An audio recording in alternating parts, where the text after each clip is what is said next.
Oh shit. Didn't mean to move that. That's not what I wanted. There we go. And then stretch that over here.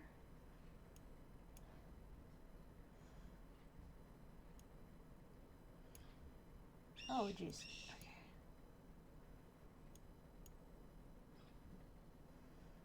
And trying to make Streamlabs not take up nearly as much space on the screen. Oof.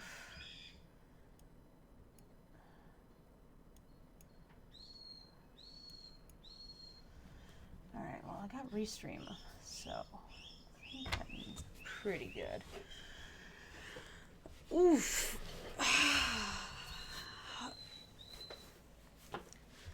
Let's move this up.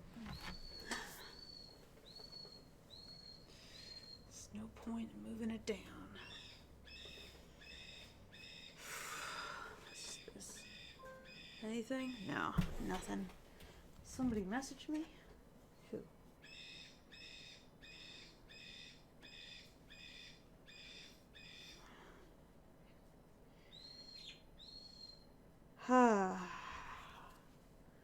I want to get some port shortly, but for right now, just kind of enjoying my new graphics. I changed up how my stream looks, just to give a little bit more space to drawings. And also allowing myself to obscure some portions just for aesthetic purposes. It's like, it's fine.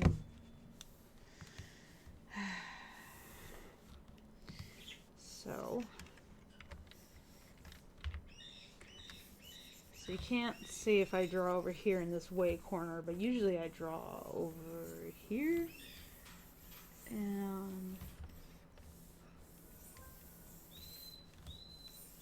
that seems to work. Yeah, that's good. Okay. Okay, so I'm just gonna test out some new brushes. Let's make sure my mixer is working. Hello, hello? Hello, hello? Okay, good. That's working. Good to see.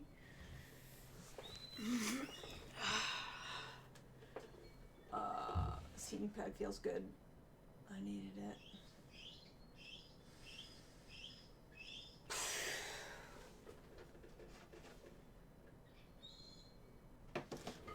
No other messages. Nothing important. Okay, so I was going to be installing some brushes because just got the new brushes for the Daub set. Let's see. Where do I want to stick these temporarily? I guess in here.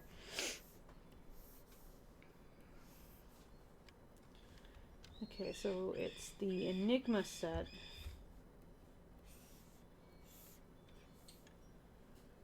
Okay, let's give it some bunch. And all the other ones, put them in. So it's just gonna load them all in slowly.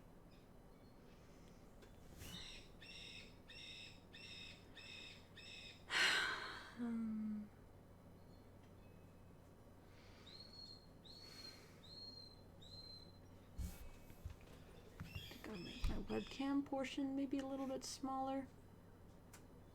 This whole thing looks a little off balance to me.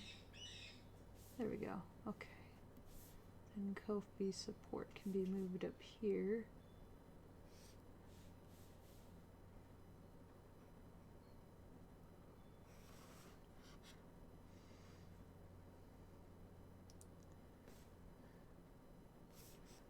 Where should I put that? Down here? Obscure the feet? Nah. Put it up here. That looks good. That's good for now. Yeah. So now I got the Enigma set loaded in. So next, get the Monocera set in. Both these sets look pretty cool. Okay, load that in.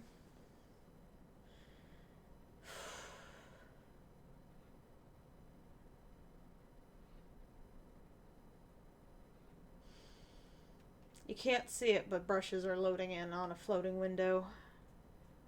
There we go. All right. Let's get my gloves on. Keep my hands warm and also a bit constrained. So compression makes it easier to keep working.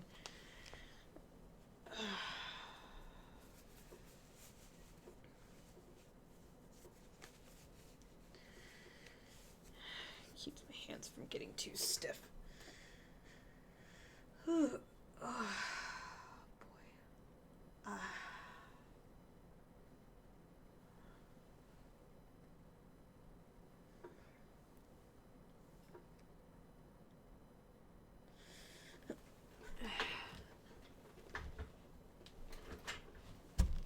Right.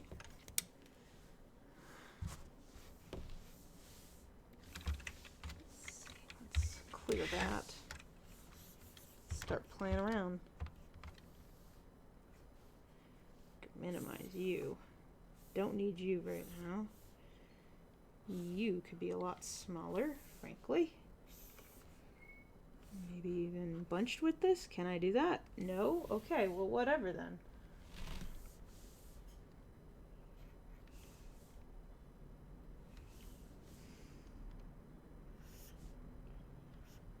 Damn it.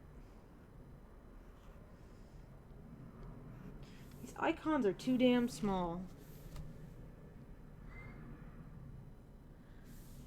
There's got to be a way to change the size of these icons because they're so small it's really difficult for me to click them.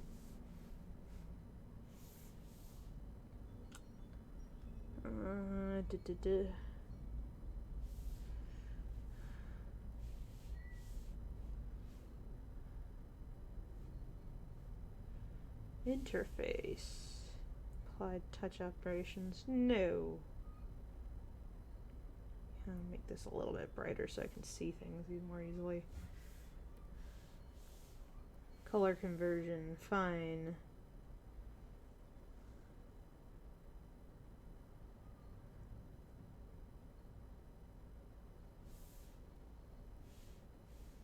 Tablet.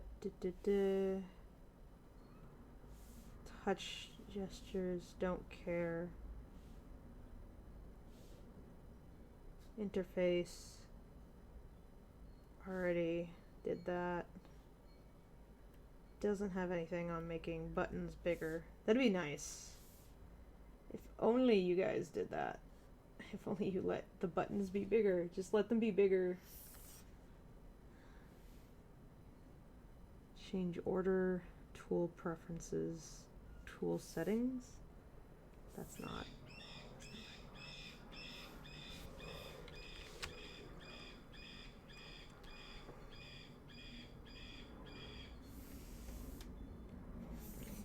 Move all this here.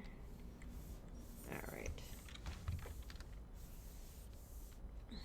Just messing around.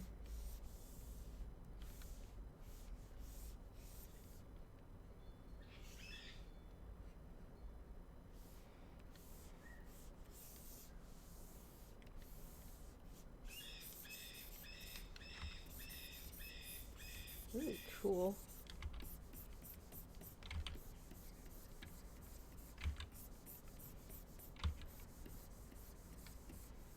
You get some really interesting layering effects from this.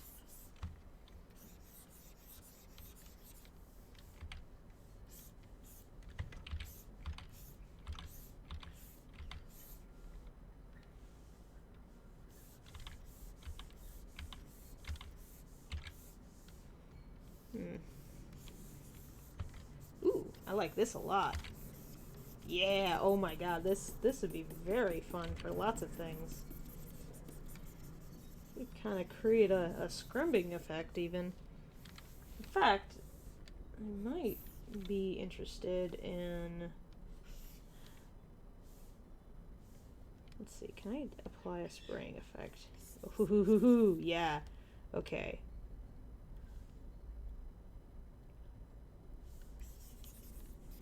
That's cool. Oh, yes, yes, I like this.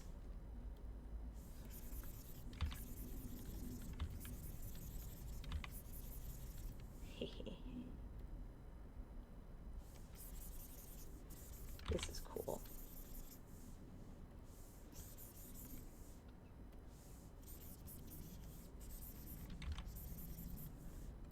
Yeah.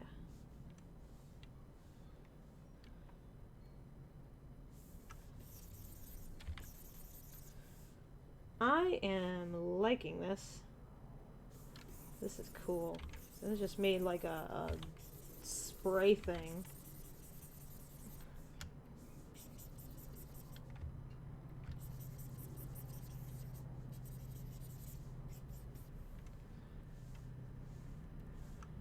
Brush tip thickness. Ooh.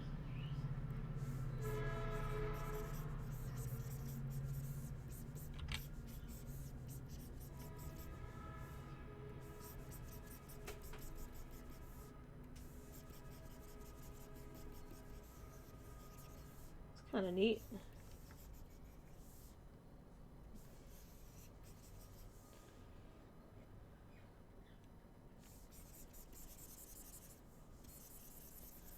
It's rather sparse and scratchy. I like that.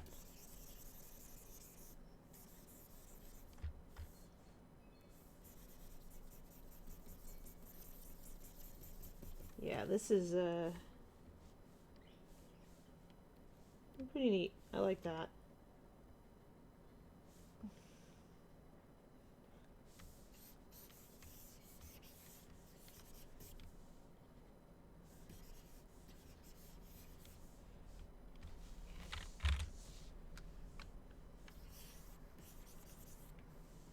Brush tip. Let's make that a little bit thicker. Yeah.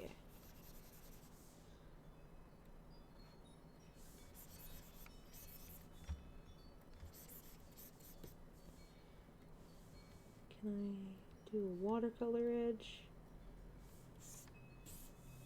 Nope, that's not useful.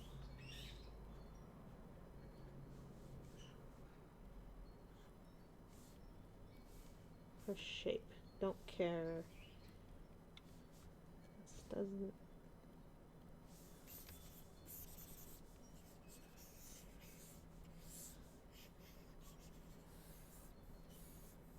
Yeah, okay. I like this, and I'm gonna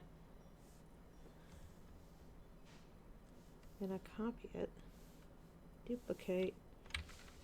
Scrumbing tool.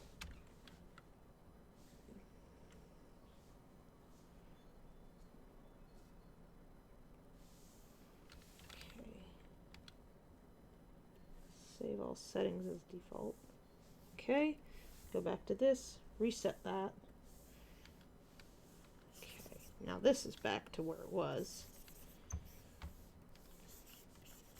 Continue playing with this.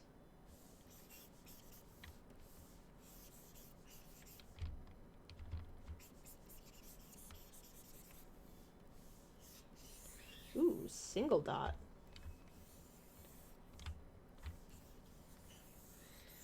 Like that.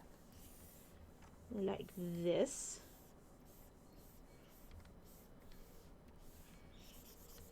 Ooh. They have their own sort of scrumber. Ooh, I like when you spin it. That's a pretty cool effect. Oh my god, you could get some really neat textures out of this.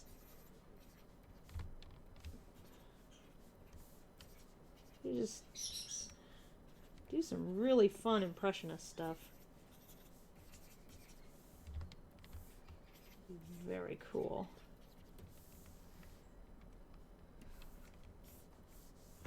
And I just made myself a scrubbing tool. Okay, that's pretty cool. Alright. Go another layer. Ooh. I rather like these new painting brushes. This is nice. This is very nice. Ooh. It's very buttery. Nice performance. No lagging. I mean, I'm zoomed in a bit, but you know, it's whatever.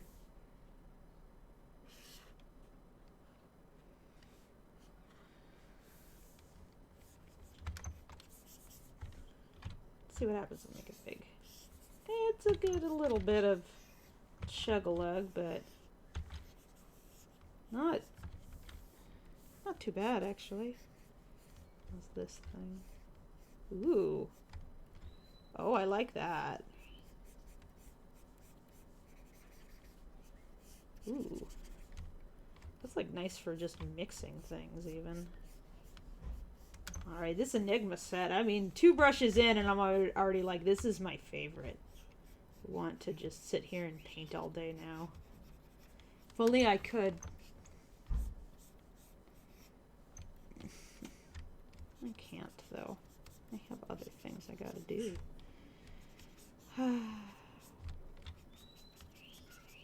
Just sit here and blend colors.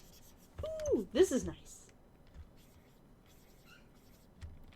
Oh, yeah. That's very pretty.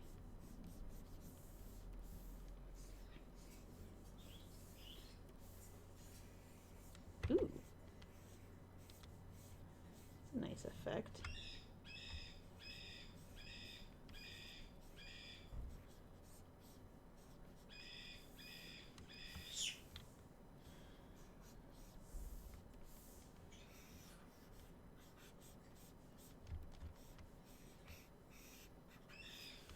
It's sort of different sizes and scratchiness. I wish they named these more descriptively than 1, 2, 3, 4. Give some hint about what it does compared to the other ones.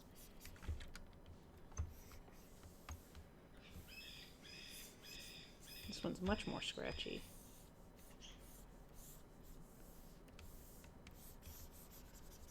This one looks like a fairly opaque tool. This one's more basic.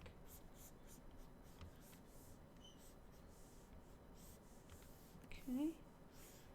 What's this?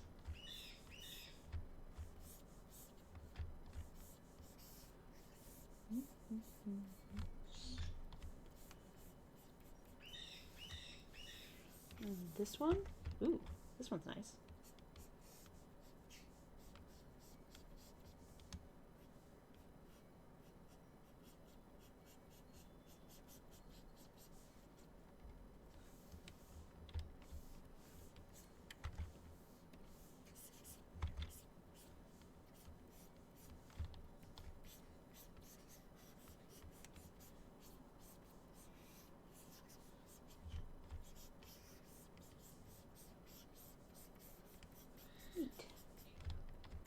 Neat.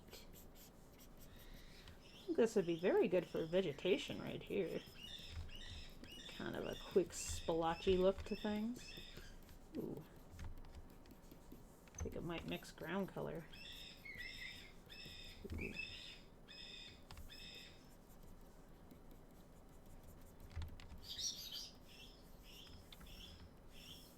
Oh, I like these. New favorites for sure. I like it. I like these so much. I'm gonna have to rename them though.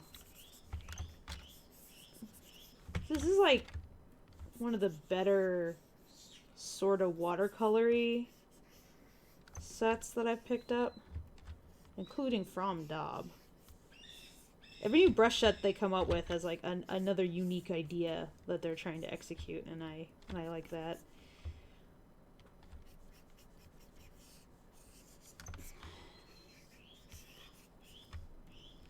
I'm just playing with these.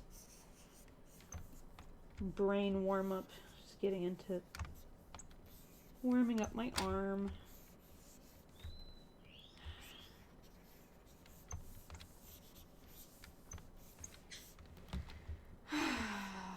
Trying to remind myself to lean back.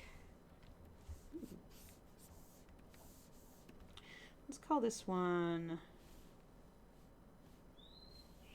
Name this something.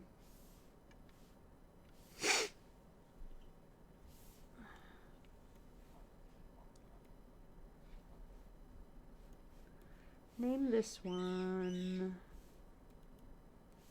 Come on, let me rename you. Settings. Okay.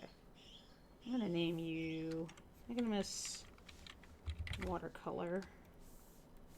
This one.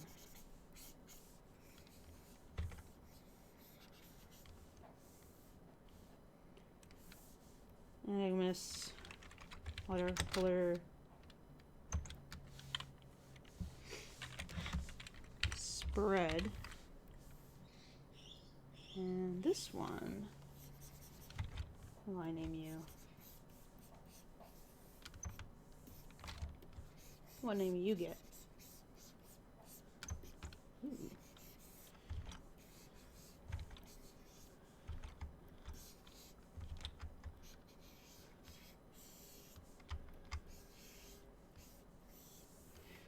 I'm gonna call this one watercolor heavy tooth scrumb. Okay, and this one,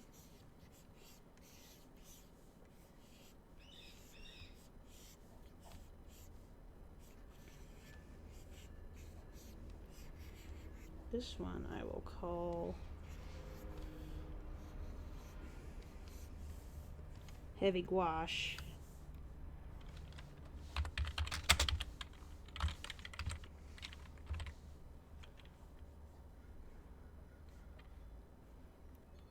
I'll just call it, not heavy gouache, I'll call it gouache stroke, maybe? Yeah, that feels good. And this one, called gouache scratch.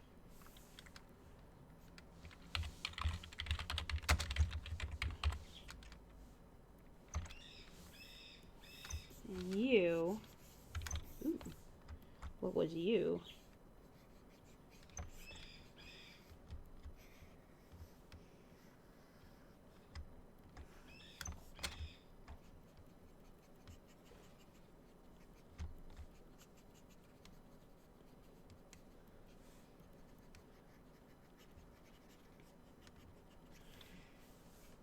Gouache stroke, gouache ink,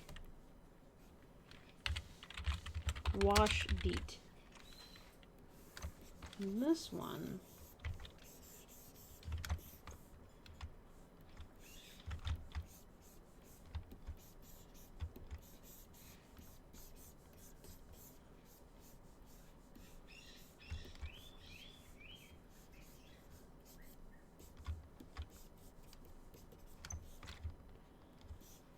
I'll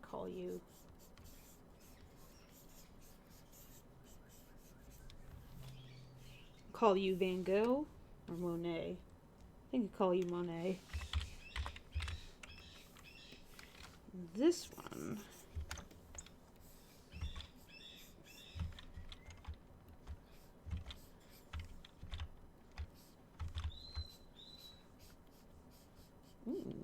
ooh.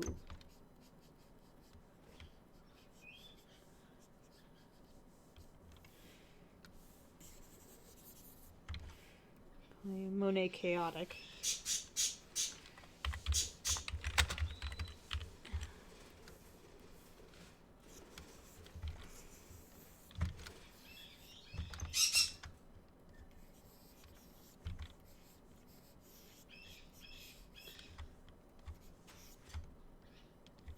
This, call you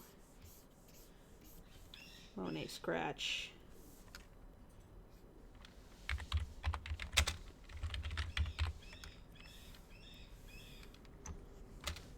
And this one.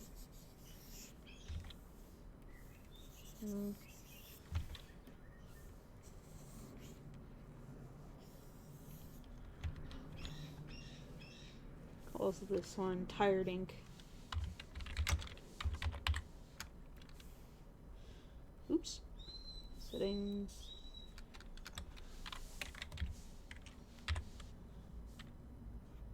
Like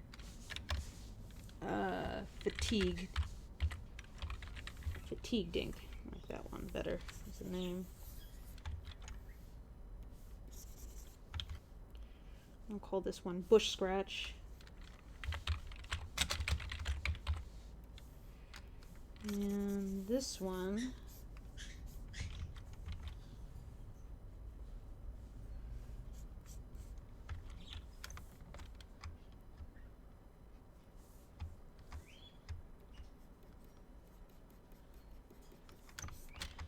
just kind of making this really fun,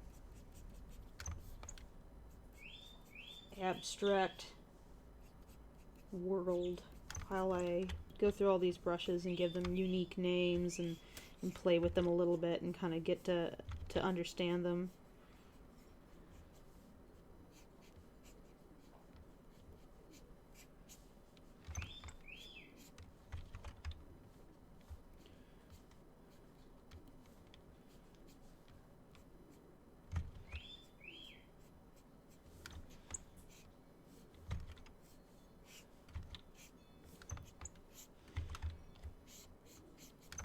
Because I don't like losing track of these brushes and then like refining them again. I have so many brushes that it can be a real issue to remember what I used for a project. So like having unique names beyond 1, 2, 3, 4, 5, etc., is helpful for that.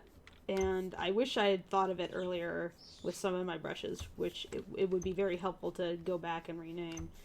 But the alternative practice is throwing them all in a quick access folder.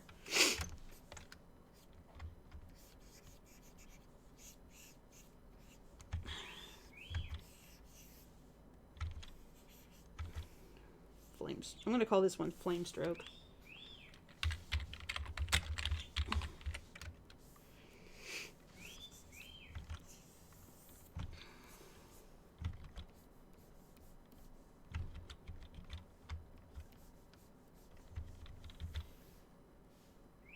Call this one Huckleberry.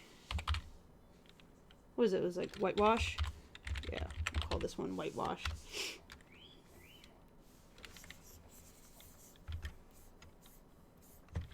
And this one will be Grunge Wash.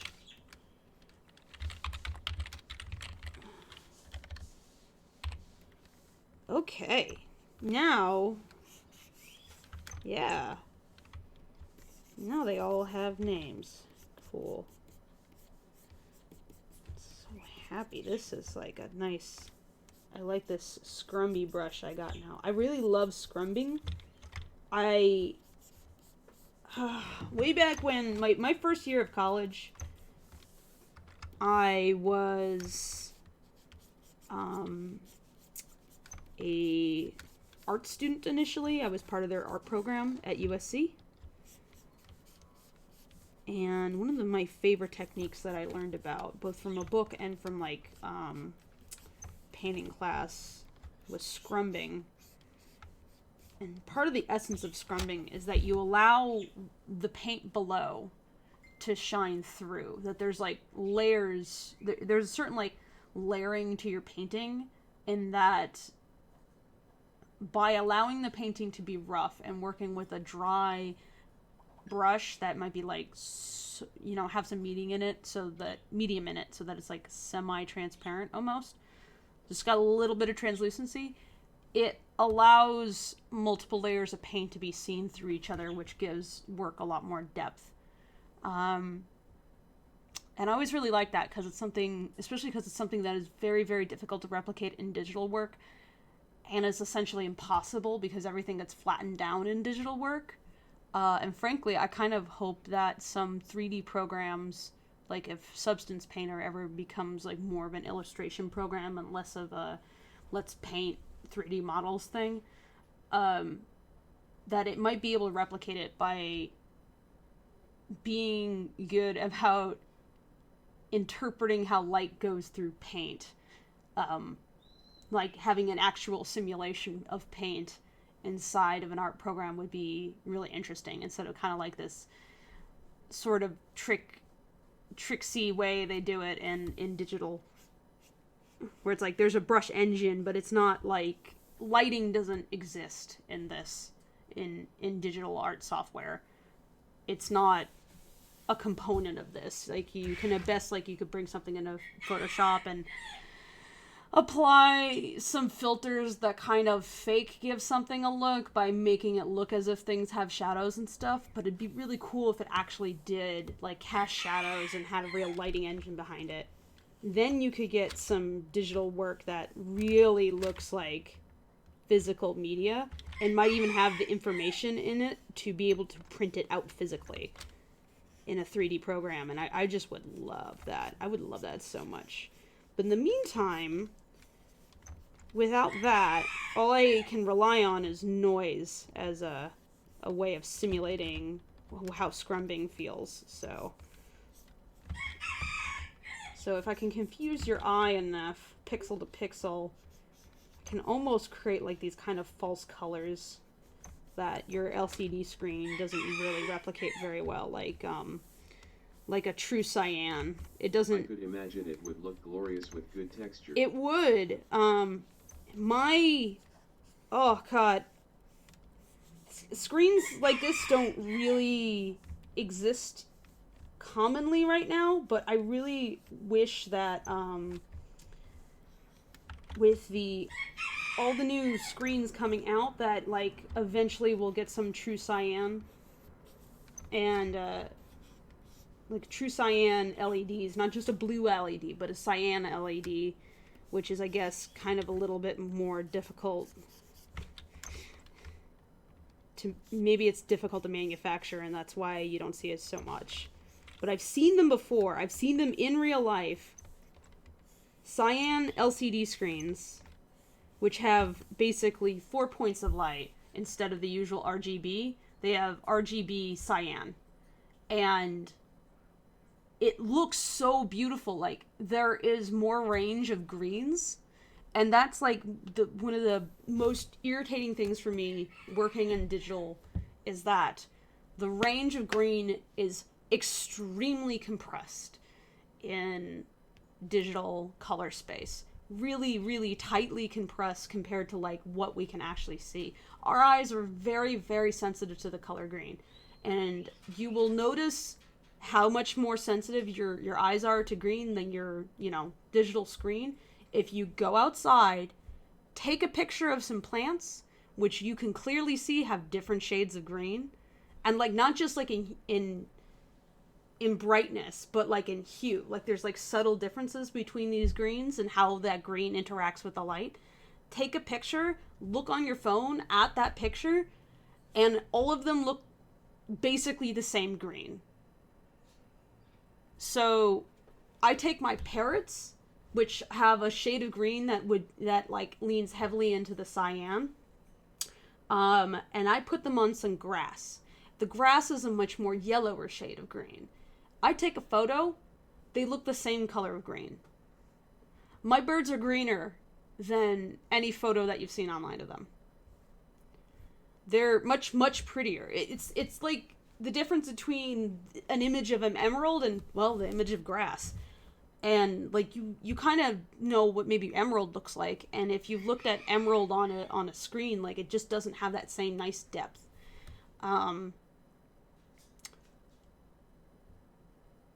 I really want cyan LEDs to exist in like to be like commonplace. That would be wonderful.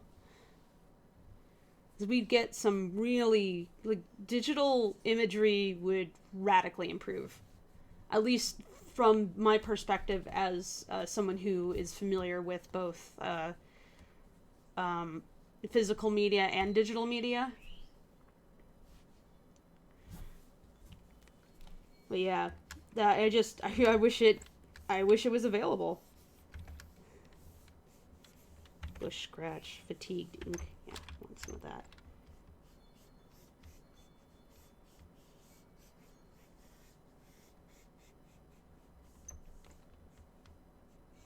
I never knew that the human eye was more sensitive to green. Oh yeah, no, your digital screen is very imperfect. We can see a lot more color than it can display. And heck, there's a very interesting history tied to the development of color technology and digital displays.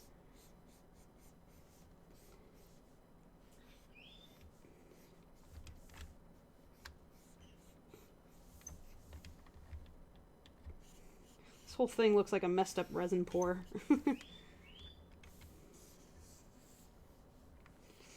Okay.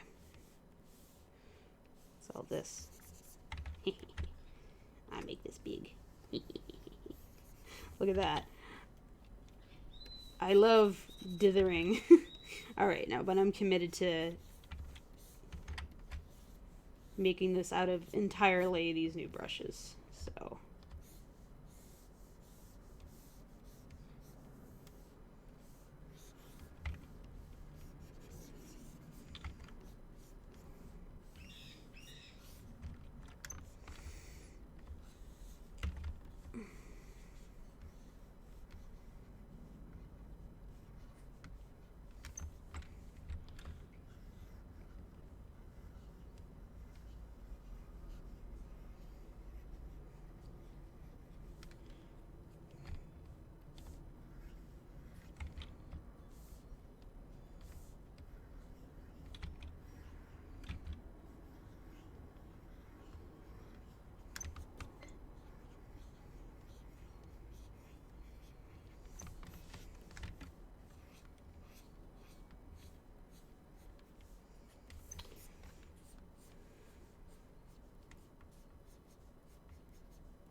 You can wait, the potential for interesting strokes is like very high with this. Look at this.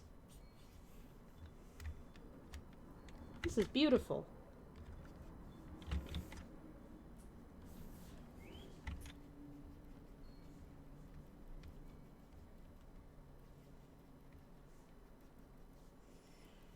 Just very interesting strokes.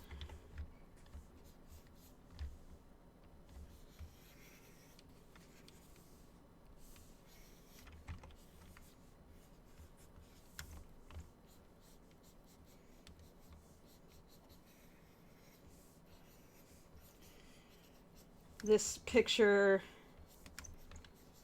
without meaning to, it has ended up reminding me of what's going on in Australia right now.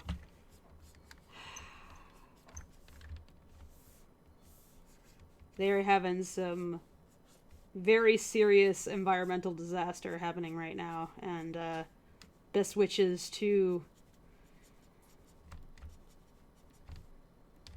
all my Australian followers. I don't know who might be watching who's in Australia, but yeah, man, you know, living in California over here, and thankfully I have not been myself near where fires were, but this summer we had a lot of fires come not close to here specifically, but they ended up in Burbank. And, like, just every day, like, you found out something else was on fire. And it was like, Jesus Christ. Just, you wake up and be like, yeah, that's, concerning. And you just kind of start adopting this rather flat attitude towards it, just to not panic. Be like, yep, that, you know, that's happening. Not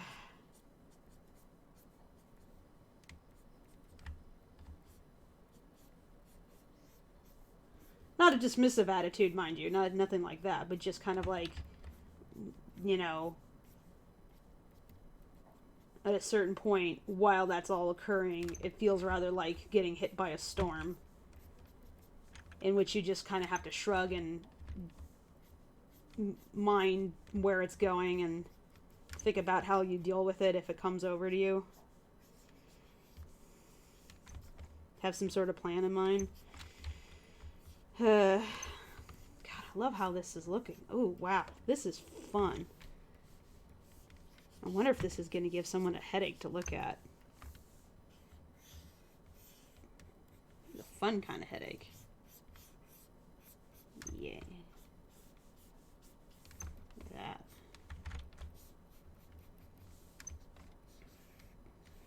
I wonder if I should add black into this. I kind of like that there isn't any one spot besides the red where your eye really rests.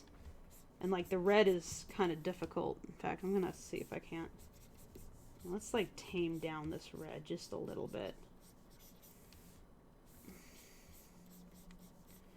Just so the eye has somewhere to go. Because this is so bright, it's a little difficult to look at.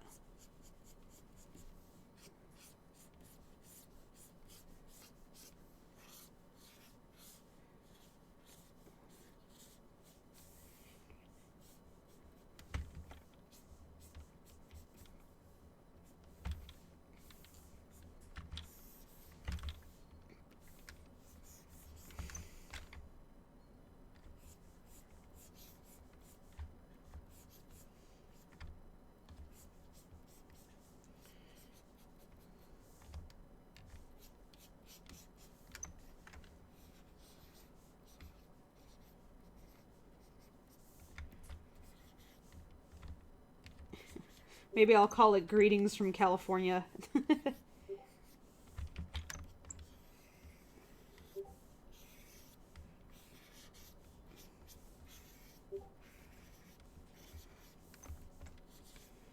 It's not quite representative, but so this isn't representational art per se, but you could definitely interpret some images in here. I like the idea that that's open to you to figure out what everything means. Or just see shapes in it and just kind of let your mind wander as you look at it. Let's save this. I actually really like how this is coming out.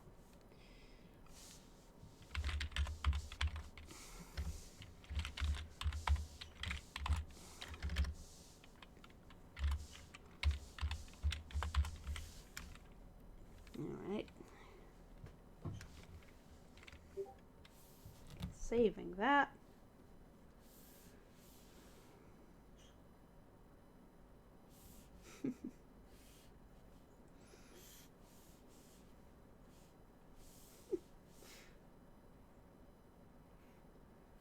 They're all very cute.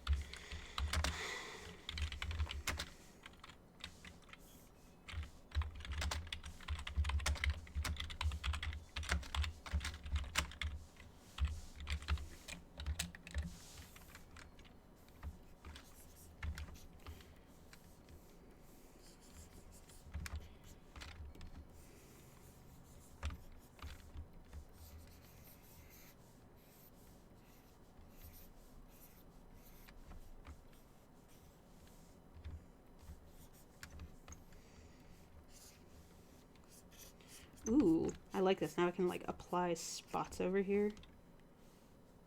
Just call this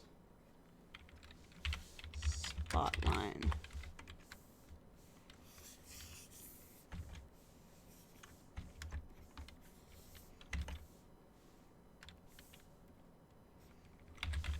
Fatigue. Call this one sharp.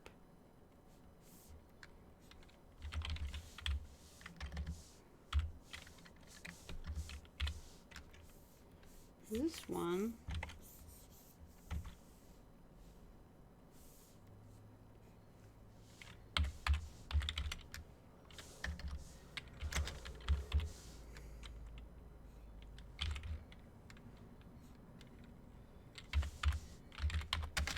Moving up.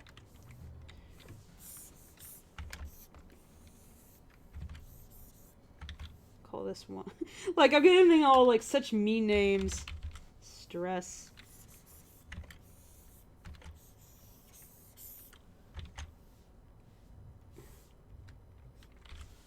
This one is Monoceros Alzheimer's.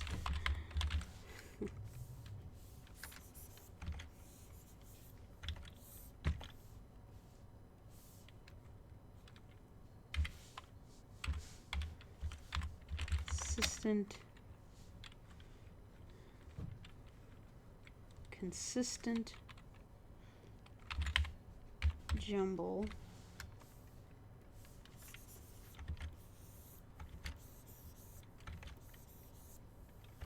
Call this one Mosaic. And this one Bleed.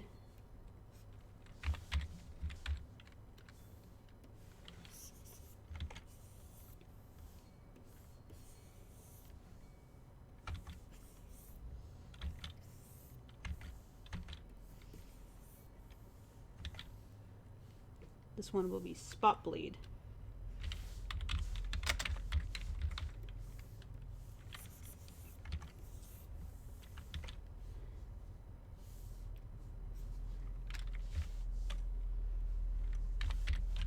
Bleed Scratch.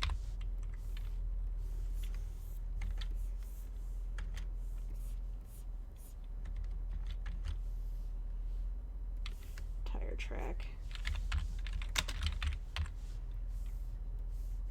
Named you already. Passing Lane.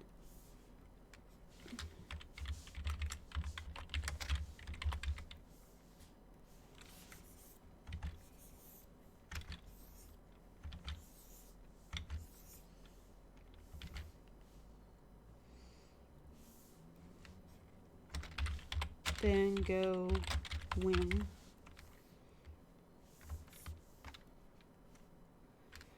Cool. All right. Did all that.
This is just a really nice detour right now. Just needed a moment to just think about something. Lose myself in a painting. You know? A painting with no point.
I could like create a bump map out of this. That'd be kind of interesting.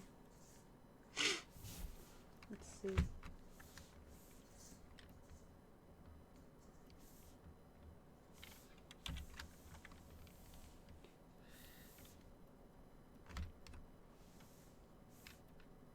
Oops. I wonder.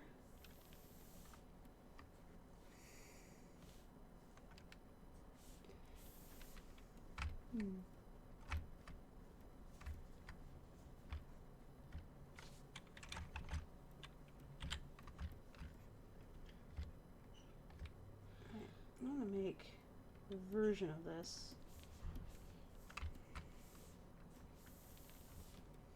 Where I apply an effect. I want to see what happens. Oh dear. What? Oh, that looks very good. I like that. Here we go. Yeah, I like that a lot.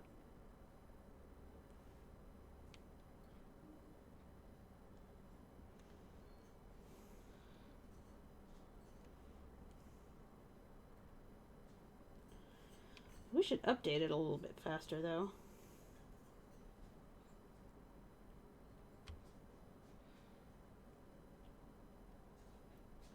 Color only. Color and lines. Gives it this nice physicality. I like that. I like that a lot. Alright.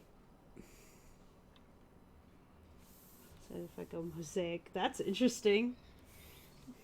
Turned it into like pixel nonsense.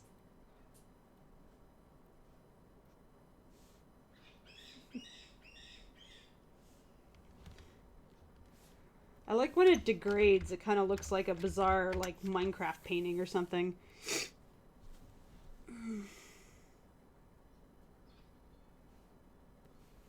Sharpen. Well, that didn't do anything. Adjust line width. No. I really wish there were more effects available in Clip Studio. That would be helpful, if so. Okay, I'll call this done. I'm gonna make a border layer real quick, though. Give that 20. Let's make that 15.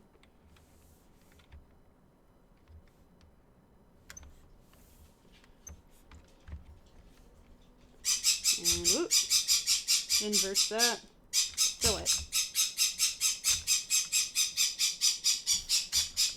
That's cool. And let's blur the fuck out of it.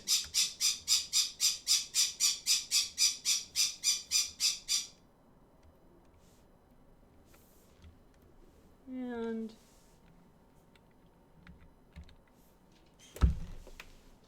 apparently I can mouse wheel my way through this. I saw someone doing that, but I wonder if that was on the Japanese version, which might be updated faster. Oh, hey, what do you know? I can.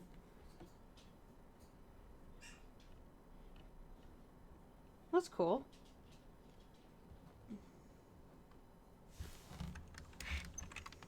Yeah, I like that. It's pretty neat. Super chirpy bird. Yeah, that is. I think that's Apple.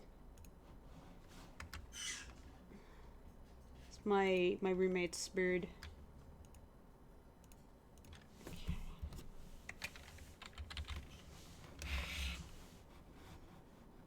Mm-hmm.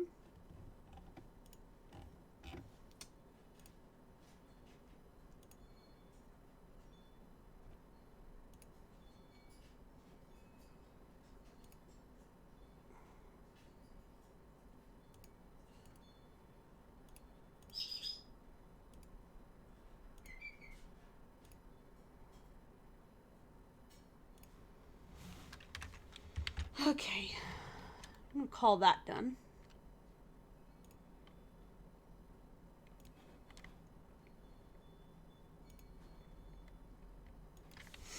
Make a big one. And I'll make a small one. And I'll do one without the frame. Save as. Good. No frame. No frame. That way this is more easily tiled. And do one that is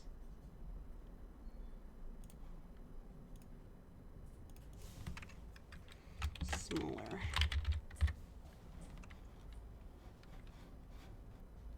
Oop. Make that better. Yeah, overwrite that. Failure to write. Fuck off.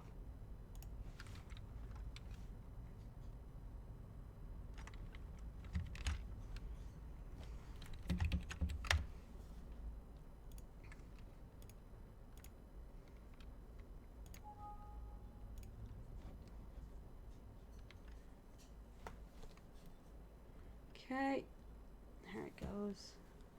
Writing to file. And export single layer.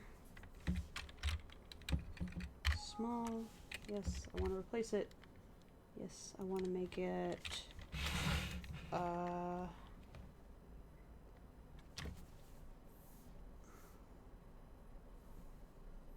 say 40%. Okay. Put that online.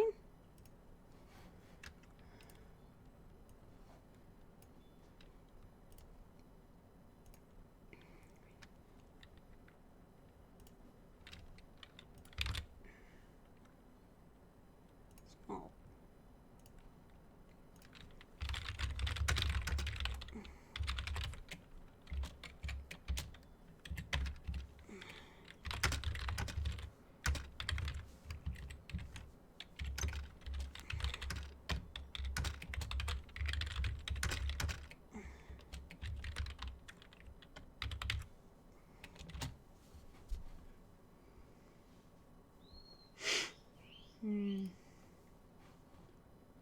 Hello. howdy, howdy. Let's call it Enigma. Okay, good. All right, I spelled it right.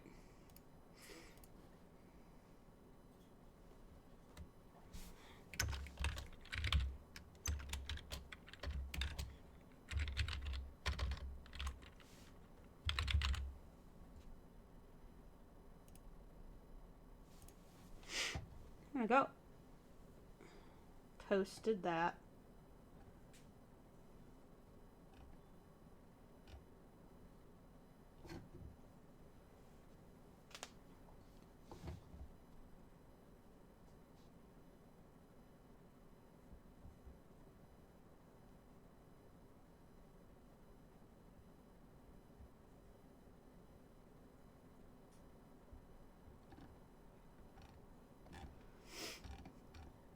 All right.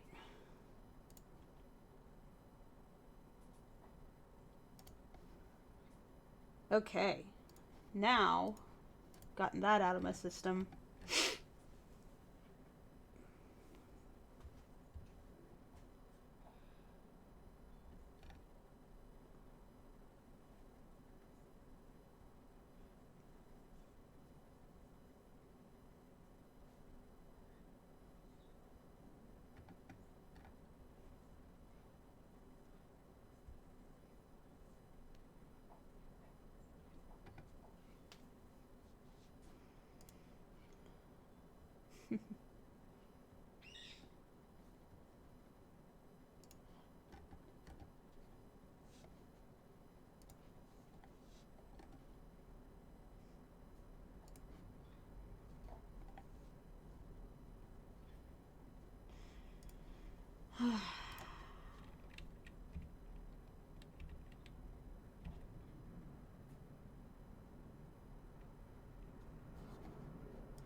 All right, trying to open up a Harmony file. Go. Let's finish scene 14 tonight. Can I do it? Probably not, but I'm gonna try. Gonna try to do it. Okay. So, let me correct Streamlabs so that you can see what I'm looking at. Oh, wait. Okay, make this big. I hate that the feed is in with Studio now. It's super annoying. Why you do this? Studio mode. Can I go to studio mode while I'm streaming? No, that's dumb. Multi-stream. There's a multi-stream function. Streaming to custom images is an advanced function. Some features of Streamlabs OBS may stop working as expected. Interesting. Cannot change these settings when you're live. But multi-stream can happen. That's cool. What the fuck? No, I don't want to do that. Quit it, Streamlabs. I don't care. Okay. What I need to do is copy that. Let's see. Screen source will be the name of this thing. Sorry, I'm kind of changing things on the fly on my stream. Welcome to my stream where this happens. I'm a professional. Yay. I'm learning. This is what's happening. Really. Come on. Click. Minimize that. OBS can be very difficult to work with sometimes. Just freaking click the tiny ass arrow. Come on. There we go. There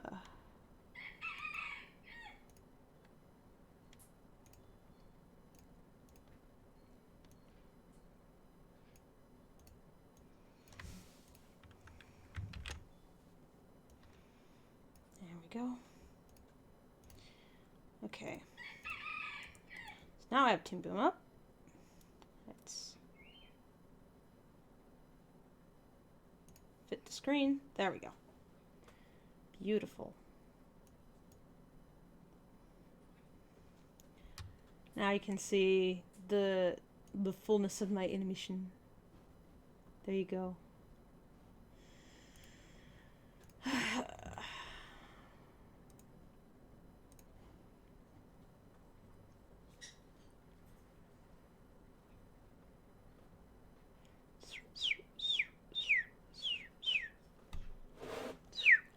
Hey, cute little birds.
let's see. Let's get some audio going for myself.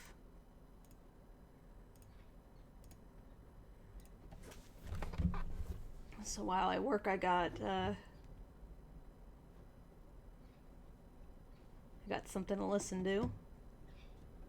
Maybe some video game people, I don't know. I like listening to video game folks while I do my thing. Oh, I'll show you guys the progress on this scene. Okay.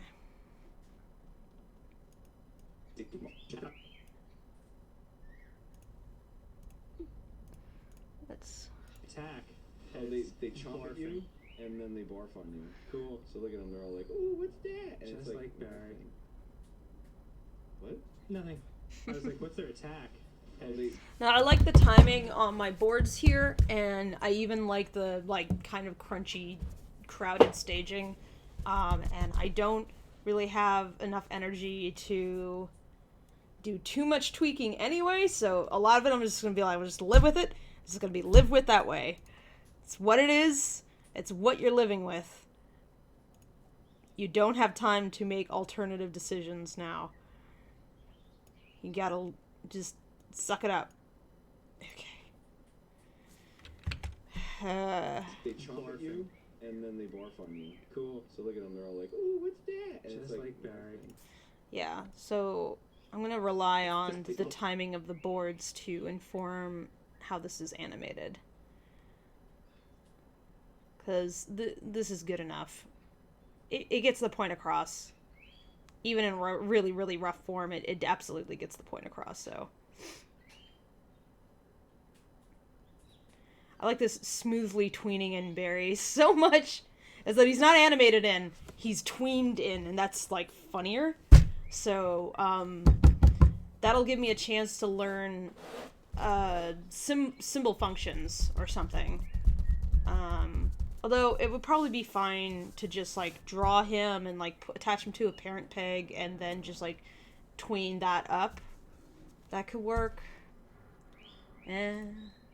Something like that.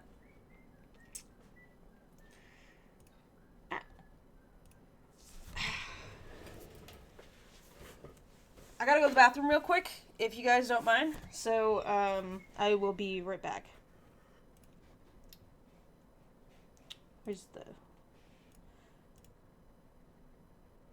Let's see.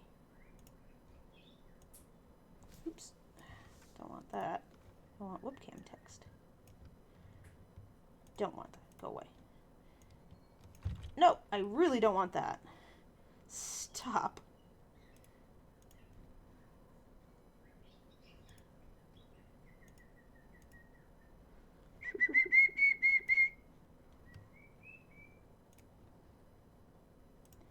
All right.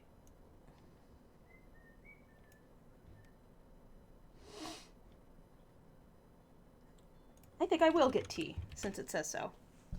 All right.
I am returned.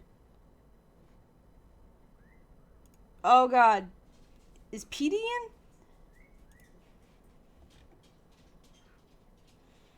Oh my god.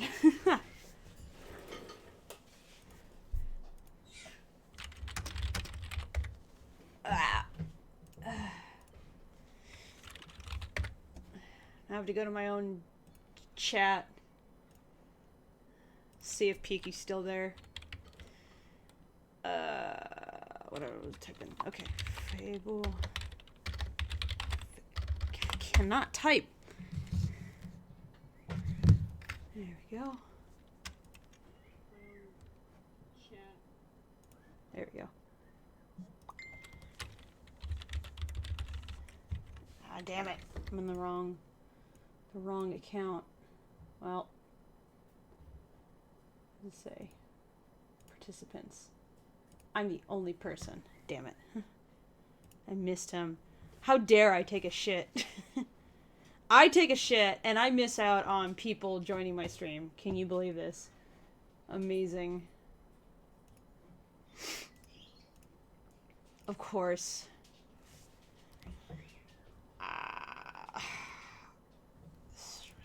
Shoulders.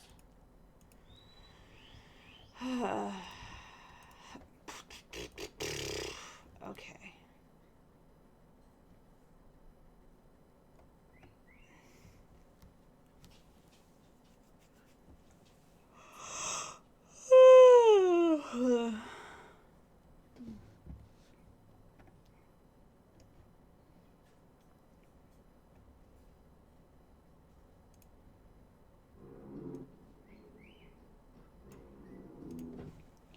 Okay.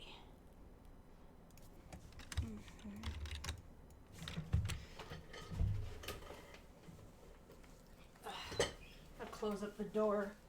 That is bringing in a chill that I do not appreciate. Hey, you! Please stop eating chicken food. Get back in. Come on. Give me. Here. Where's that chicken boy? Gotta go check on him. There you are, chicken boy. Chicken boy.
Oh boy, Mom. Tripping on things. Don't trip on things. Chicken has something to say. He's got so much to say. Alright, let's see. I could use a heater right now. Get that up.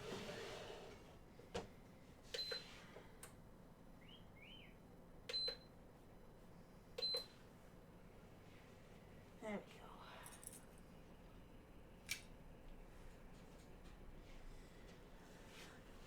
Oh, just improve the comfort zone.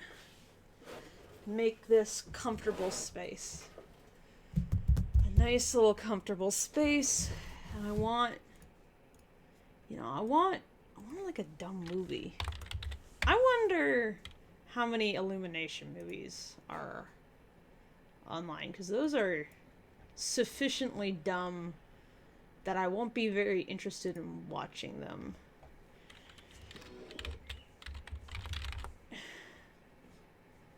Okay.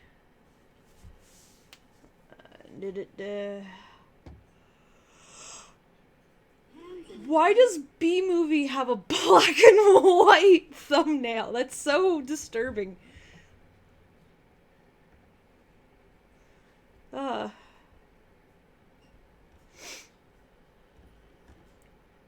Let's see here.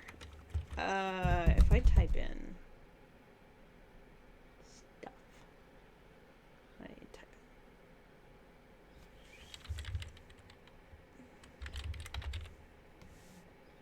in. Nope, that doesn't show up. That doesn't show up at all. Alright.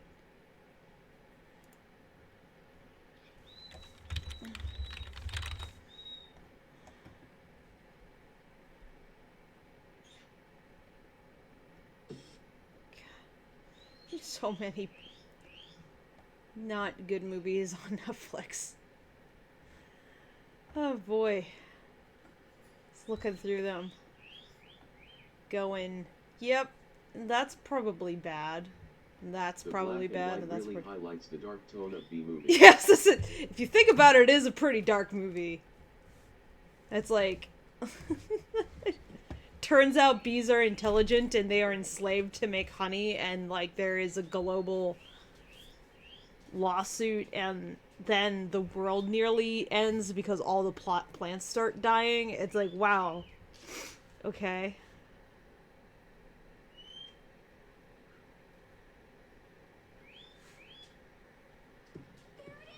Welcome to the annual Frontier Phillies Summer Outdoor Jubilee.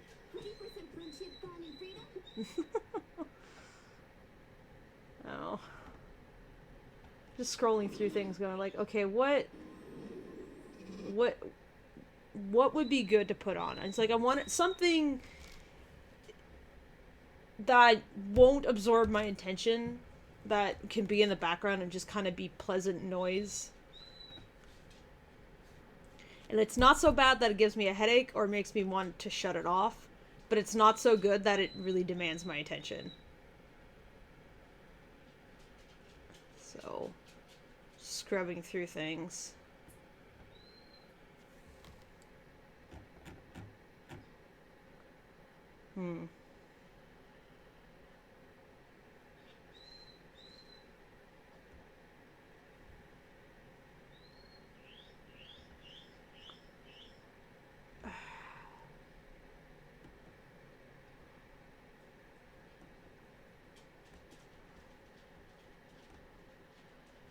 I don't think there's too many things that fit the bill for what I want.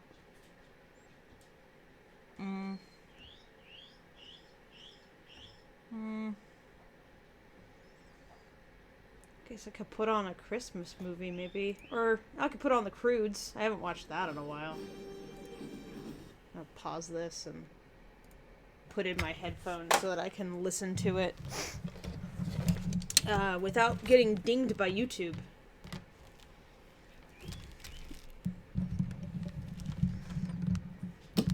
Alright. Hold up while this gets taken care of.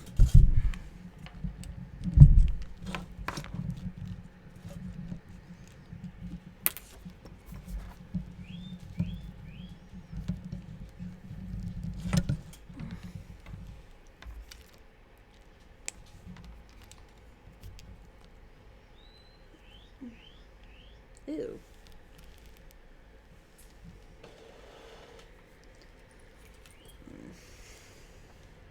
Crap in here.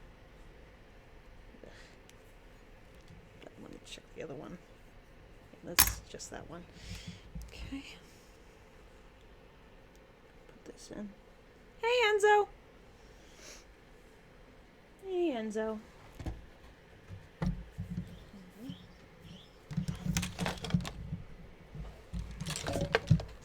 Too many things over here. All piling up in a bad way. Get the speaker wire out of the way. I don't want to accidentally hit that. That won't be great.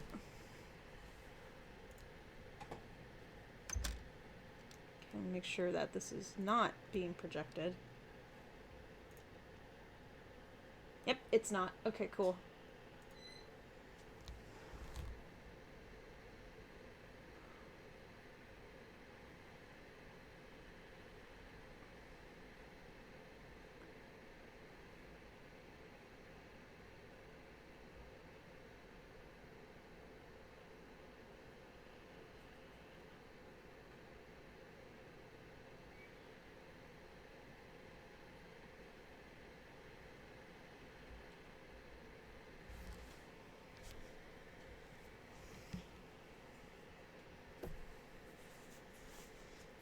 gloves back on.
Yeah.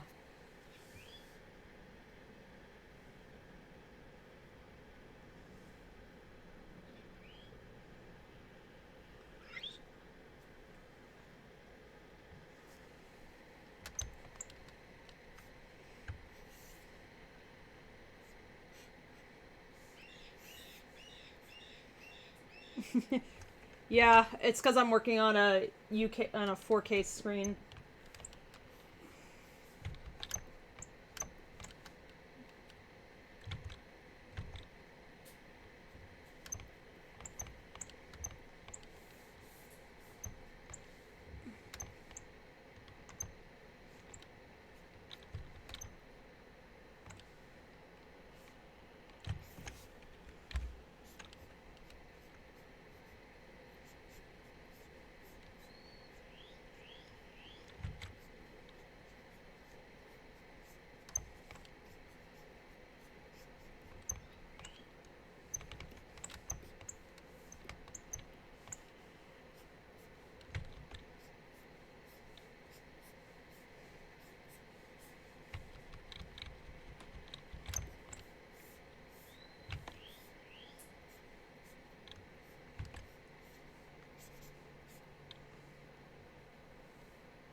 Some documentation on how to make a symbol in Harmony.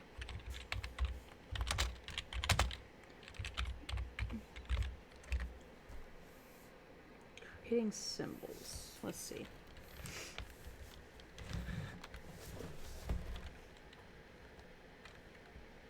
Edit, create symbol. Okay. Edit. Oh. Symbol name. Stego.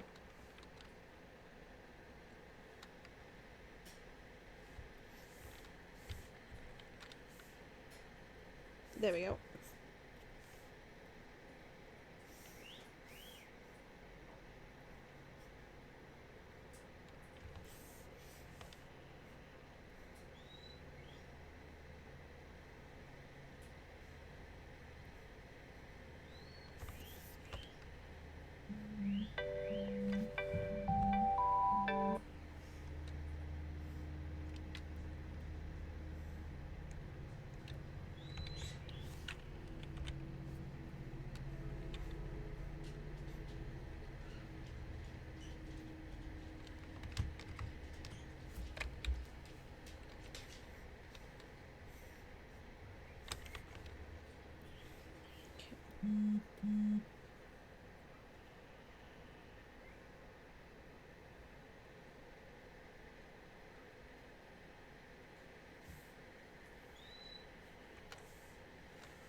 Library. Symbols. Stego.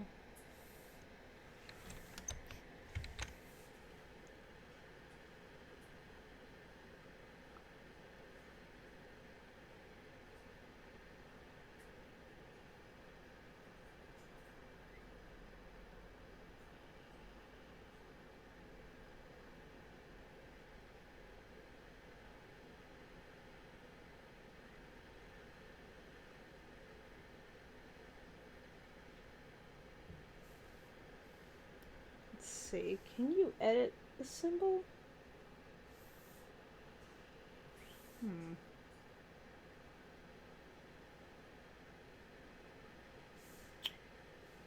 How do symbols work? Editing. Let's see. How to edit a symbol. Double click the symbol cell to edit the symbol. Okay. Alright. Or edit symbol. Okay.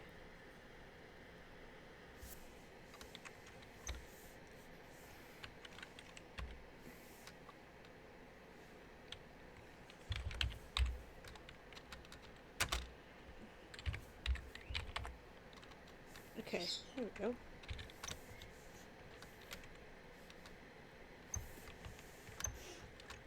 Let's import some colors as well while I'm at it.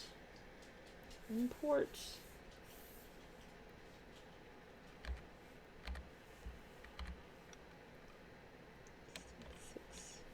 I really want to import multiple palettes.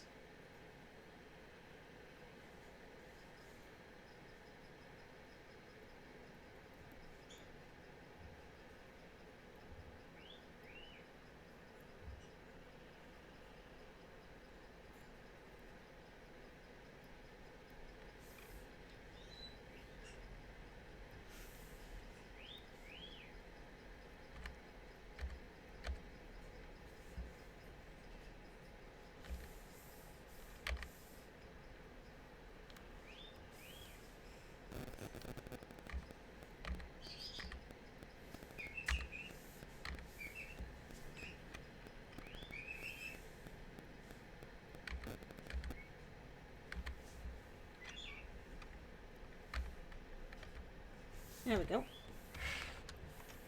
Okay.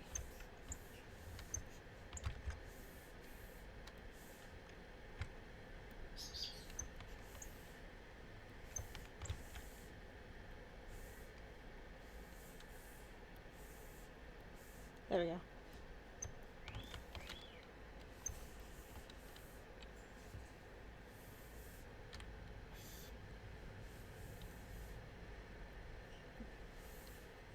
I get out of edit mode?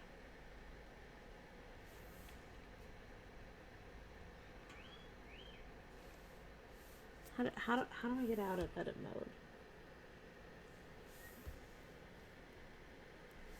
Right. To return to the timeline, click the top. Press Control Shift E.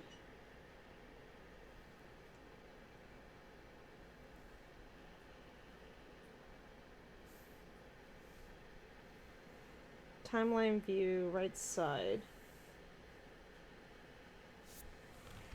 Howdy. Who's that? It's Maid. Hey, Maid.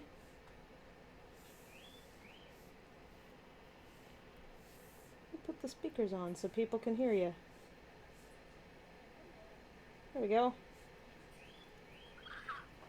People can hear you now. What are you doing today? Nothing actually. Well, I started an animation earlier.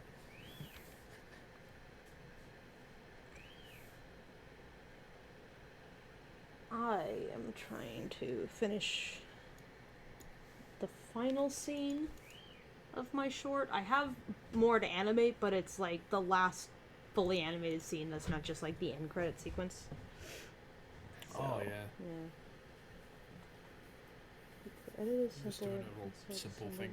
To return to project mode, click top button and the camera's top left corner, press Shift, Control Shift E. Hopefully this still works. Oh. Control Shift E. That did not work. Okay, top. Camera. That's not it. That's not what I want. None of this is what I want. Dang it. Trying to figure out how symbols work in Harmony so that I can like just Harmony has symbols? yeah, it has symbols. In fact, you could think of it as primarily symbol based, like originally. It was it's a puppet rig system is just like Flash. It's just that it's also works for traditional if you want to do things that way. So the edit is selection camera's view. Toolbars, extra buttons. Ah, that's why. Extra buttons. Camera view, extra buttons. Show grid. No, that's what I want. Oh. Oh, okay. I figured it out. Okay, fantastic. Yeah. Alright, time to make a new palette. Name this Dinos.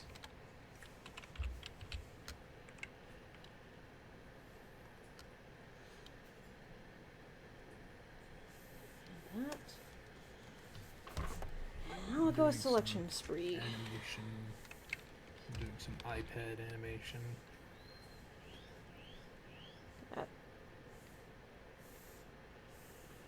Pull this one.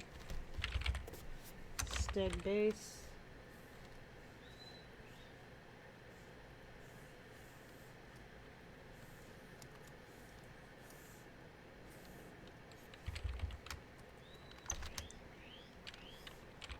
Steg heart.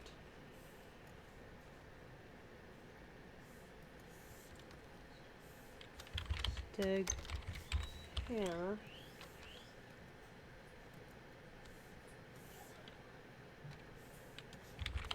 Steg beak.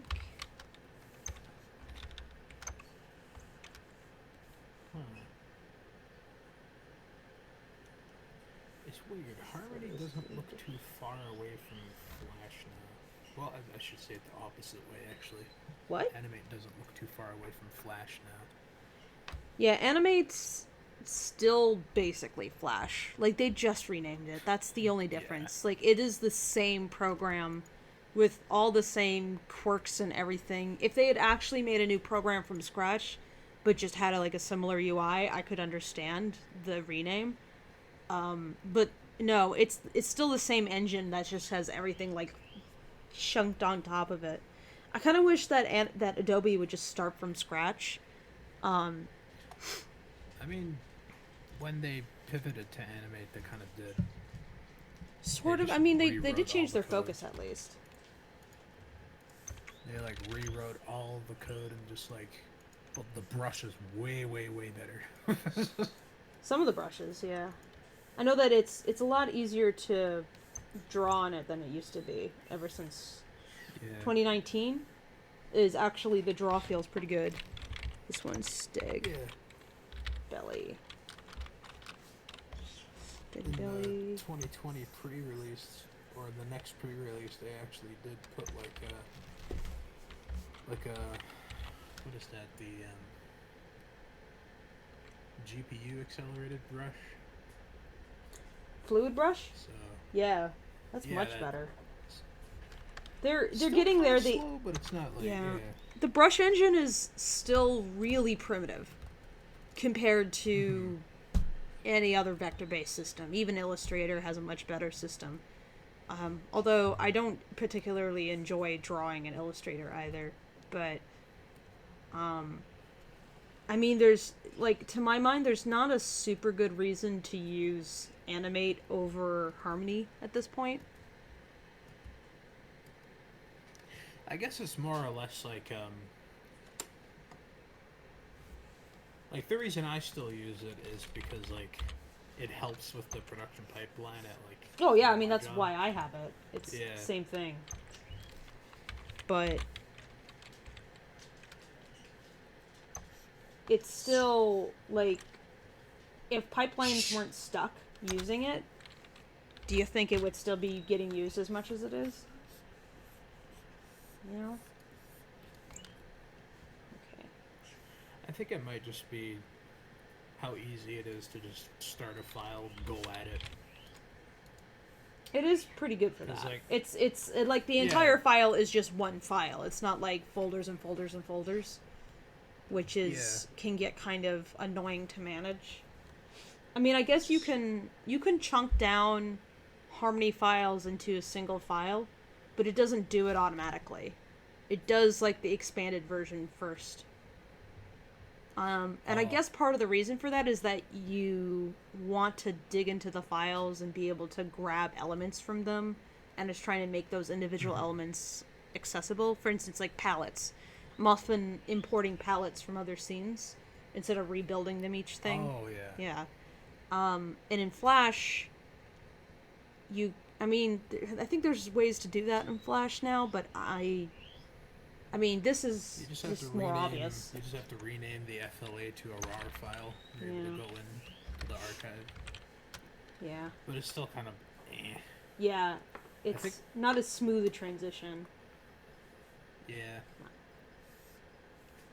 Okay, this one's gonna be hair, beak, knees. I think like it's partially biased, but the reason why I like using Flash, and the reason why I still love using Animate, is just because of like how fast I am when I use it. Because like when you have your keyboard shortcut set up right, like set up like Oh yeah. the way that you like it, and when you like know exactly like what you're doing and what you're going to be doing. Yeah, it's like half of what I do whenever I enter a program is figuring out all the shortcuts and changing them around to what suits me. Yeah. Because I remember starting. Oh, sorry. Okay. I remember starting to use TV Paint, and it was like, it's a learning curve. It's mostly a learning curve because the keyboard shortcuts are not what you would expect at all. Yeah, that's true. Like, oh, I want to use the brush. I'm gonna press B. Oh wait, I'm in TV Paint. I have to press D and then E a few times. That's why I change it. It's so confusing. I did Not like I did pick up quite a few shortcut tools. Like, I liked how shortcuts were laid out for Storyboard Pro. So I've gone through all my programs and I've set frame forward and frame back to A and D. So WASD, like in video games, are actually like some of my major keys also in every program. And I'll just remap things out to be that. And since I use my left hand constantly for shortcuts, it's helpful that the keyboard, like most of where my hand is laying, is on those keys. Just like if I was playing a video game. So it feels very natural to me that way. Okay, so I got that color palette figured out. Okay, now let's go Raptor. Raptor base. Yep. Let's go Rat. Belly. I'll say the one thing I miss about Flash, like early versions, like before they turned it into Animate, was you were once able to delete and re-enable tools. Ooh. So like you know the bone tool that nobody used? God, You it's could just so turn it broken. off. Yeah. You had to, You really. could just go into the tools menu, turn off like everything, like the hand tool. The bone tool was one of the worst implemented tools that I've ever seen in any program. I was so Yeah. disappointed. Because I really wanted that bone tool to work. I used it in a pipeline for a video game I was working on. And then it turns out that, the bone tool has limitations that are rather silly. Like, you can't animate the symbol that the bone is attached to, which is a problem. What's the point? Yeah, it's like, I need that to do the thing. But the other problem was that it tended to corrupt. I had pivots every single time I played back my rig. Like, it would just be on a loop, and every time it, like, flipped back to the beginning and played it again, the pivot would start to, like, meander. So, like, the entire puppet would just, like, fly apart after a few plays. And I was like, oh shit, and I would try to undo. But it wasn't something that was saved in the system. It was actually, like, fucking up where pivots were altogether. So, like, each file, without being saved, was just corrupted like that. So I uninstalled Flash and I reinstalled it, and it was still that way. I was just like, this is the worst glitch I've ever experienced in Flash, because there's no way to undo it, and there's no predicting when it was gonna, like, exact its terror. It was awful. Yeah.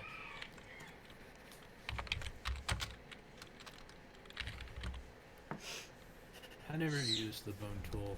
I turned off every single tool on the toolbar except for the brush, movement tool, selection tool, eraser, and actually that's it. The line tool, pen tool. Everything else was just turned off, and I never used them. And like, they removed that in Animate. Bewildering. They removed your ability to remove tools. So now the, like, toolbar is just cluttered with so many things. Oh, Adobe. Doing that thing you do.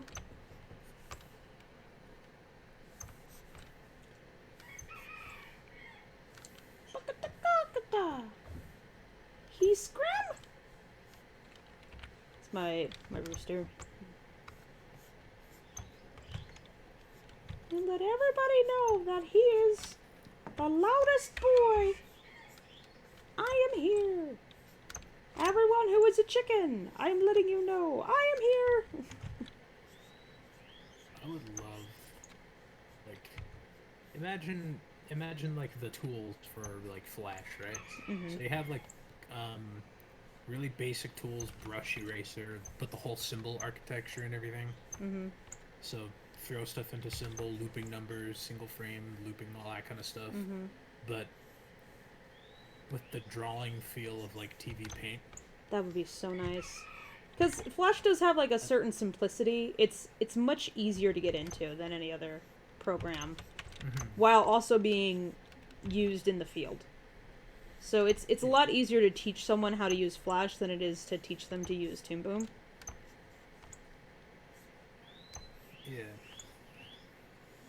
My favorite uses of Flash ever was Castlevania. Nice. They did. Wait, that was just for roughs though, right? Or did they do it for clean too? You know that part of the intro, the black and white flamey part of the intro or something? Yeah. That was all Flash by one person. Shit, yo. That's amazing. Spencer Wan. What? He's too good. He's too good. And he's also really young. Of course.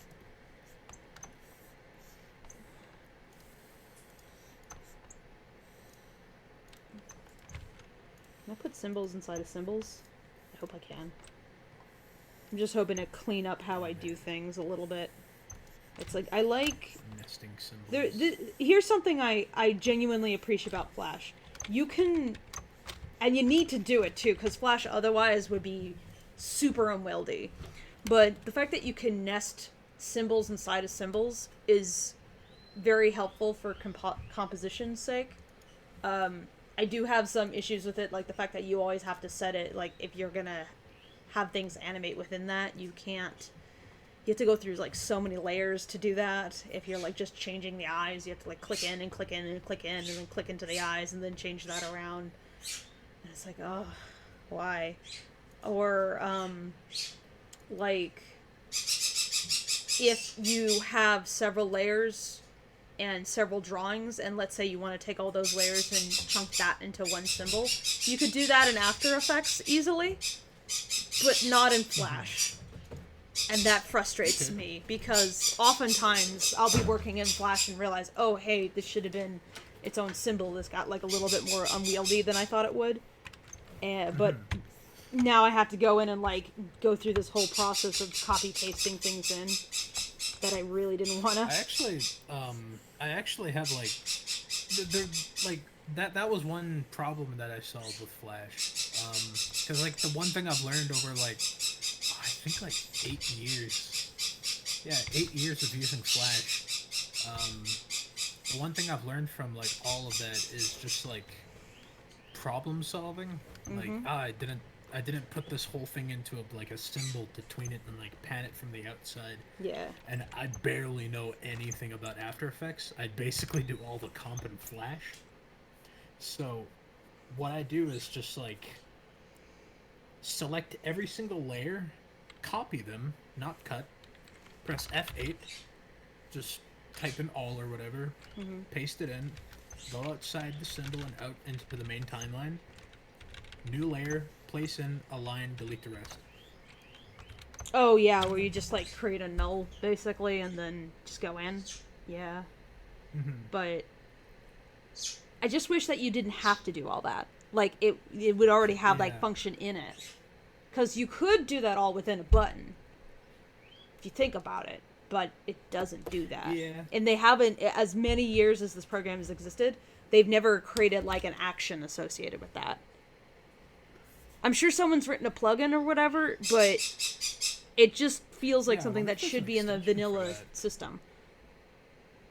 I know there's a plugin, or there's an extension that actually resets the registry point for a symbol to the anchor point. Yeah. Because the registry point of a symbol is really, really annoying to work with sometimes. God, yeah. Oh, I'm just gonna like, reset the anchor and it goes like 100 miles to the left and you can't find it anymore. Or you like copy something into a symbol and it just like, where is it? Yeah, and you have to like back way up in your canvas and look around and hope that it's visible. Yeah. So It's there's just actually bizarre. an extension.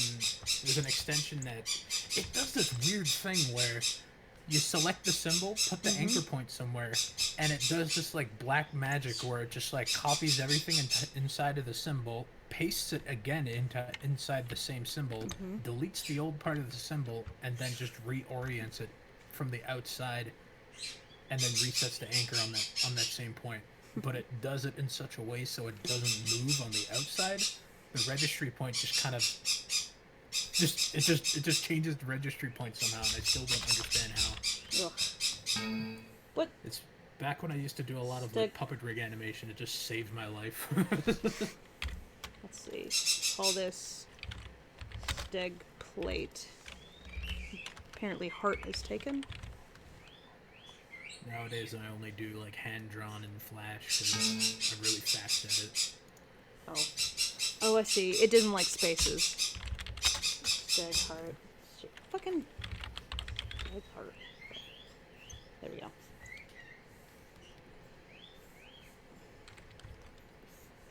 With PV Paint hit symbols. Oh my goodness. That would be great. That would be like the best. The most bestest. Take over the animation industry. Fuck yes. Do it. I wonder if it's possible to like request that kind of functionality in like a new TV Paint because like I am a customer. Yeah. And the customer's always right. Yes. How do I change the anchor point permanently? In Harmony. Not just temporarily move it, like actually move it. Let's see, editing. Edit symbol. Use current symbol. I don't want all that. I just want to change the anchor point. Let's see. Anchor.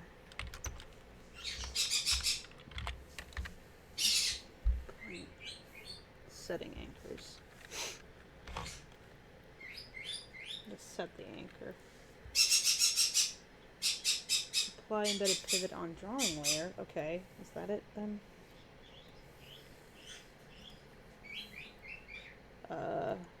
Don't use embedded pivot.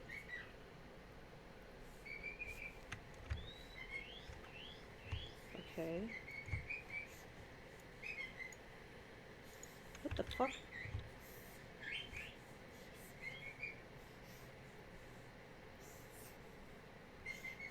What the fuck? Okay. Oh, I see.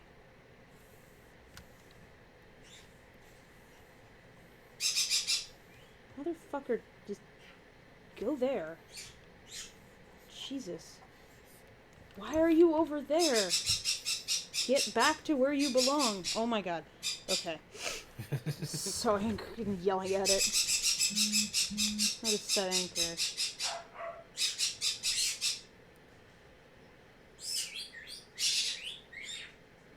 Toggle anchor. How to set prop. That's not what I want. I want to adjust that anchor point. Okay, fine. Pivot, maybe. Maybe I'm using the wrong word. And it's called a pivot point. About pivots. Give me that. Pivots, permanent, adding pegs, blah, blah, blah. I don't want to add a peg. I want the drawing itself to have a pivot. Setting a pivot. Okay. In camera or timeline view. In the advanced animation toolbar, select the rotate tool. In the camera or timeline view, select the layer whose pivot you want to set. In the layer view, you can also hold down Control and click on the piece of whose pivot you want to set. In the camera view, drag the blue pivot to reposition it. Okay. That's what I gotta do? Okay. What? No! I didn't want you to do that. Okay. Alright. Now I did it. And it seems to have worked. Hooray! Okay, I'm gonna make this Stegosaurus in a really cheap way. This Stego is currently going to be in cheap mode. Oh god, why? No! Do copy, paste. Why are you not copy pasting? Fuck you, man. Fuck you. Fucking just.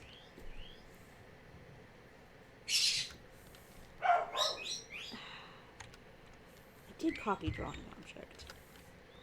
Paste drawing object. Okay. It's still there. Okay. Okay then.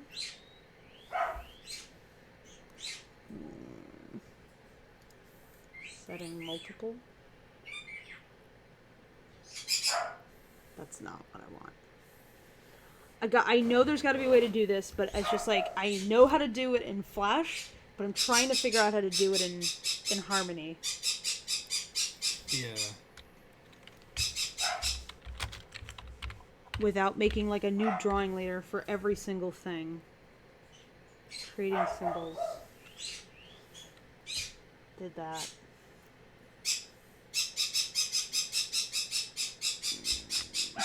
Expanding? Don't care about that. There's gotta be a way.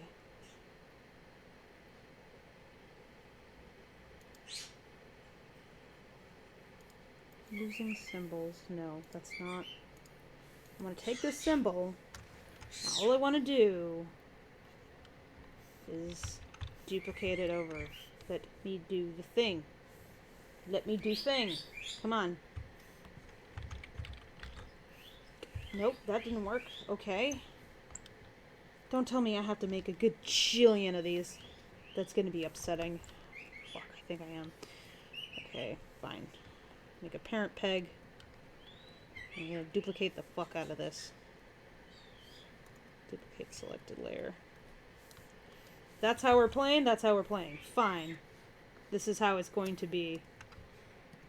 This very inefficient method. But okay.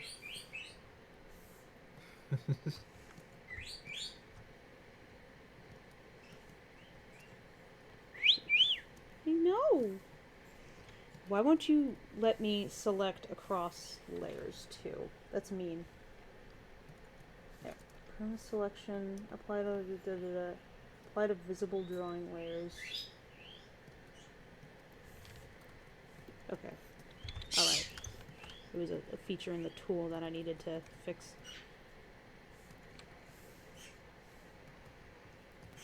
Let's keep duplicating this. Duplicate.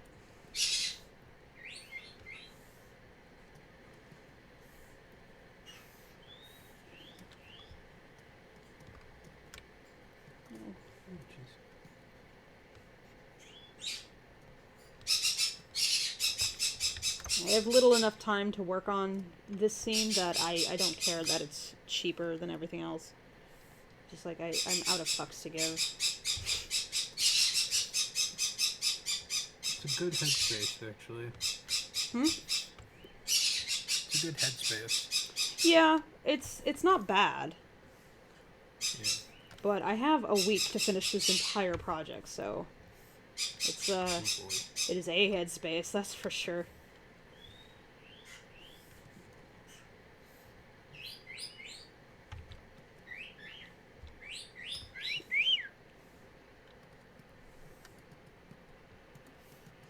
This character is going to flash by too quickly for anybody to notice that it's mostly constructed of symbols and some drawn elements.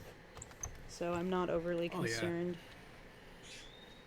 I am going to go in, double click in this heart, and see if I can't extend frame. You going to let me extend the frame? No? Yes? Okay, good.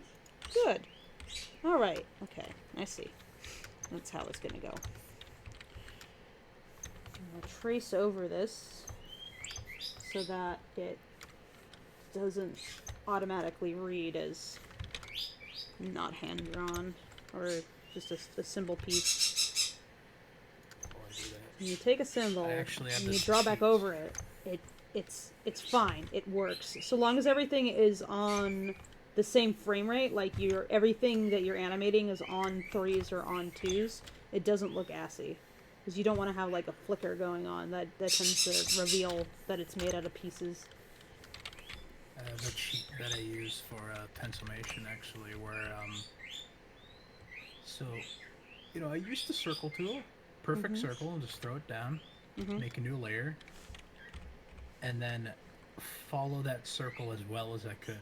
Use the like, transform to line it up and make a perfect circle that has like the inconsistencies that it would have, you know, if you drew it yourself. Yeah. Yes. So that's how I would do one of them. Turn on the onion skin do another, turn on the machine, do another one, put them all into a symbol, and loop them. So if it's animated on 2s, then I would put it on 2s inside of the symbol. So I wouldn't have to do anything other than just move it outside and draw the face on top of it. Smart. Saves so Yeah. much time. Oh man, yeah. Is it getting dark already? Fuck. I don't want it to be dark. No. I wanted the light to stay. I'll have to light my Hanukkah candles soon. I have not enough Hanukkah candles. Irony, yeah, for Hanukkah not having enough candles. I'll find out if maybe my friend can give me some.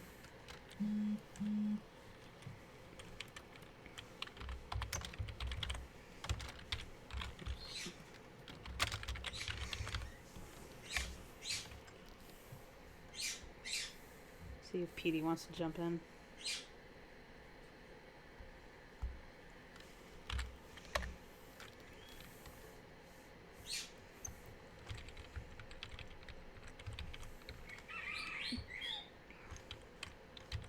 Oops, that's not what I meant to do. Alright, I'm gonna cheat this. Eat.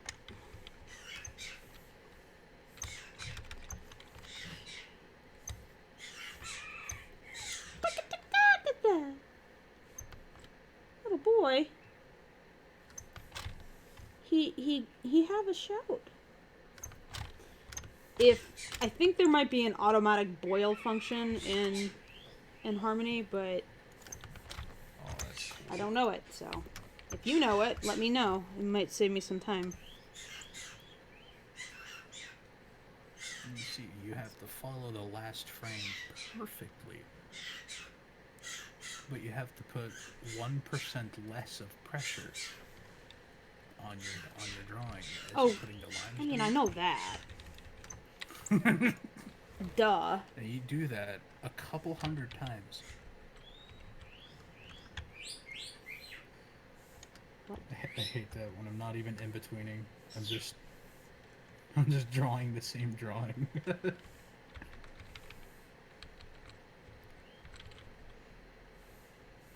I think I might take up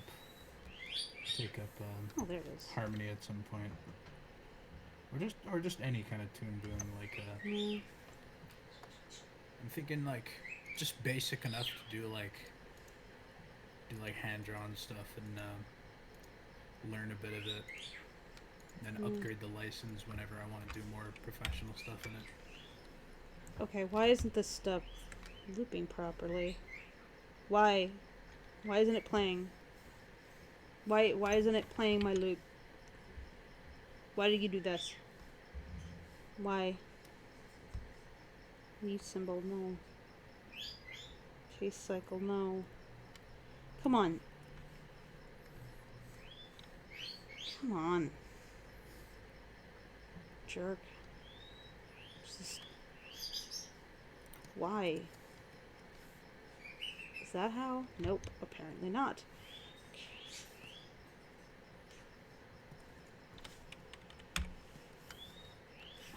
Jeez. Harmony, symbol, loop.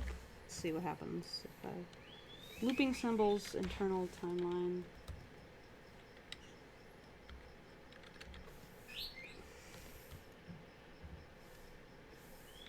No. Case cycle, no. Create cycle. 1.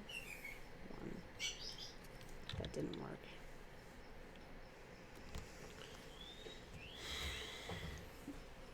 Symbol animation. Expanding symbols. Repeated. Okay.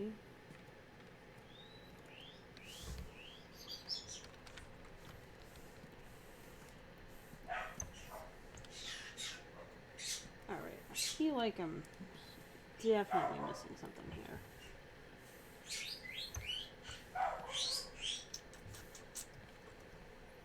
Fill empty cells, blah blah blah.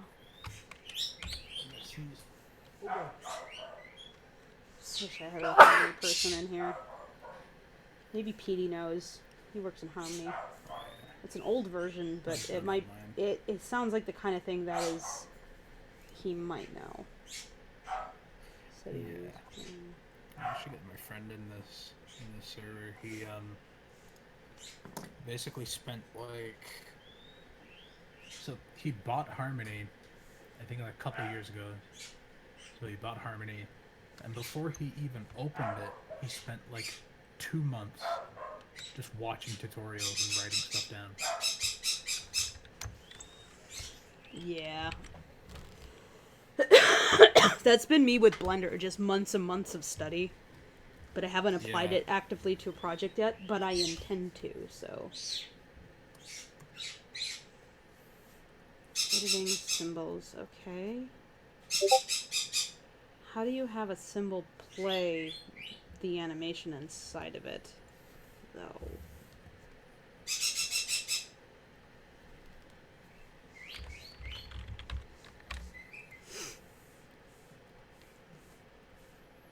Symbol play. Okay, creating empty symbols. That's not what. I don't need to make a null. Creating symbol. Okay. This is one of those questions that is so dumb that you're not gonna find an answer to it quickly. Yeah. Because it's Yeah, I know so what that's stupid like. that they assume you already know. Super frustrating.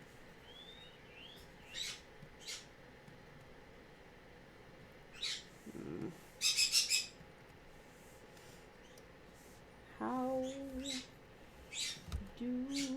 do I think? How do I think? How do I think? How do I do the thing? Do you know? No, you don't.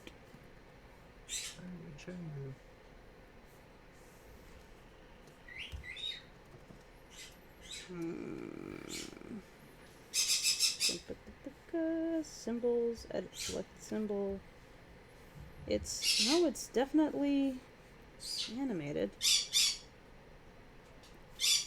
But why, if I go here, it is not? I don't like that. It's not what I want.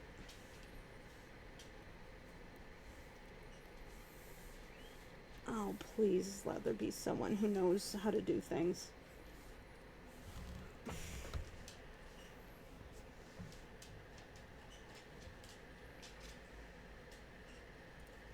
Okay, maybe somebody knows.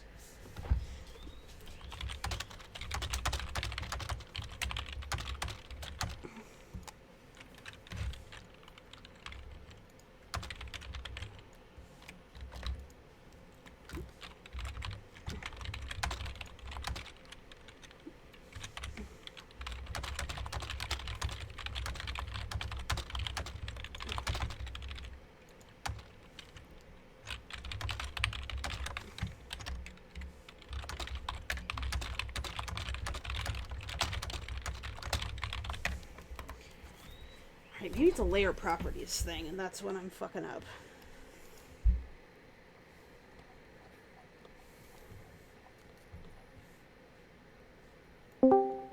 Hello. Oh, Oh, 2 seconds. Who was that? I don't know. I didn't see the name. They fucked up. That's what happened. They just fucked up. They're like, oh fuck! Back out, back out, back out!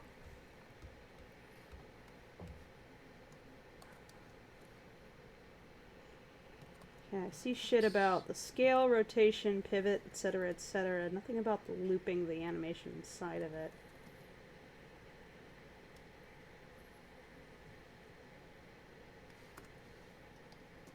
Zoom independent thickness.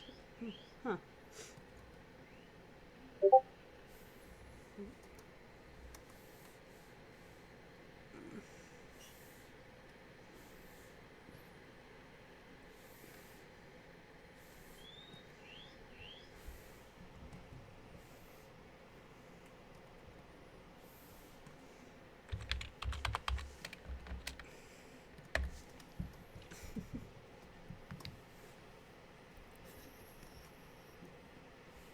Oh, I didn't have chat talking at me. I wasn't reading off what people were saying. I didn't notice. Wait, it was? Jeez, I just wasn't paying attention. Okay. Continue to figure out how to thing. Ugh. Oh, there's something. Oh, I'll start on that after Christmas. I was gonna animate the audio, because I really like animating meme audio, like perfectly cut screens and all that kind of shit. One thing I wanted to animate was remember that really old video of Peepus Room? No. I need to animate some Peepus.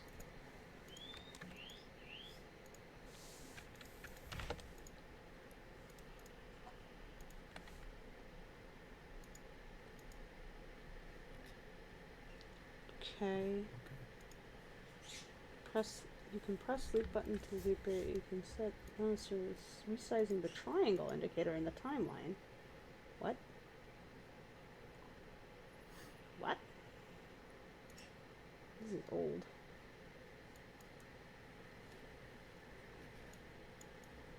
Pace cycle.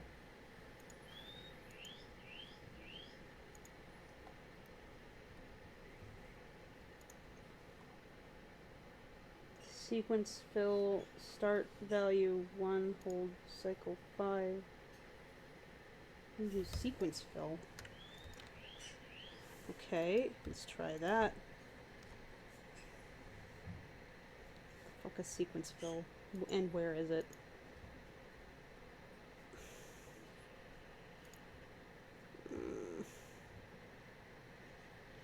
Why?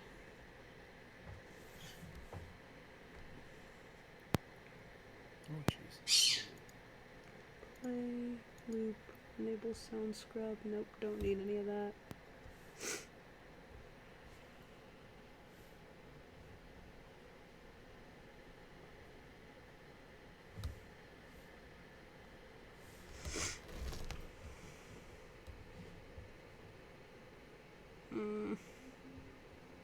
Position, keyframe, line, scene frame, add frames, scene set.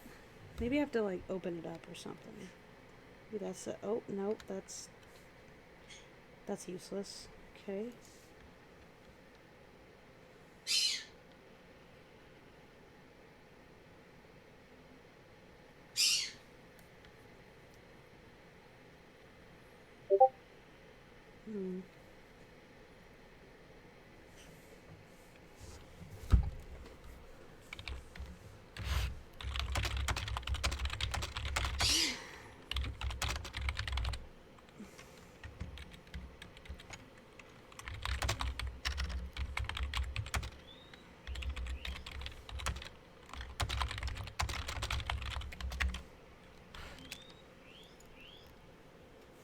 This is so aggravating. Ugh. I think maybe potentially I'm overthinking this. Oh, he doesn't know shit. Great.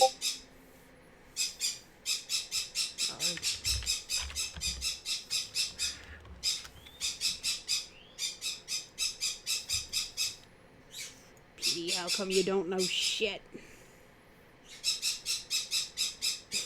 Somebody give me answers. I wonder if Ashley would know.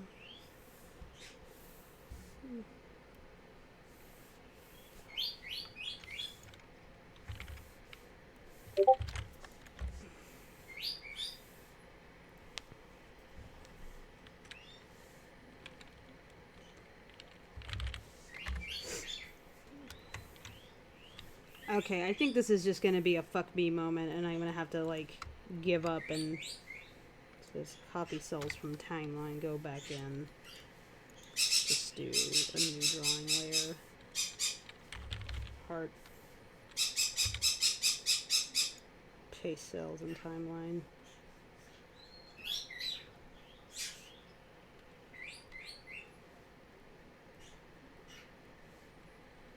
Oh my god, where is it? What the fuck? What the fuck? Why?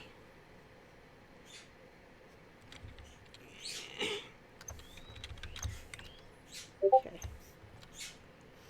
Oop, wrong color. Alright, well, I'm gonna do it in a different way. 'Cause apparently, Harmony just doesn't work the same way at all. So now I'll do it a different way. Asala, fuck it.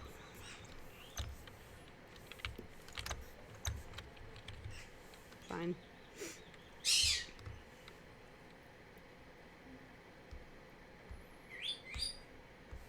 Oh god. Oh no. Does this mean that it's gonna also not cycle? Great. That's... Great. Okay, fine. That's how things work. That's how things work.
Cut cells. Let's back out and make a stego peg. Ah! Why is this hard? Stop.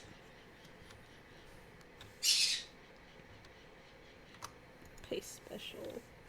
Yeah, fuck it. Just give it to me. Oh no. It did not do the... It did not give it to me the way I want. Shit.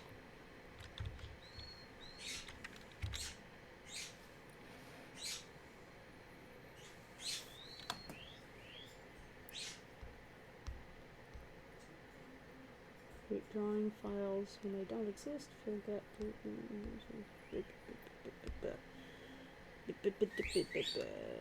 Okay. Oh. None of this is good.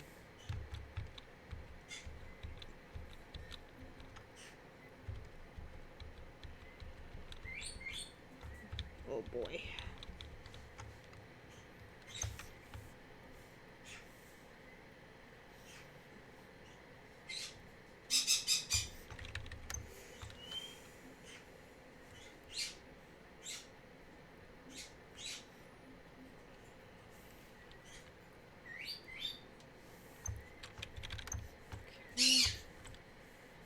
I'm gonna break this apart.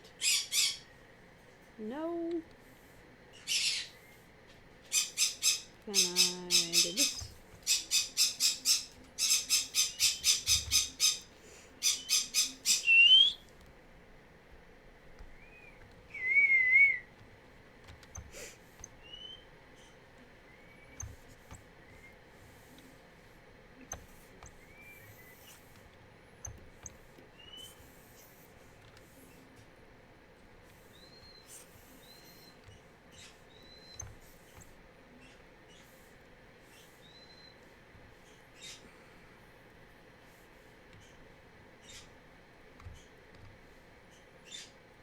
Okay, copy these cells.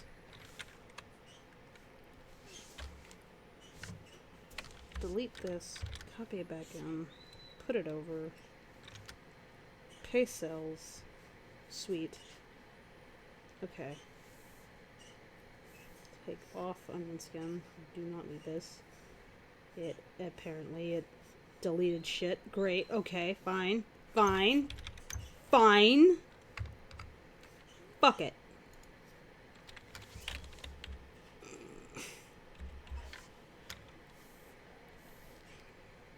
Fine. I guess I don't need any of this. Fuck all of this. Fuck it. I don't. Oh god, I would hit things if it wasn't a bad idea.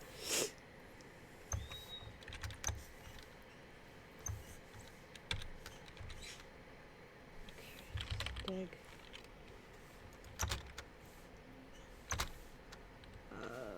Plates. Add close. Get this to here, and yeah. Fuck it.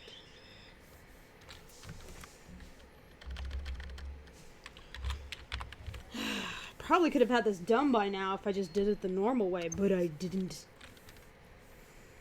No. No, I had to do it the fancy fucking way. The way that nobody advised. Nobody said, hey Fable, do it this way. I chose to do it this way. Because I'm that asshole. Fine. Stego lines. Let's go. Steg plates. That closed. Yay. Okay.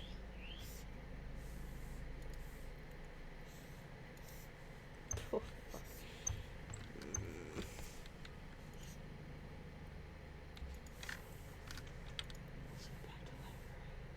So I drew the heart. Drew it at least. What the? That is not what I asked you to do.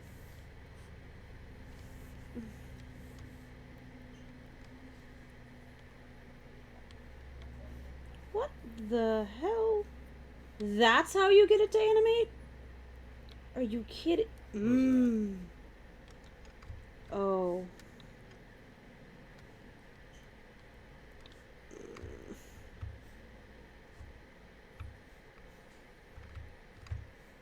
Whatever, fine. That's how it go, that's how it go. Fine, fine. I don't care.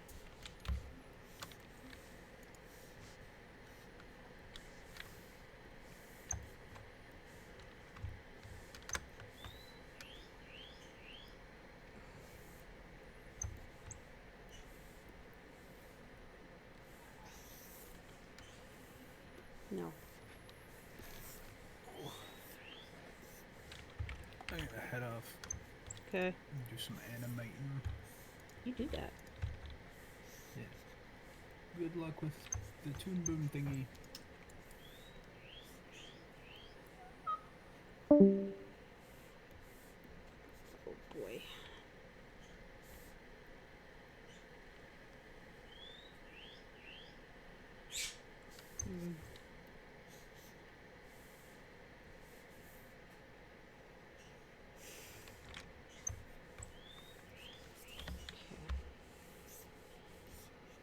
That. What? Just gonna do this. Just gonna erase it all. Delete.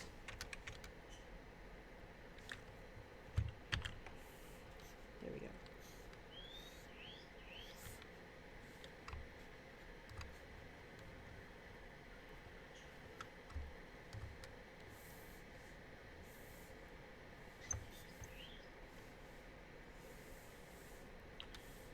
See. Don't use embedded pivot. Okay. Ugh.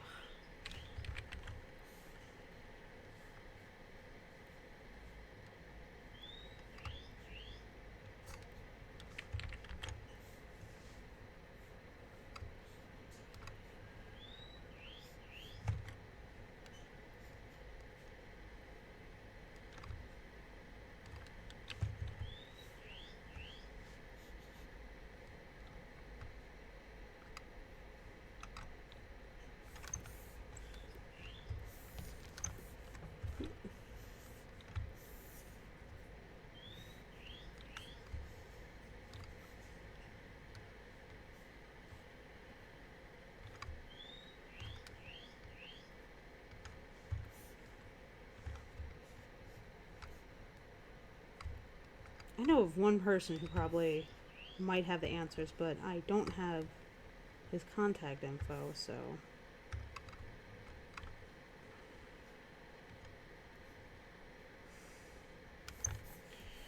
Okay. Steg line. Steg go. Let's delete. Whoa.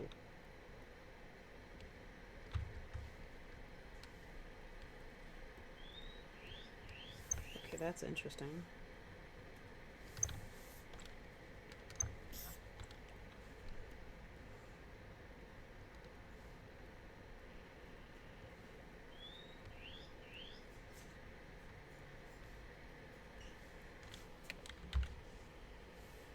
Delete.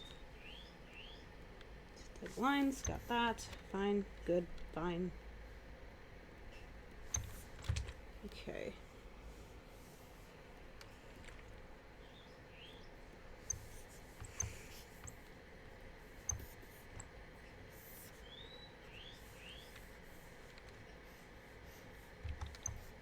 Okay. Cool.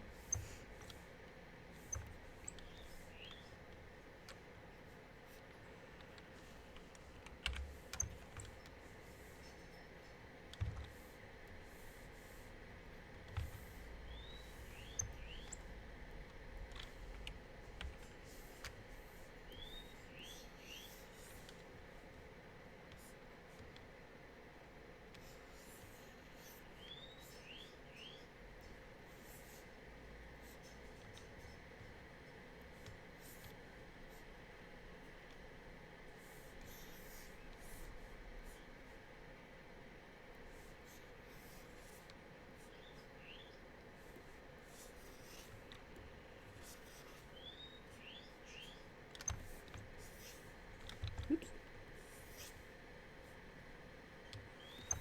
There we go.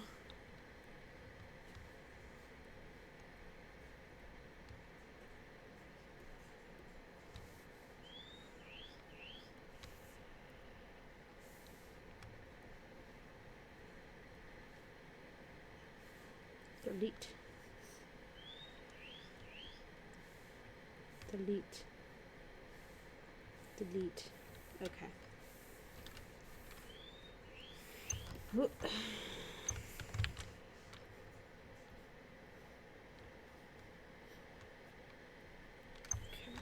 let's see. Can I throw a boil on these or just...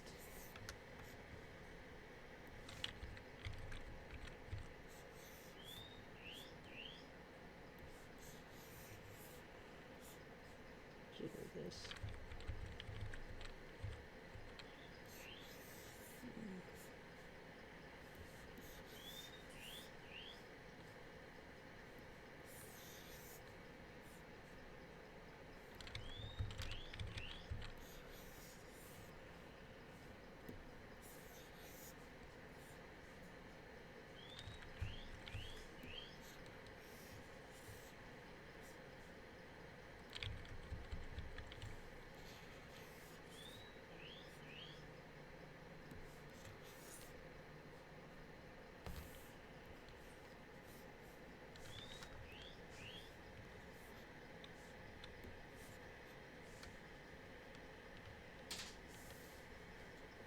They barf on you.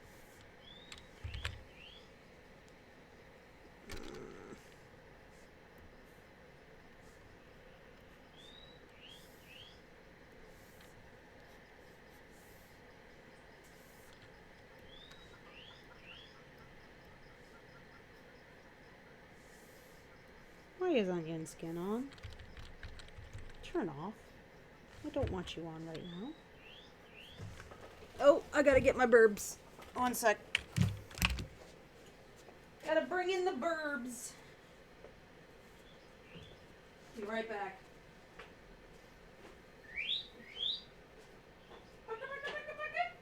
Yeah, little rooster man. He wants inside. Hey, rooster.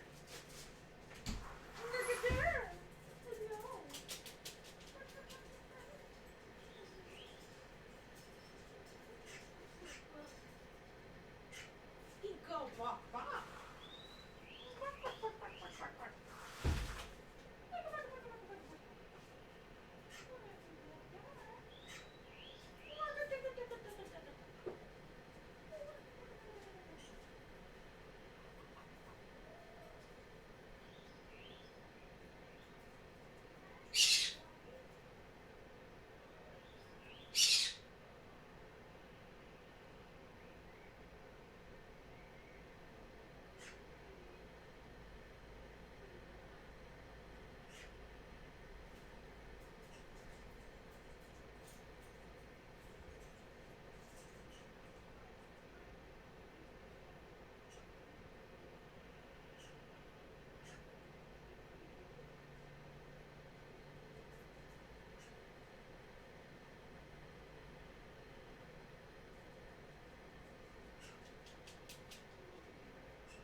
babies.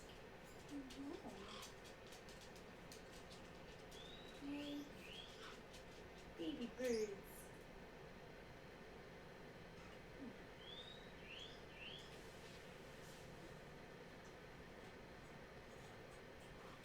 Ready to go to bed. Bedtime ready. Oh, friend, eat some seed. Eat some seed. Be pleased. Alright, you gonna get your friend.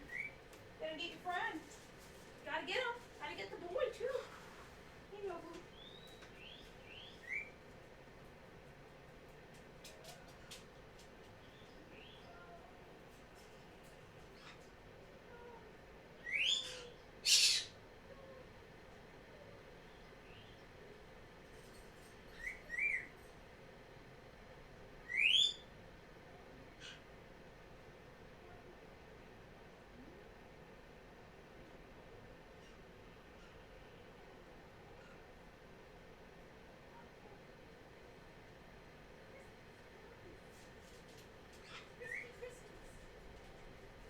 It's Christmas. Merry Christmas.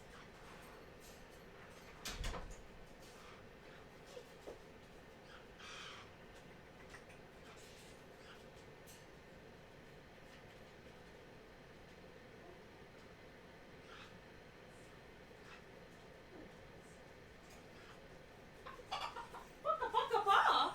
Is that right, chicken? Chicken. I got my boy. Ooh. Oh boy. Boy.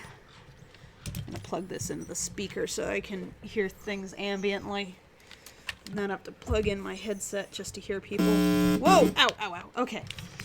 Hey. Can you hear me? Maid? Did you leave? I bet Maid left. Oh, hello.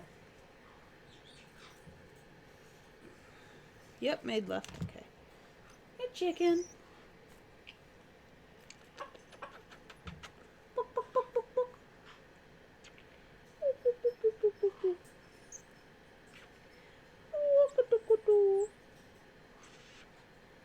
Ooh.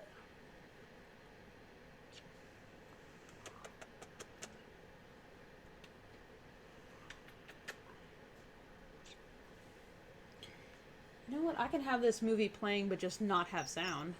That's something I could do. Mute it. I don't need anything. Then I just have like a interesting visual. Aw. Who's a good boy? Yeah. You are. You're a very good boy.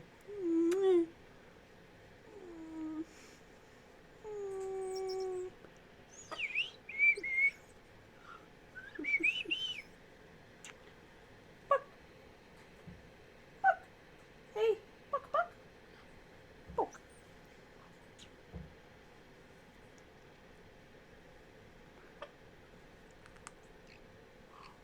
Yes. Oh, good baby. Oh, friend. Friend. No friend. Hey, little Cheeto. Little puffin. Cheetah Puff. He's such a Cheeto Puff. What a baby. Cheeto Puff. Yeah. You're happy. You are upset. You don't like that rooster being there?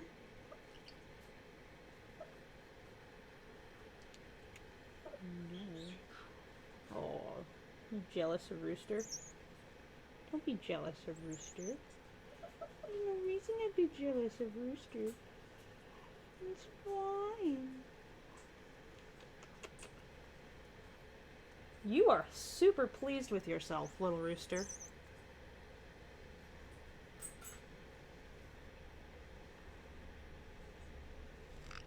Where? Oh no.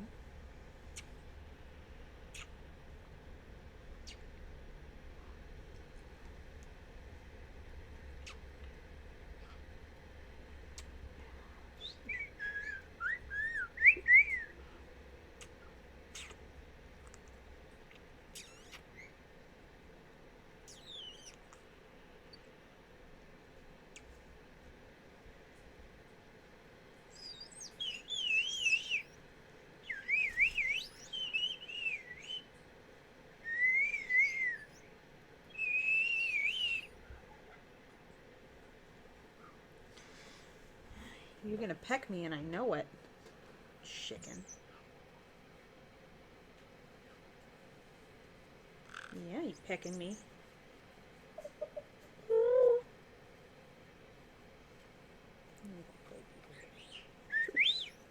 Hey, girls.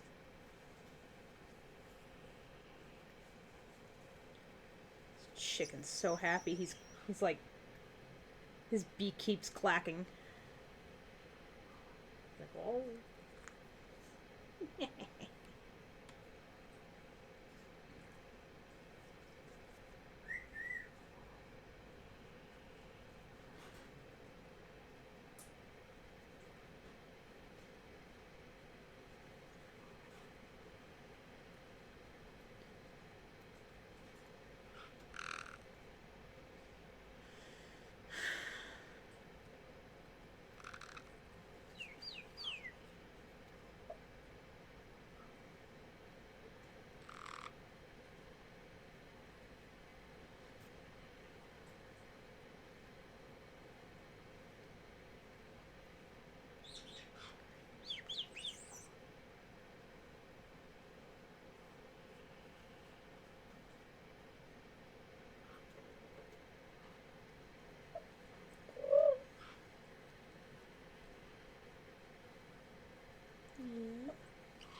You getting tired, little boy? Oh, the rooster's getting tired. Hi. You getting tired?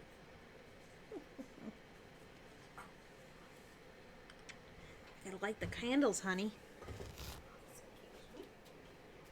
Don't you jump.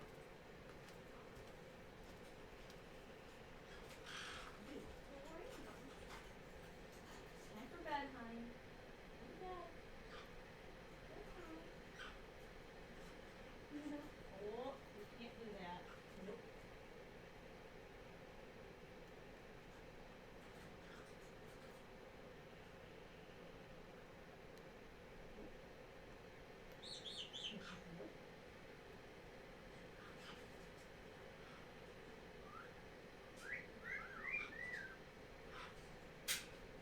Go.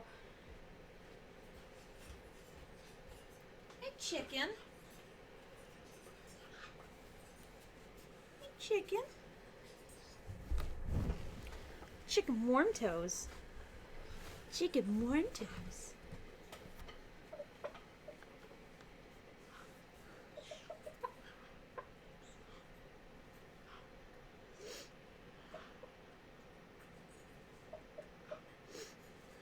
Boop, boop, boop, boop, boop.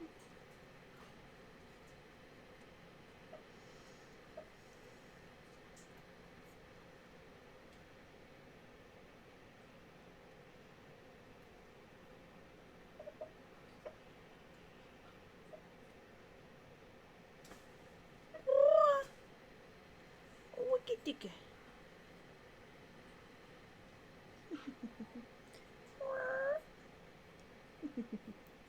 Good chicken. Bark, bark, bark, bark, bark. Sure, okay. Hello. Okay.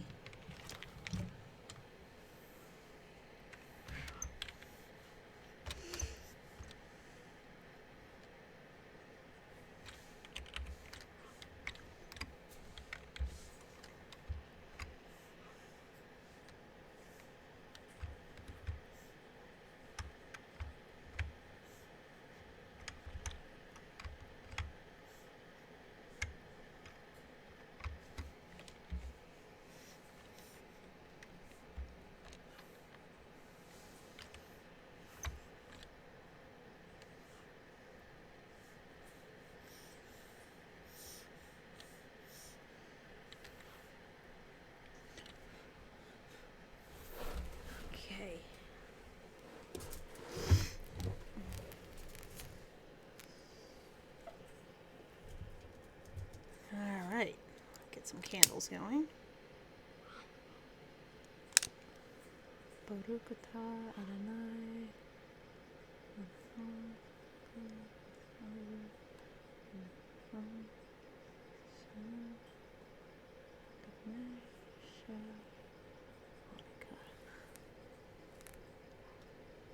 And not let that melt on my fingers. There we go. And I got the candles.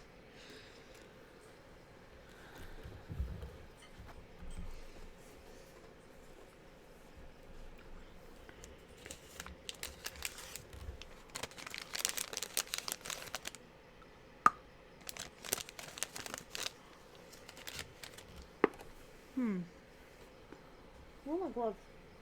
Oh.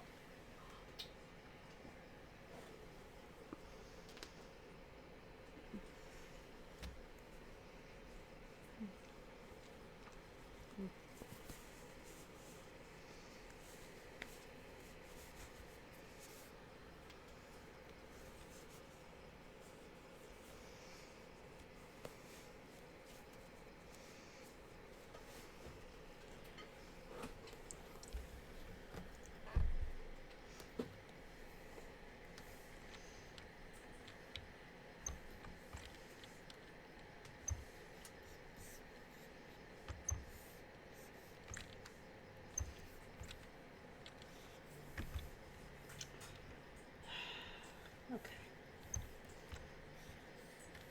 Back on my bullshit.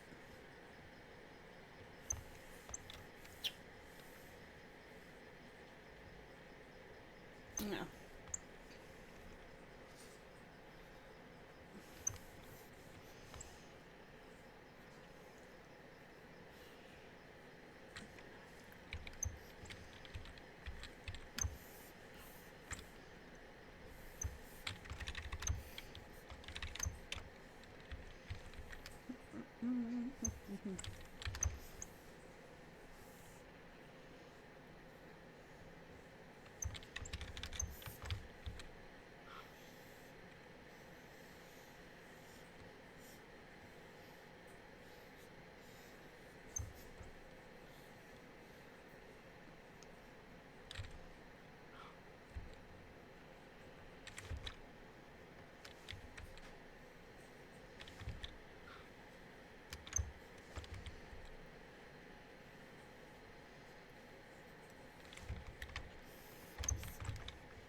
At Fable_Paint, hello. Yo.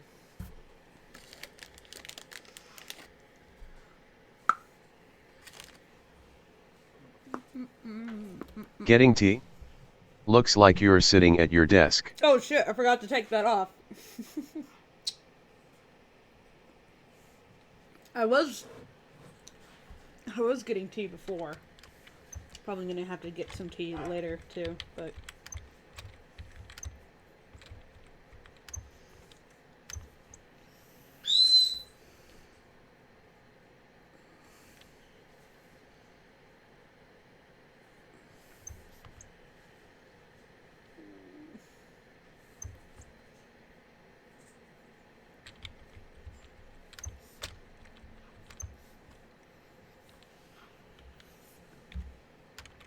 oops.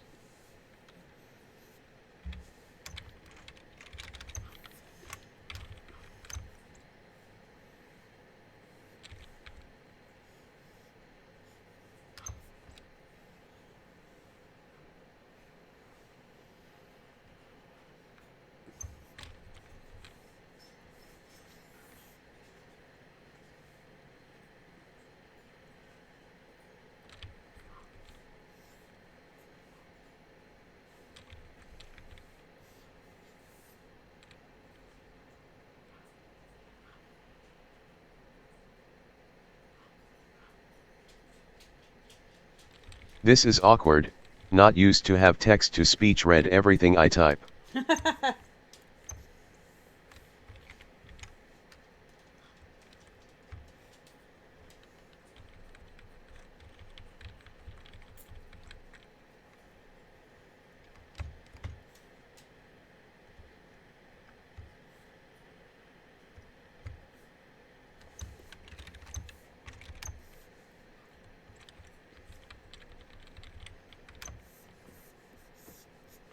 Oh shit.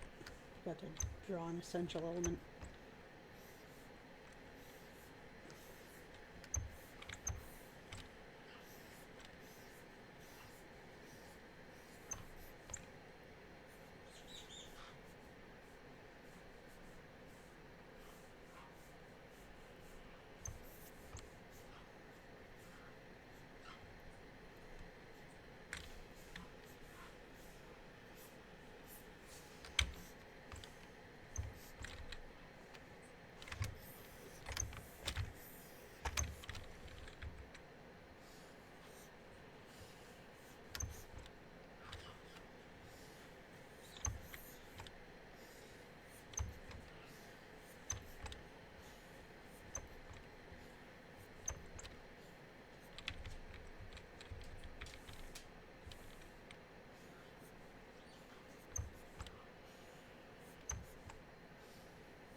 Oh boy.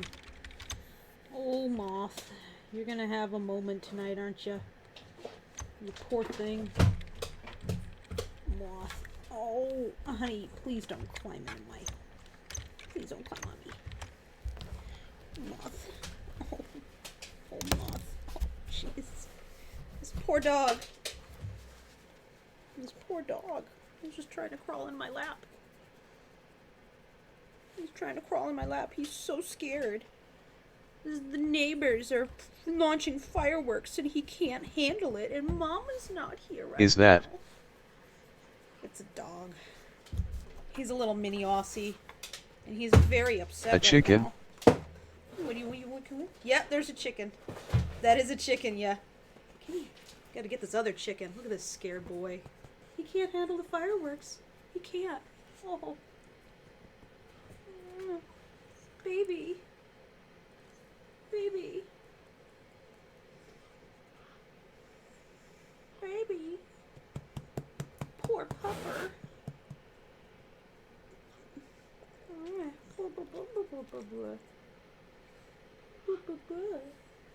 What a baby. Yeah, the chicken's name is Nobu. He's my rooster. I used to have 5 chickens, but 4 of them got sick and died.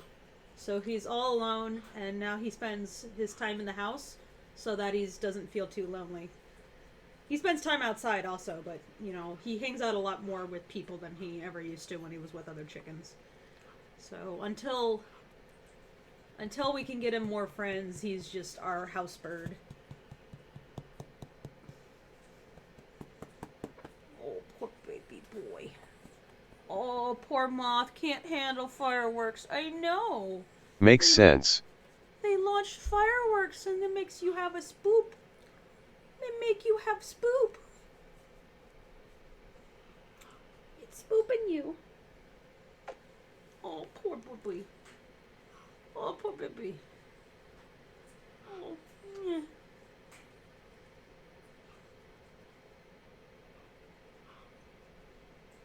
Whoa.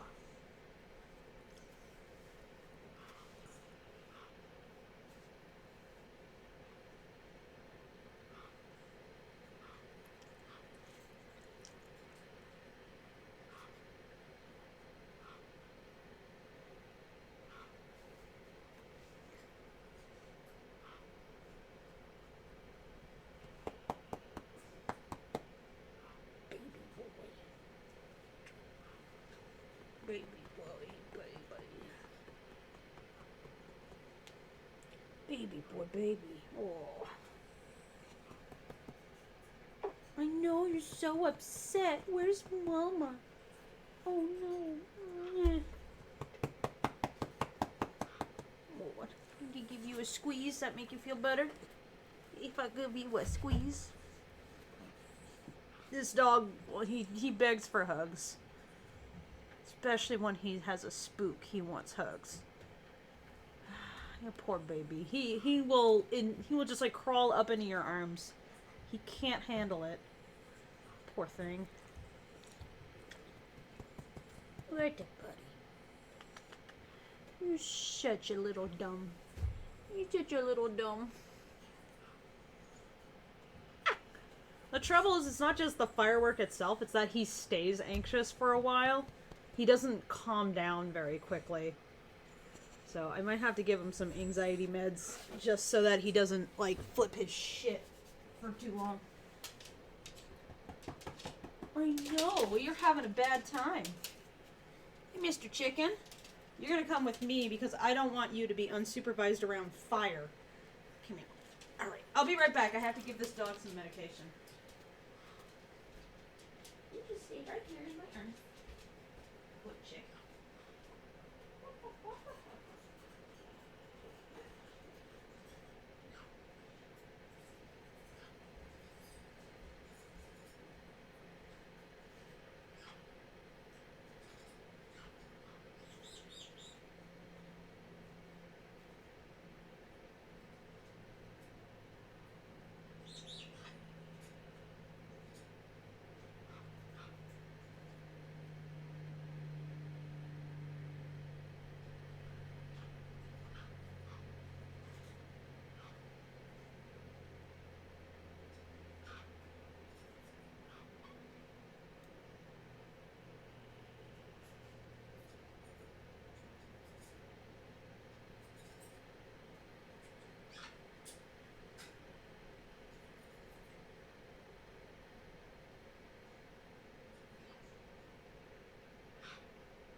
buddy. Wanna sit there yet? Boy, yeah. You calm down, moth. Alright, it'll take a bit for those meds to kick in, but he should be a lot happier soon. My dog has anxiety problems. He's just that way. No, he's just a dog who is anxious.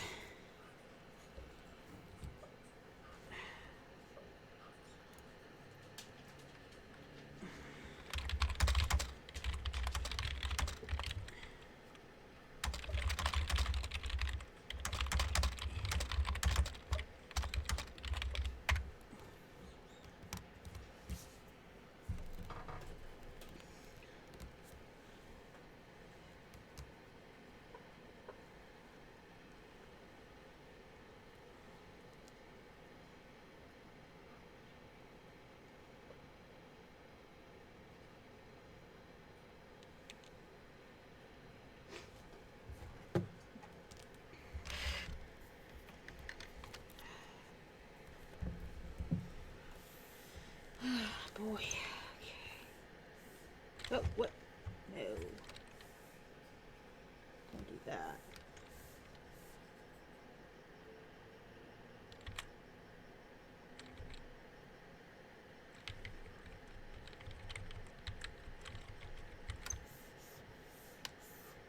Hey.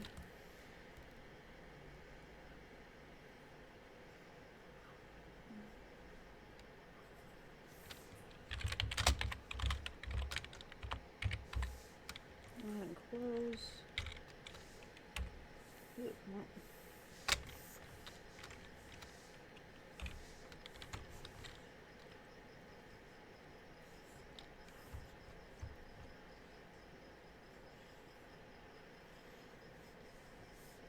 Yeah, yeah.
Okay.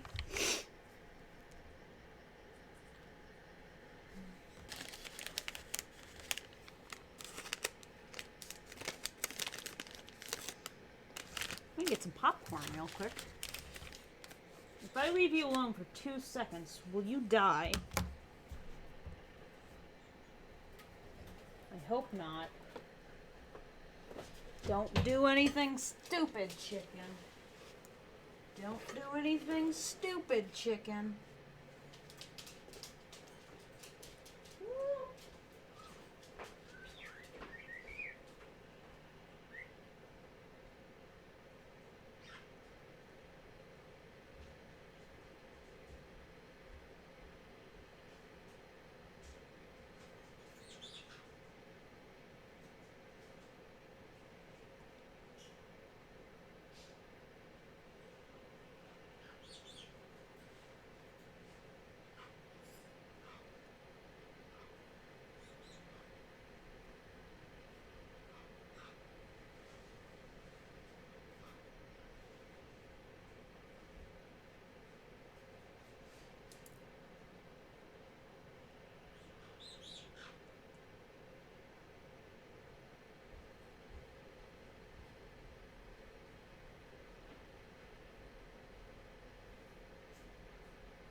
popcorn. Hey, you didn't die.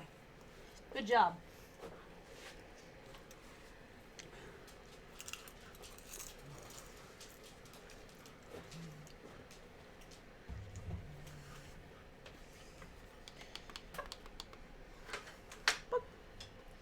Give you warm tea.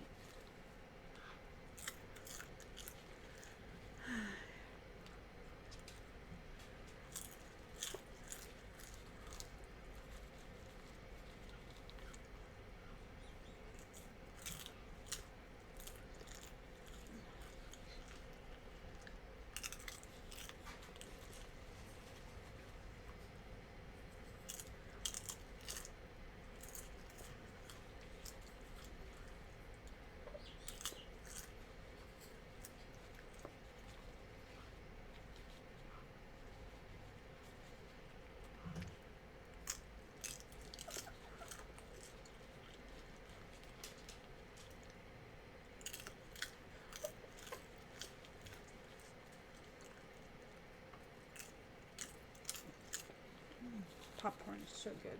Yeah. You want one?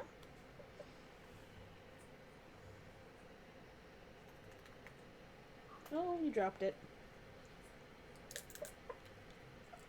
Supposed to give you a piece.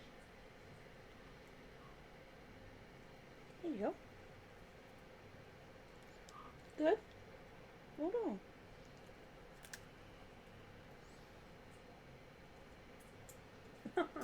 You're messy.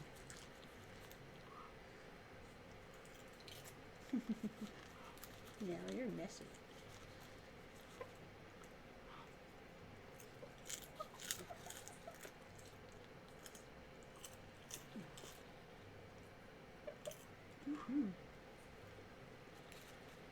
Boop, boop.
Happy chicken. You like popcorn? Hmm? You want another? How about this piece? There you go. Good boy. How about this piece? You like the popcorn? He likes the popcorn. Learn to eat popcorn.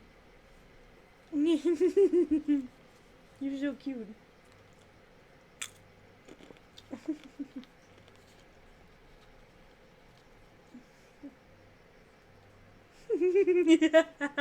He takes the popcorn. He's so cute.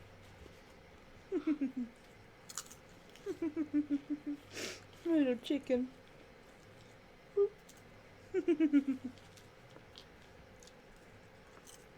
He's eating like the tiniest of scraps.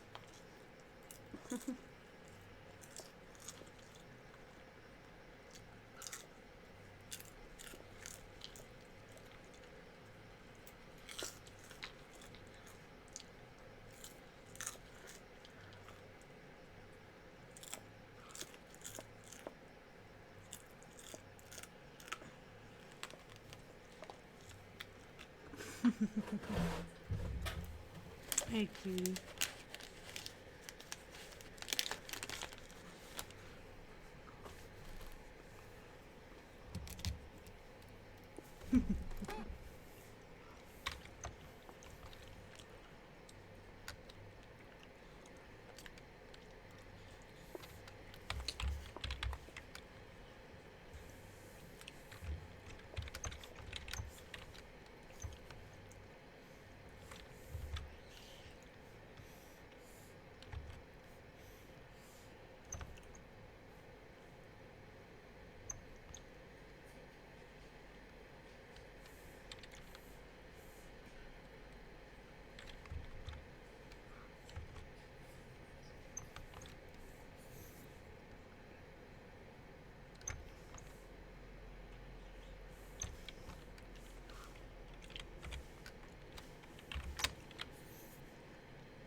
What animation program is this?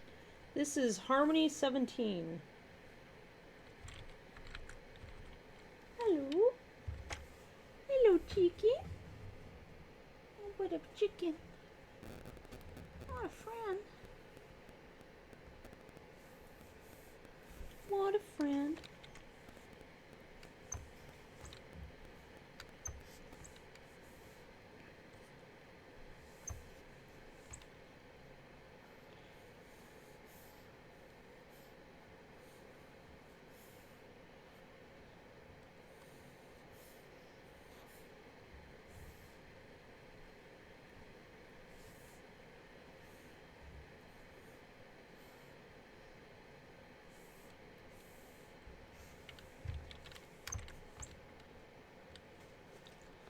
Thank you. Smiley face. No problem.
How many birds do you have now?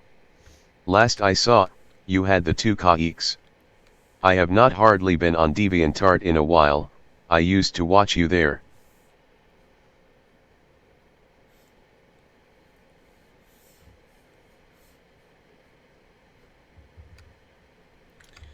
I have 3 kayaks now, and this rooster. I used to have another 4 chickens, but they got sick and passed away.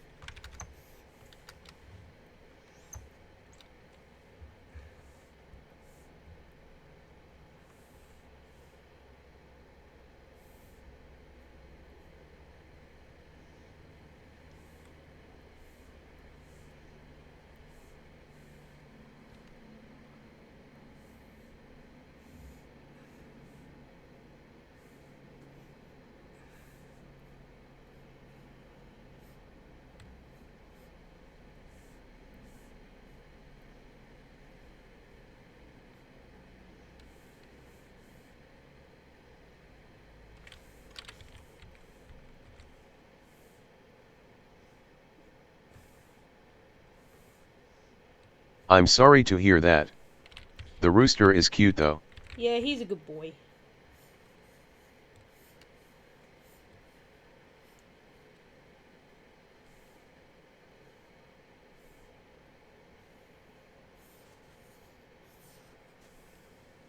And then they barf on you. And then they barf on you.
Oops.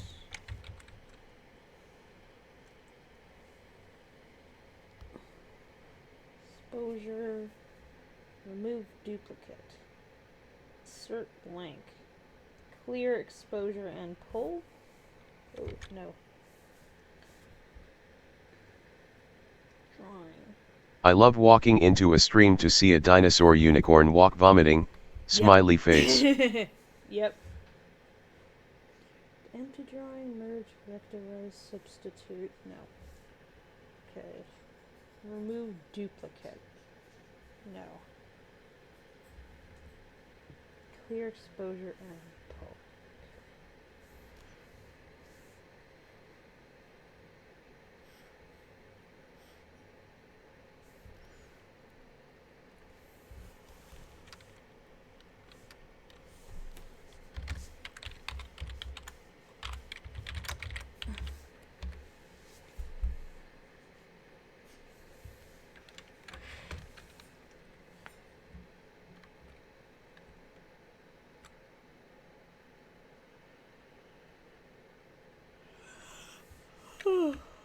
Removing duplicate.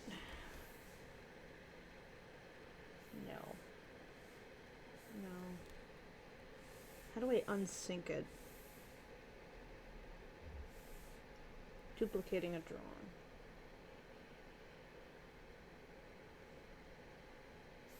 Merging? No. No.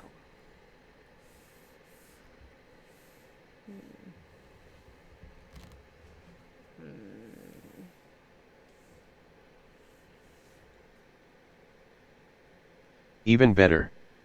I think it's a game Grumps Dinsosaur unicorn vomiting. Yes. Yep, it is.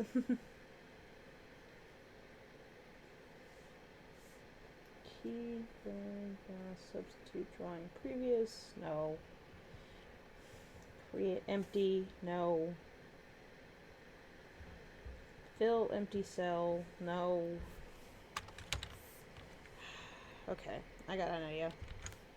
Nope, nope, nope, not that. Not that idea.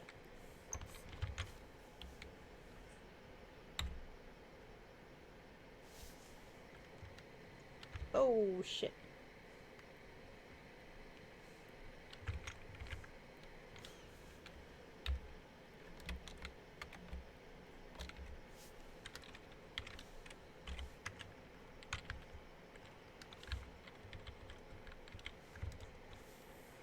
Is it a Sexpangosaurus? It is one of them. Oh yeah, we got a dino.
There we go.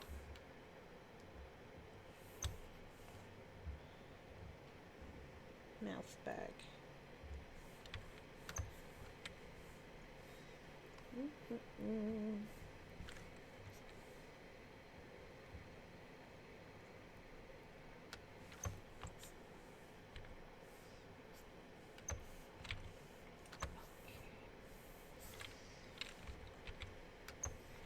can't I select you?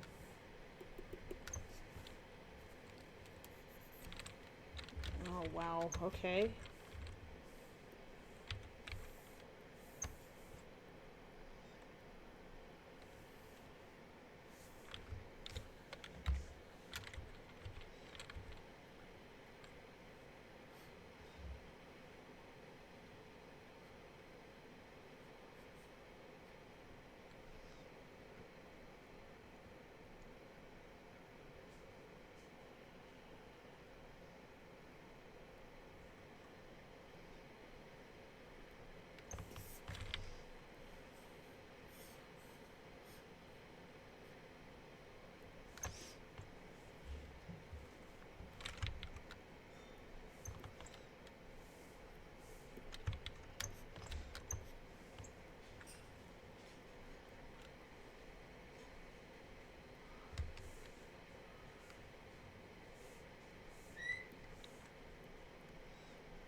Why can't I click anything? I can click that. I can't click that. I can click that.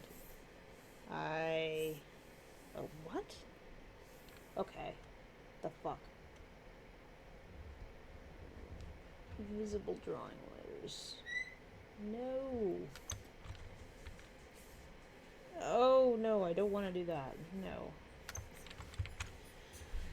Okay, why are you butts?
And then they barf on you. Cool.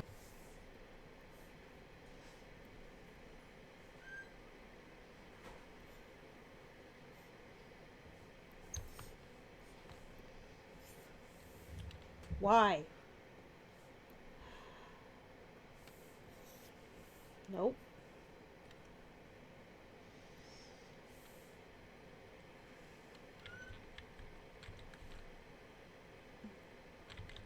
Hey.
Oh. That's why.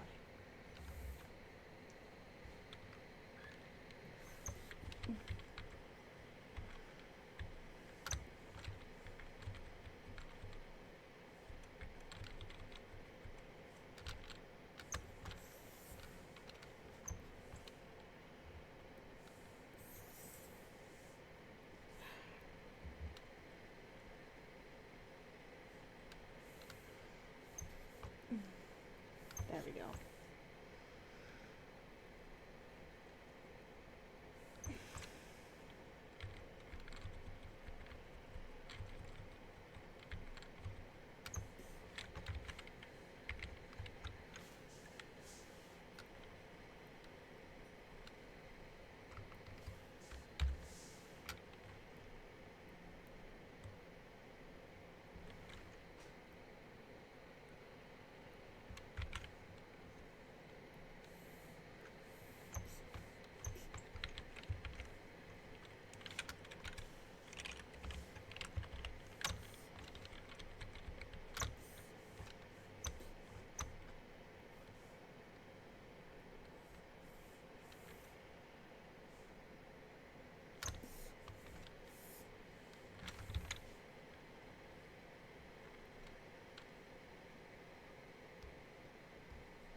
And then they barf on you. Cool. So look at them, they're all like, ooh.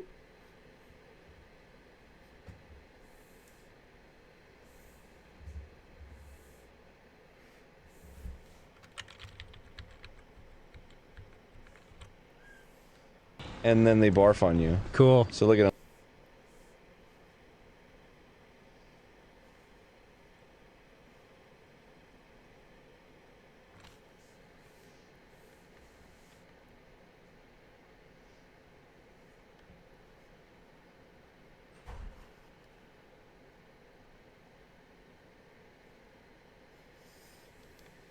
And then they barf on you. Cool. So look at them. And then they barf on you. Cool. So look at them, they're all like, ooh. And then they barf on you. Cool. So look at them, they're all like, and then they barf on you. Cool. So look at them, they're all.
And then they barf on you. Cool. So look.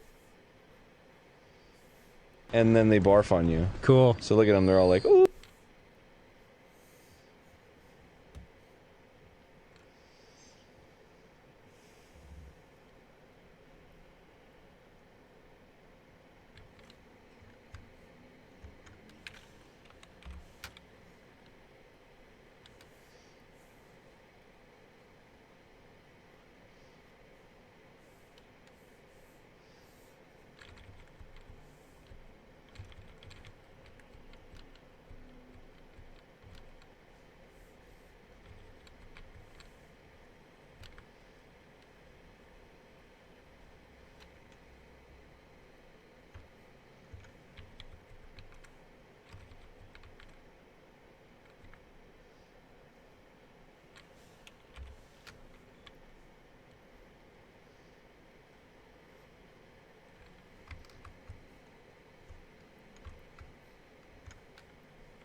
And then they barf on you. Cool. So look at them, they're all like, ooh, what? And then they barf on you. Cool. So look at them, they're all like, ooh.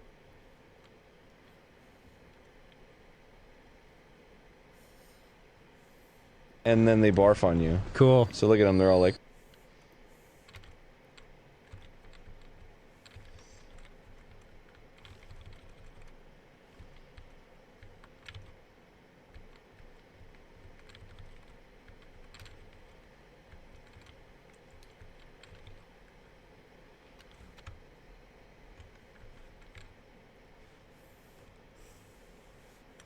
Whoops.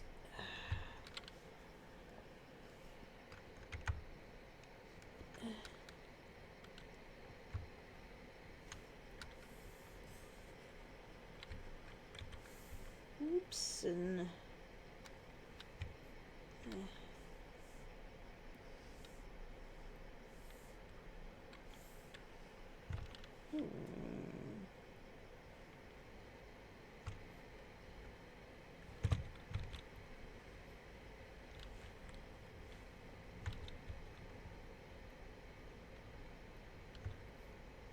There we go.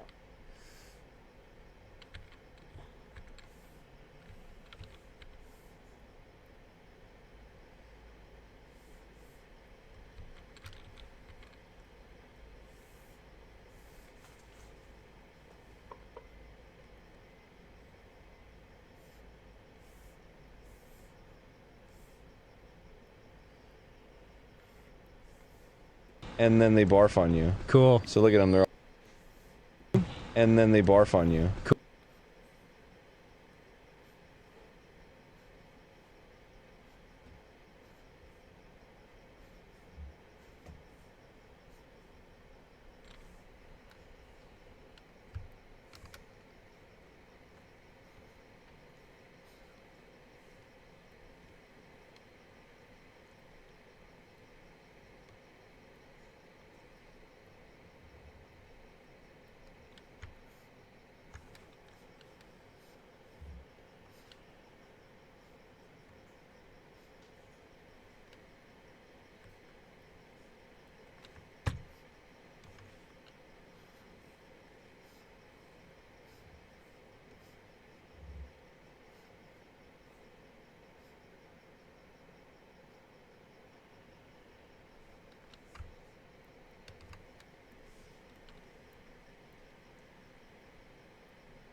And then they barf on you. Cool. So look at them, they're all like, "Ooh, what's that?" And Just it's like Barry. nothing.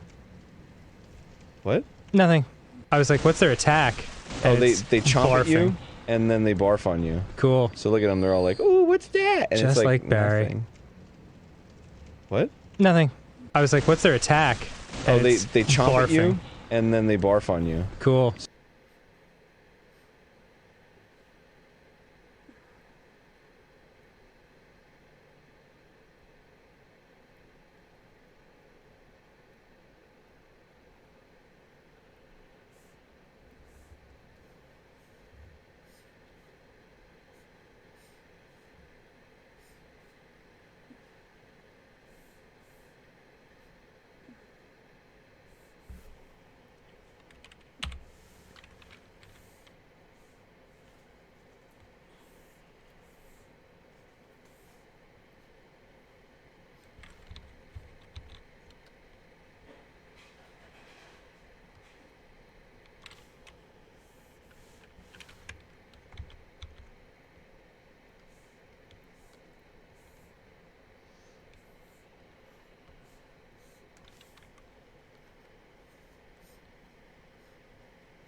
And then they barf on you. Cool. So look at them.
Very epic Dino Vom.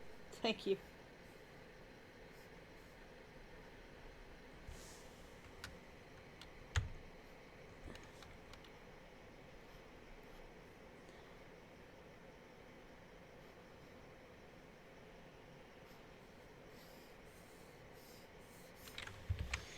And then they barf on you. Cool. So look at them, they're all like, "Oh, what's that?" And Just it's like Barry. nothing. What? Nothing. I was like, what's their attack? Oh, And they it's chomp at you, barfing. and then they barf on you. Cool. So look at them, they're all like, "Oh."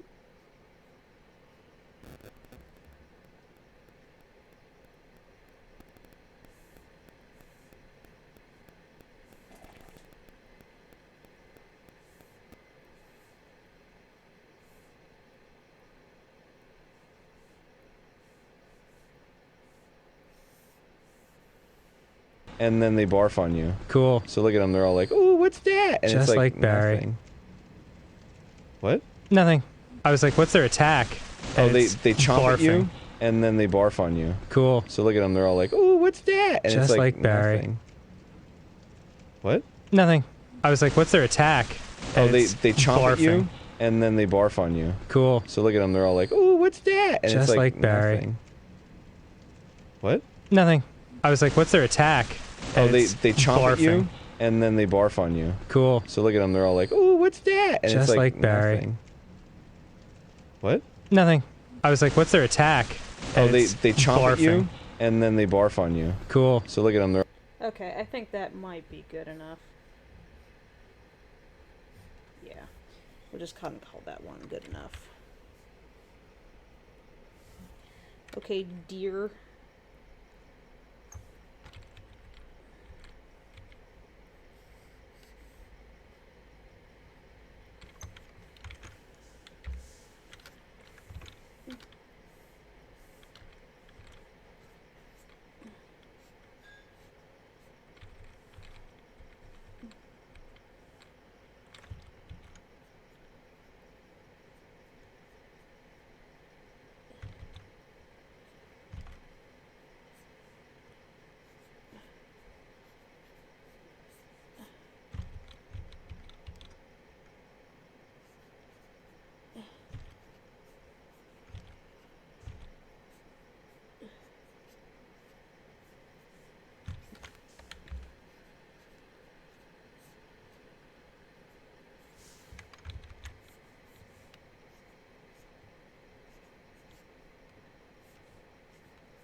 Baby.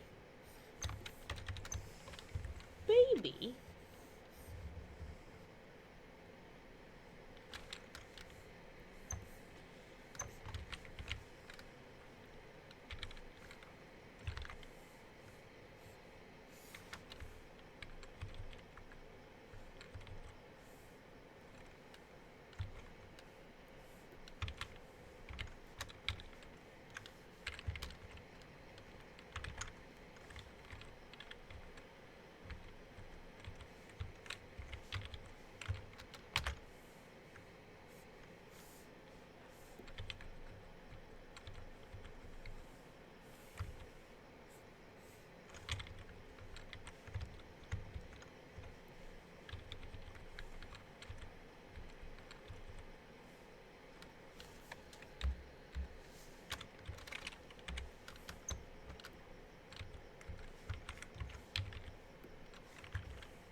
And then they barf on you. Cool. So look at them, they're all like, "Ooh, what's that?" And Just it's like Barry. nothing. What? Nothing. I was like, what's their attack? Oh, And they it's chomp at you, barfing. and then they barf on you. Cool. So look at them, they're all like, "Ooh, what's that?" And Just it's like Barry. nothing.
they barf on you. Cool. So look at them, they're all like, "Ooh, what's that?" And Just it's like Barry. nothing.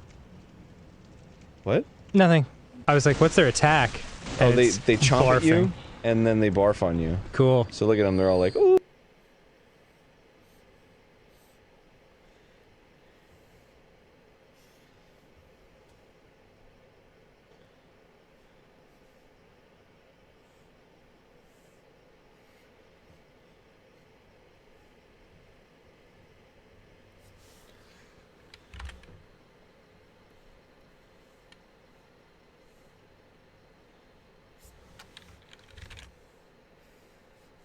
At you, and then they barf on you. Cool. So look at them at you, and then they barf on you. Cool. So look at them at you, and then they barf on you. Cool. So look at them at you, and then they barf on you. Cool. So look at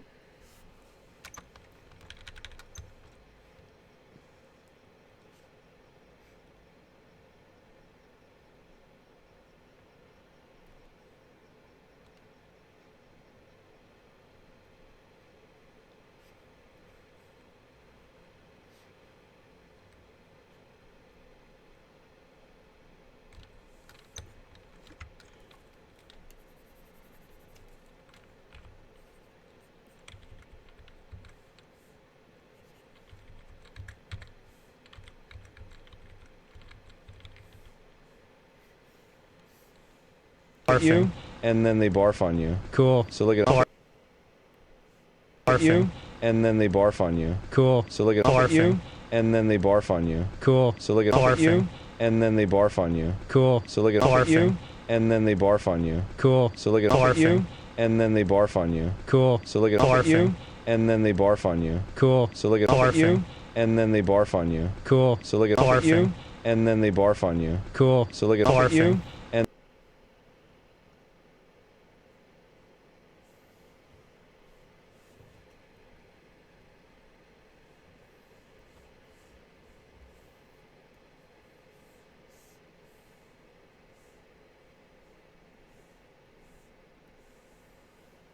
Cool. so look at them at you, and then they barf on you. Cool. So look at them at you, and then they barf on you. Cool. So look at them at you, and then they barf on you. Cool. So look at them at you, and then they barf on you. Cool. So look at them at you, and then they barf on you. Cool. So look at them at you, and then they barf on you. Cool. So look at them at you, and then they barf on you. Cool. So look at them at you, and then they barf on you. Cool. So look at them at you, and then they barf on you. Cool. So look at them at you, and then they barf on you. Cool. So look at them at you, and then they barf on you. Cool. So look at them at you, and then they barf on you. Cool. So look at them at you, and then they barf on you. Cool. So look at them at you, and then they barf on you. Cool. So look at them at you, and then they barf on you. Cool. So look at them at you, and then they barf on you. Cool. So look at them at you, and then they barf on you. Cool. So look at them at you, and then they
Oh, it's Lorraine.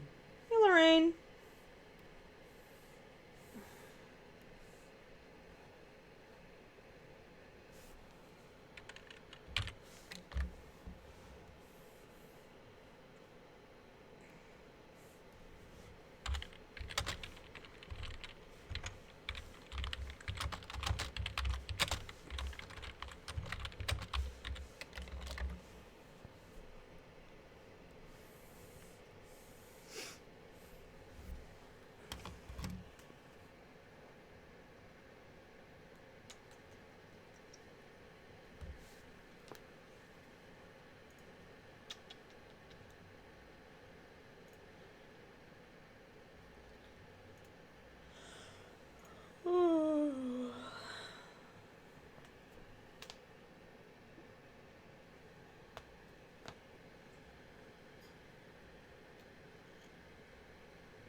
Now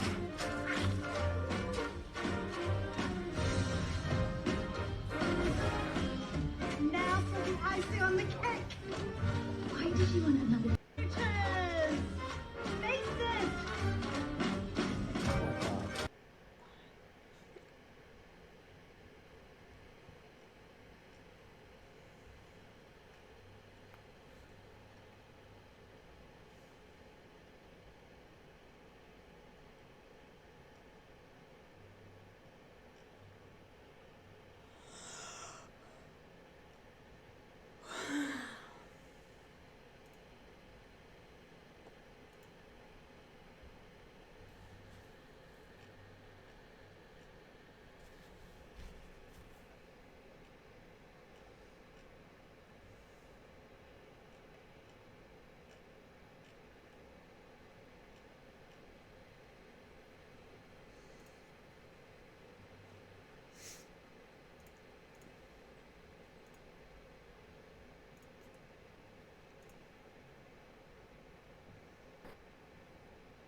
Man, this is.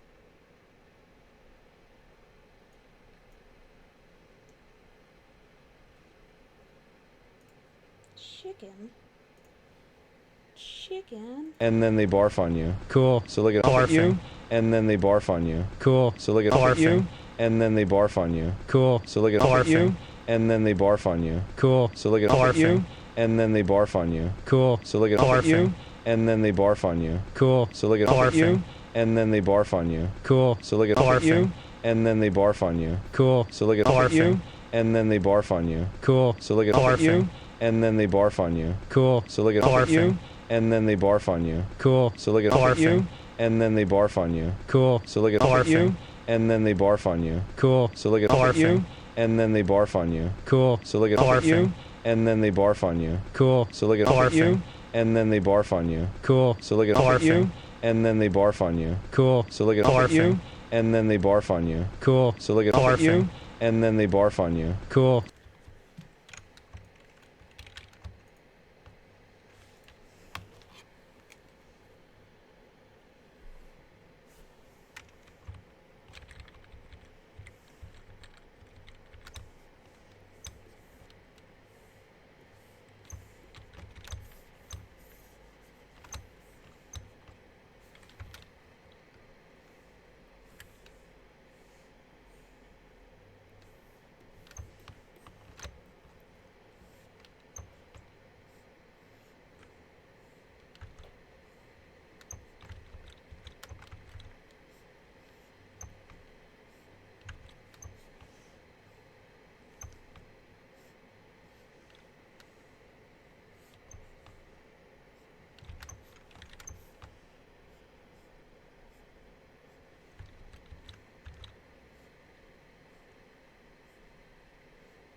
I love the frame of the deer guy going no. Good.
Told myself I wouldn't alter from the storyboard, and here I am altering from the storyboard because that's how I work.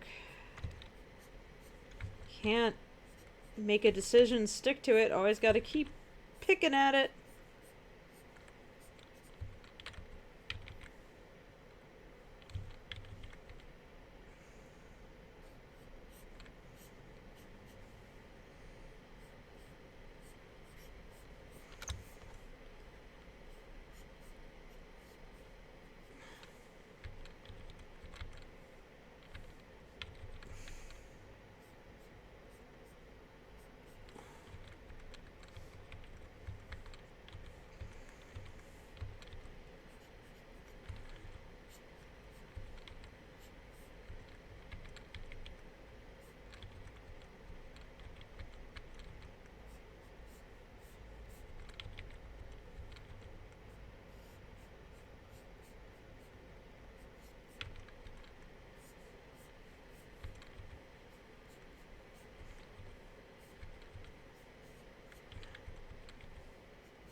you, and then they barf on you. Cool. So look at them. Barfing. You, and then they barf on you. Cool. So look at Barfing. you, and then they barf on you. Cool. So look at Barfing. you, and then they barf on you. Cool. So look at Barfing. you, and then they barf on you. Cool. So look at Barfing. you, and then they barf on you. Cool. So look at Barfing. you, and then they barf on you. Cool. So look at Barfing. you, and then they barf on you. Cool. So look at Barfing. you, and then they barf on you. Cool. So look at Barfing. you, and then they barf on you. Cool. So look at Barfing. you, and then they barf on you. Cool. So look at Barfing. you, and then they barf on you. Cool. So look at Barfing. you, and then they barf on you. Cool. So look at Barfing. you, and then they barf on you. Cool. So look at Barfing. you, and then they barf on you. Cool. So look at Barfing. you, and then they barf on you. Cool. So look at Barfing. you, and then they barf on you. Cool. So look at Barfing. you, and then they Damn, that deer got barf in act. It definitely did.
a second. Yeah, I just asked if you guys would pick me up to go to there.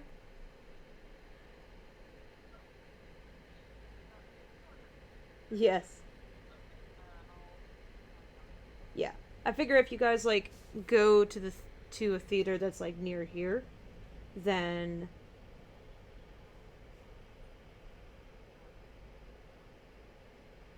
okay. Maybe. I don't know. It's like I really want to. I'm just so fucking busy. I think it depends if I finish this scene tonight. Okay. If I finish this scene tonight, then I'll have time. Okay. Yeah, no, that's not going to be a problem. This movie has they spent like $95 million on it, and I think it made less than 10 million. It's like, whoa, how many bad decisions? People are joking. They were like 30 billion of that went to Taylor Swift. It's such a bad idea. Yeah. Okay. Bye.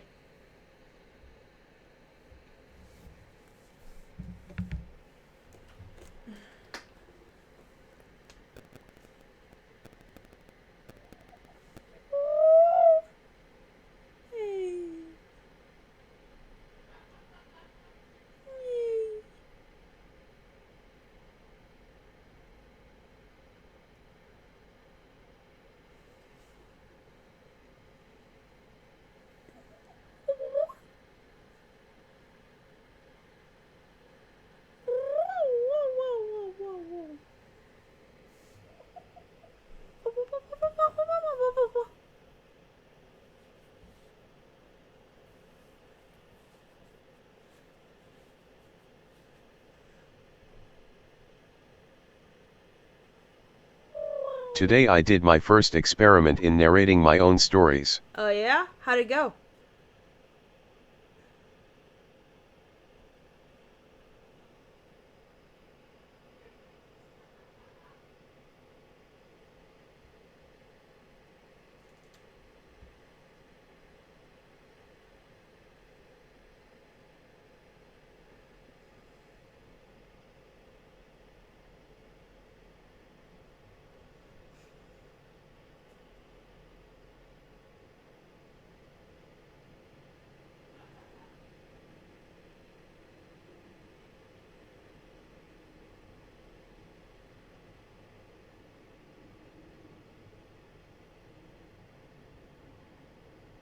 It underscored my shortcomings as a performer, but the process wasn't as painful as I expected.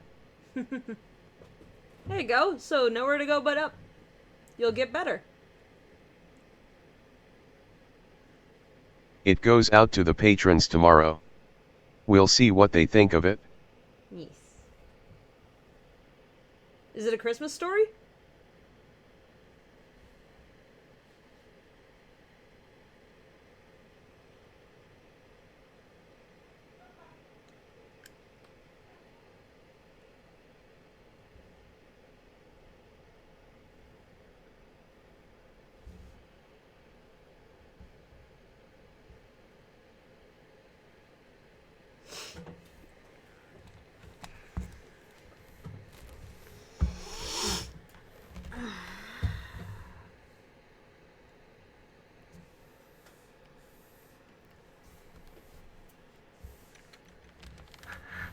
The website hiccuped.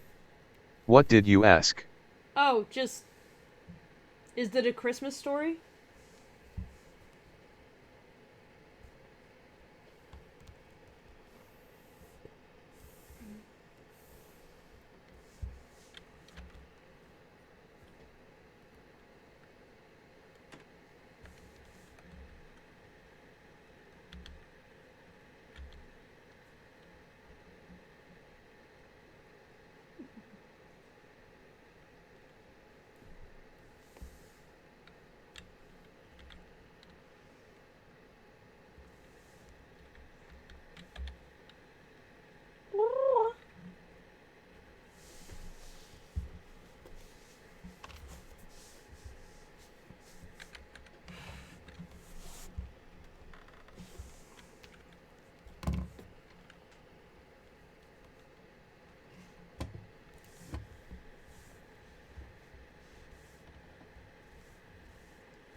know I picked my shortest story, so for Christmas, people are getting a short that speculates AI has been conspiring to make humanity predictable and manageable.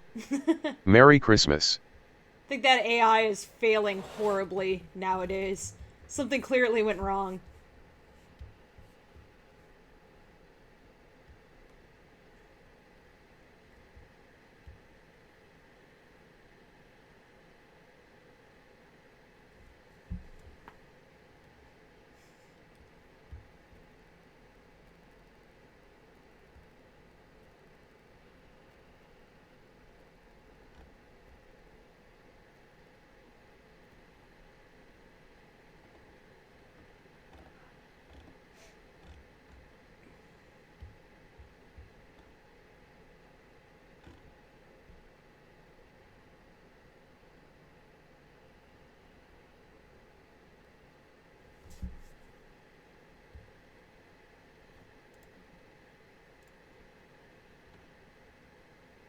Not every experiment is successful.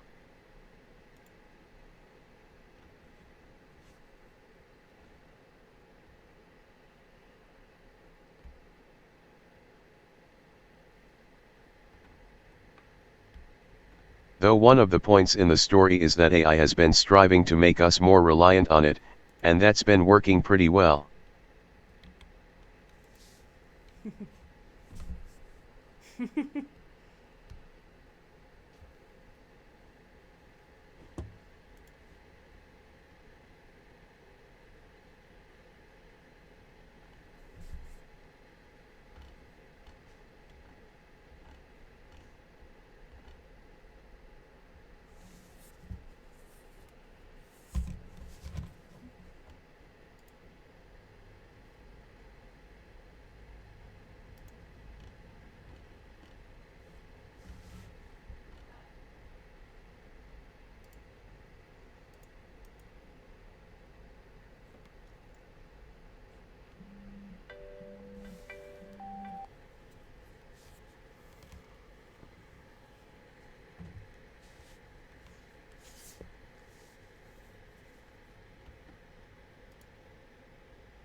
This is one of the stories I gave you to share with your patrons. Ah. If you cool. want, I can give you this link to share as well. Nah, if I didn't do the cover art, then I don't think so. Wait. No, you're saying that I already shared it, so. Which story?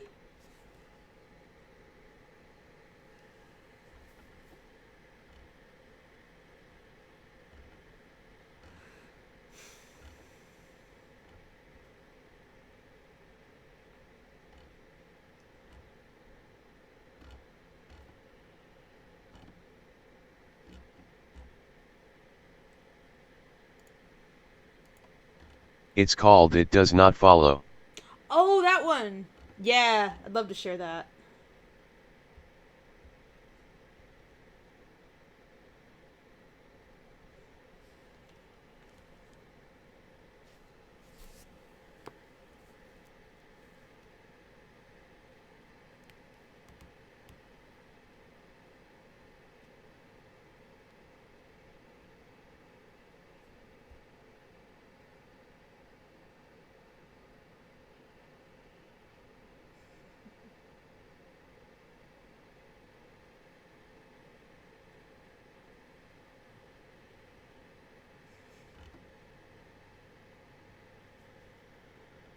I'll dump the link in Discord.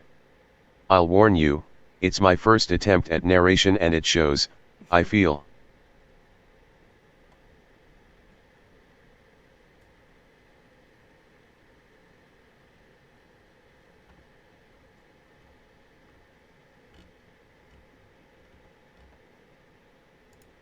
Oh, it's the narrated version of It Does Not Follow.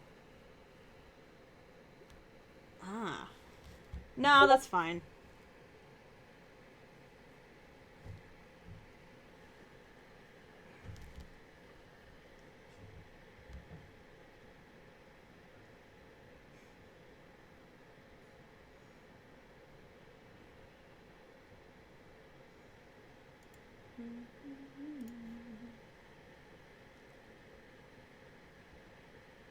You've already got the text version L. Yeah. Like maybe if I did a reading of it or something.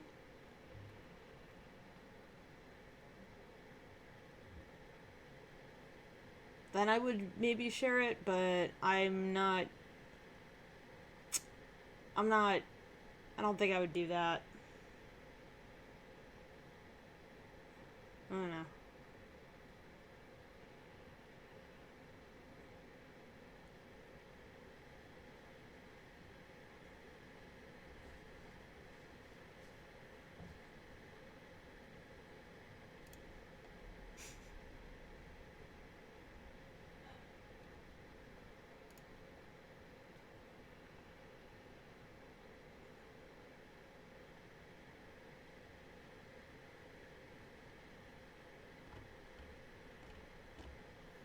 I like these character designs.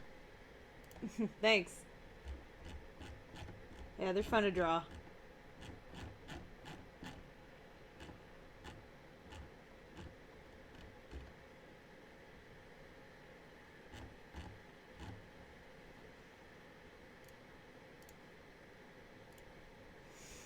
I'm gonna take a brief break, I think. And then they barf on you. Cool. So look at Barfing. and then they barf on you. Cool. So look at Barfing. and then they barf on you. Cool. So look at Barfing. and then they barf on you. Cool. So look at Barfing. and then they barf on you. Cool. So look at Barfing. and then they barf on you. Cool. So look at Barfing. and then they barf on you. Cool. So look at Barfing. and then they barf on you. Cool. So look at Barfing.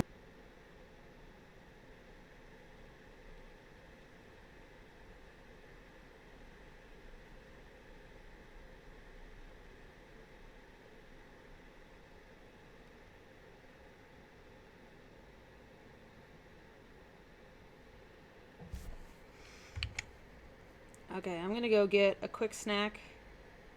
And I'll just let this loop for y'all while I do. And I'm just gonna turn off the webcam real quick. Just for a moment.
I have returned.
big box from Amazon.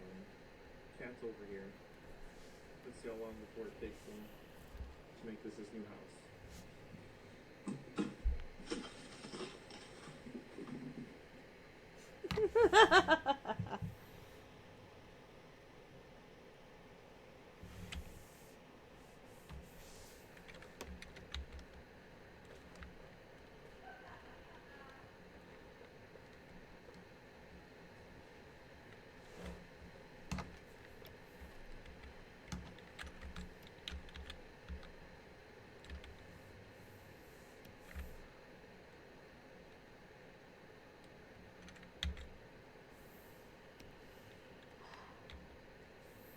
Damn it. What is going on? Well, I want a cookie. I'm gonna get a cookie. You can deal. And hey, why not? Let's get some more wine. Is so good. Thank you. I'm glad that you guys are liking the Dans. There's so many Dans. he's very upset.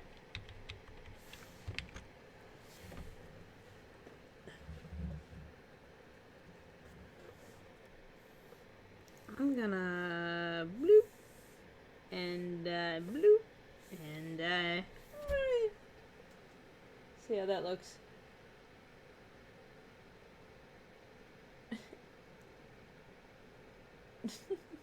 It's pretty funny. It's really stupid. The Stegosaurus kind of sucks, but hopefully I'm the only person who notices.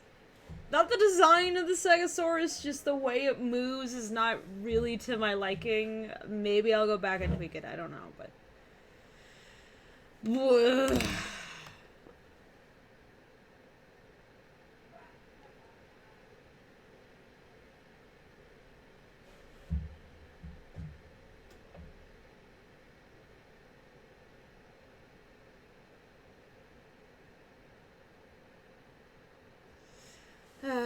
Okay. Okie dokie, more port for me. He portals. He's such a good boy. Yeah, you mind the camera for me, okay, friend? Be cute for everyone. I'm getting a cookie.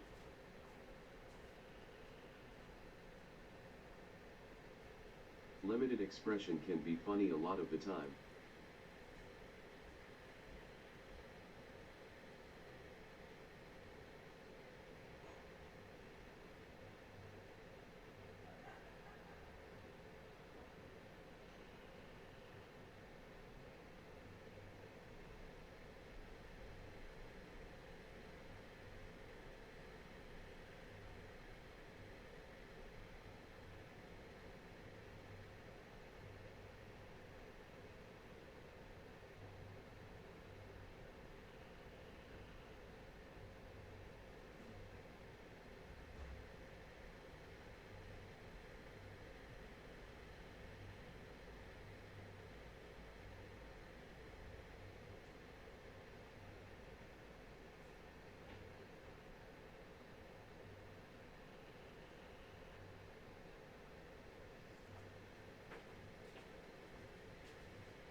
Hello? I got myself a cookie. What, you want my cookie? Do you think you're entitled to some cookie? Because you are. Because you're cute. Here, have some cookie. That's all you're getting. That's all you're getting. You have some more crumbs from your cookie. Birds can't have much cookie. You have a little bit of cookie because it's Christmas Eve. And we treat our boy nice. We treat him nice. Yeah. We spoil the sad friend. We spoil him.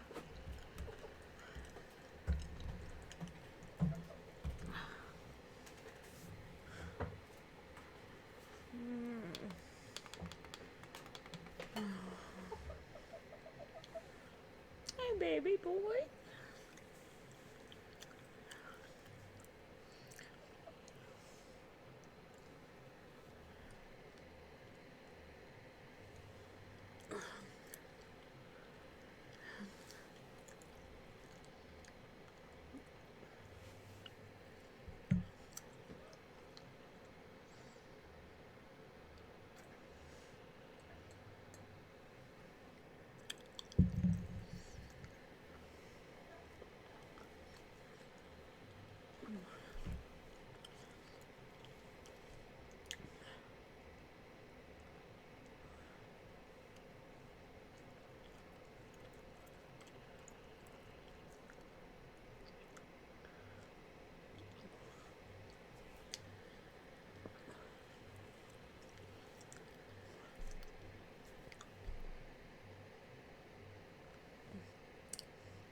Enjoy my cookie before I get back to things.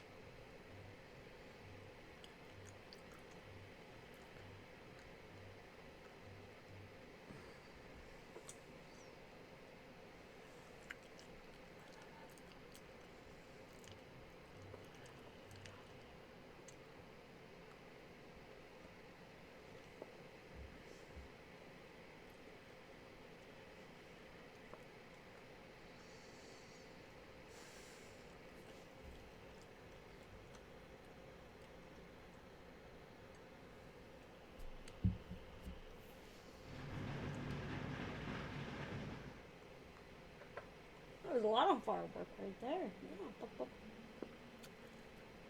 Book, book.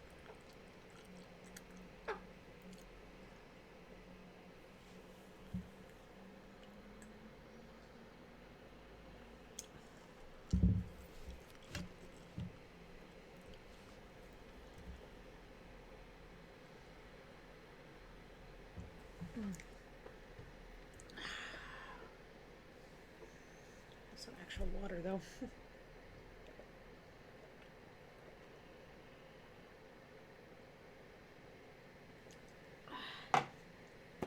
Hi. Boop, boop.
Let's see.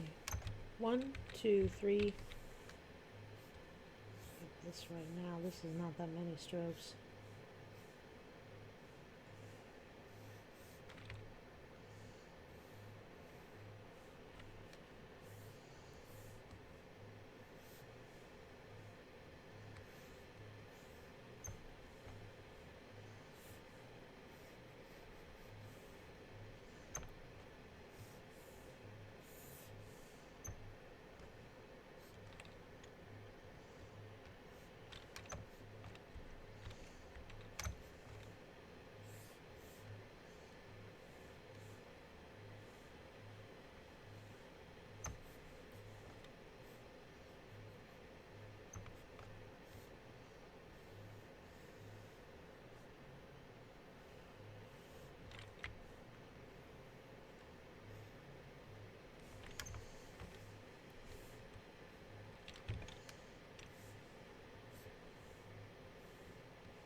Let's see. 1, 2.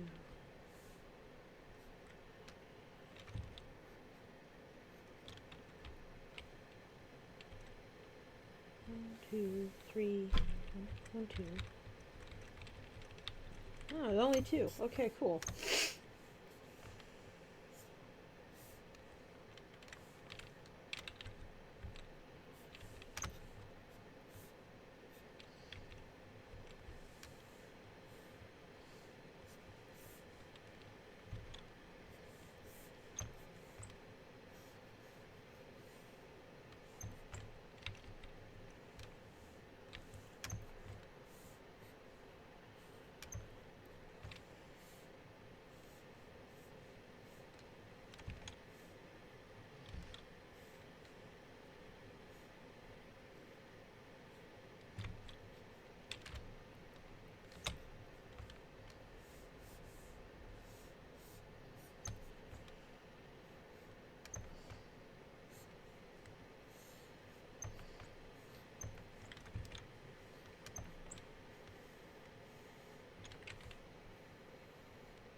tired.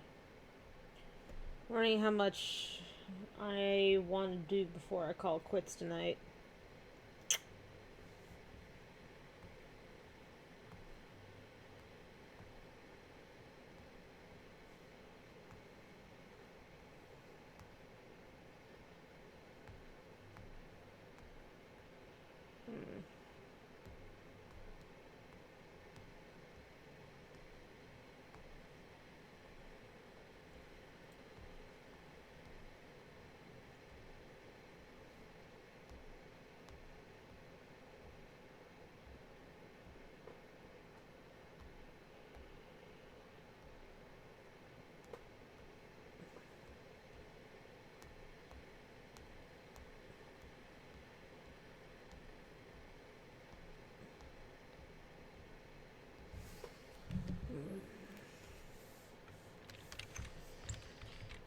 Okay, one frame left. At least for Dear Dan. For this one sequence. For this one bit.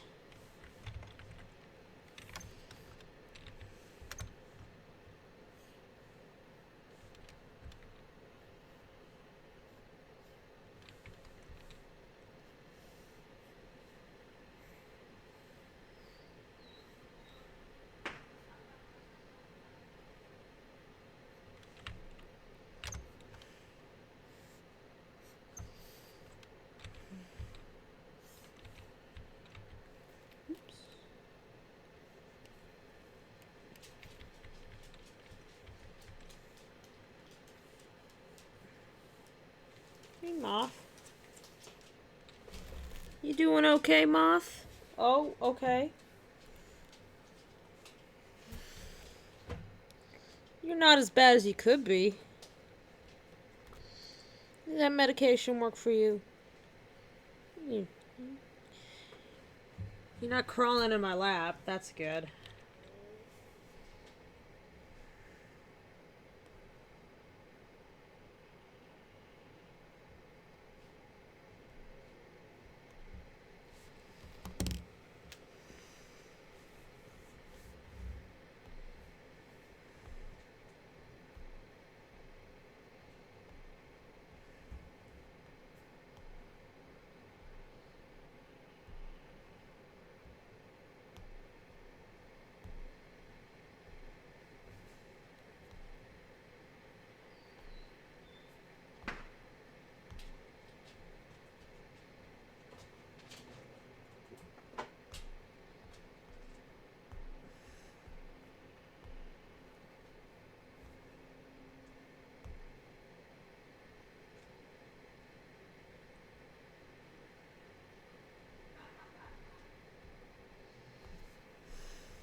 Alright, I have Hotel Transylvania 3 playing on the other screen.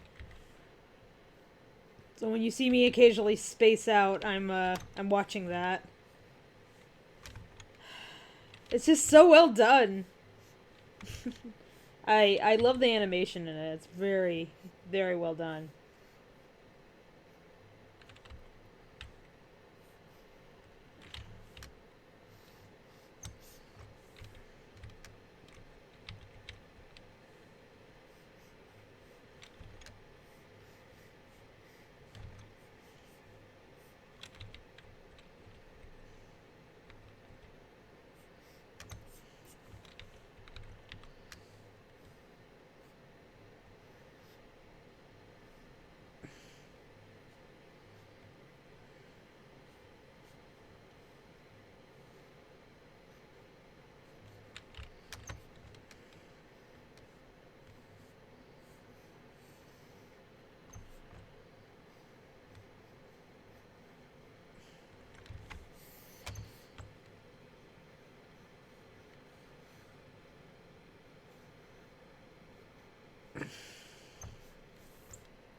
Crunches.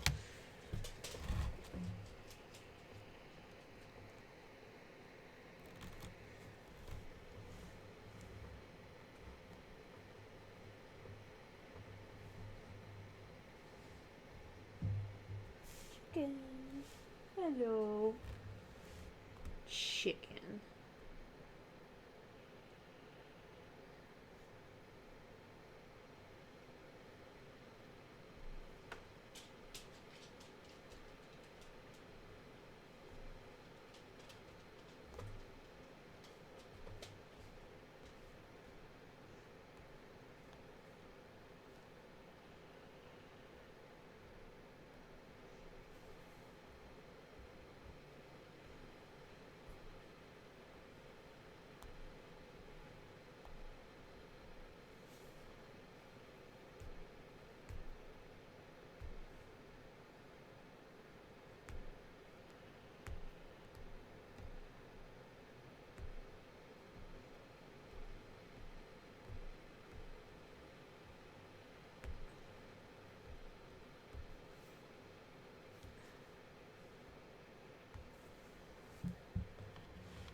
Boom, boom, boom, boom, boom.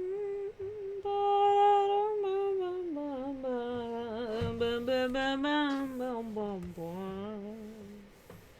Wah, wah, wah.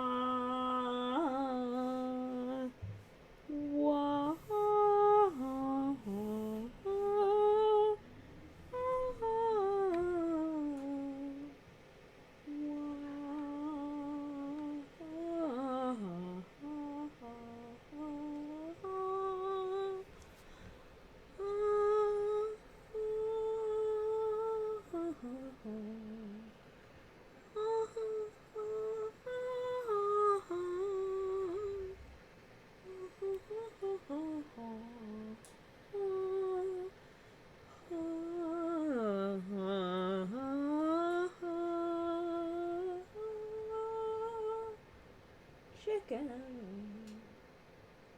I love you, chicken. You are my little red-crowned friend. You are my sharp-eyed, fluffy friend. Chicken.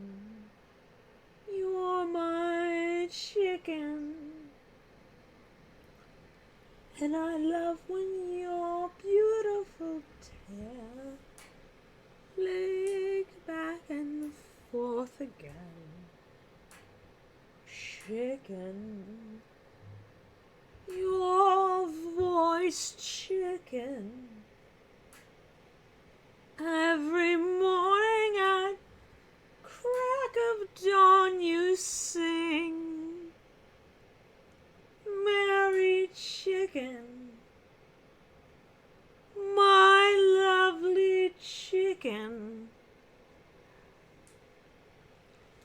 What would you say to me?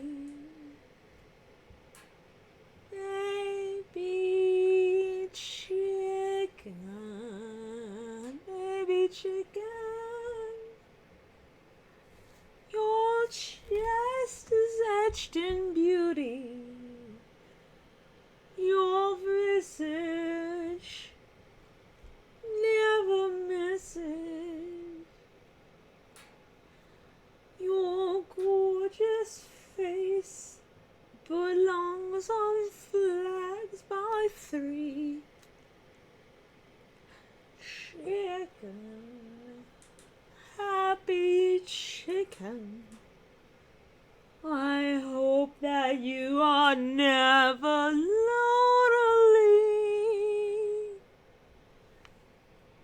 My chicken, he is my chicken. And he always cockle-doo for me. Do you like that? Yeah?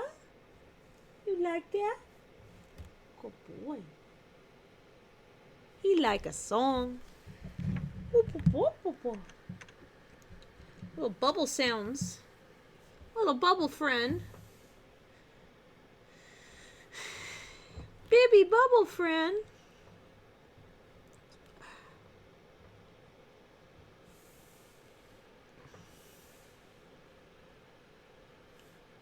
You're a cutie. You are, you cutie. Who's your little cutie? He's a little cutie. He is.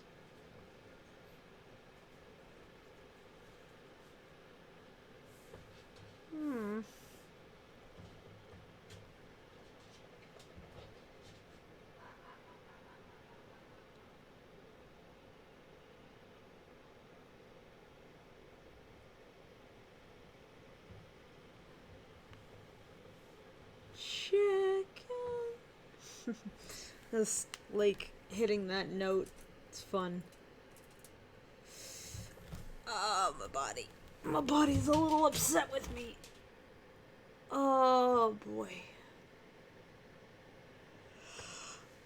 I'm just kind of tired. I don't want to do this for that much longer, to be honest. 7 hours. Christ. I've been doing this for 7 fucking hours. It is 9:10, and it is the night before Christmas, and I've been working.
I don't know, maybe once I finish this down.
Alright, I gotta break it up too. Apparently.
evolved from a group of animals that were relatively tiny. This group of dinosaurs is called the ceratopsians, and this is Aquilops americanus, the oldest ceratopsian dinosaur yet found in North America. Its tiny crushed skull was discovered and prepared by Scott Madsen, who found it in Unit 7 of the early Cretaceous Cloverleaf Formation in Montana. This layer of rock dates back to about 107 million years ago.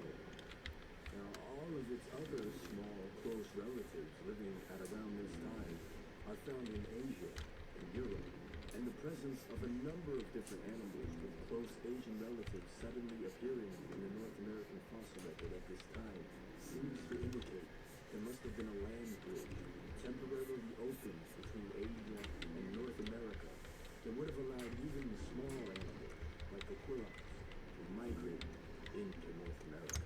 The rock record also shows us that this was a time of rapid climatic fluctuation. And so later when sea levels rose, horned dinosaurs like Aquilops were isolated here in North America. And somehow they managed to dramatically increase in size and explode in diversity, eventually resulting in an impressive family tree, a representation of which can be seen in this ceratopsian skull wall at the Utah Museum of Natural History. In 2014, I was commissioned by paleontologists Dr. Andy Farkey and Dr. Matt Waden to do a reconstruction of Aquilops americanus for the scientific paper and press release describing and Oh, thank you. now when you look at modern animals with horns and bony crests and other Thank you for the follow, man. protuberances growing out of their face, we see most of these structures have two main functions: sexual display and interspecies combat. And just as with the ceratopsians, we see a huge amount of diversity in these structures, which makes sense because if you have animals choosing mates because of the weird stuff growing out of their faces, in a few generations you've selected really strongly for animals that have a lot of variation in the part of their genetic code that codes for stuff growing out of their heads and faces.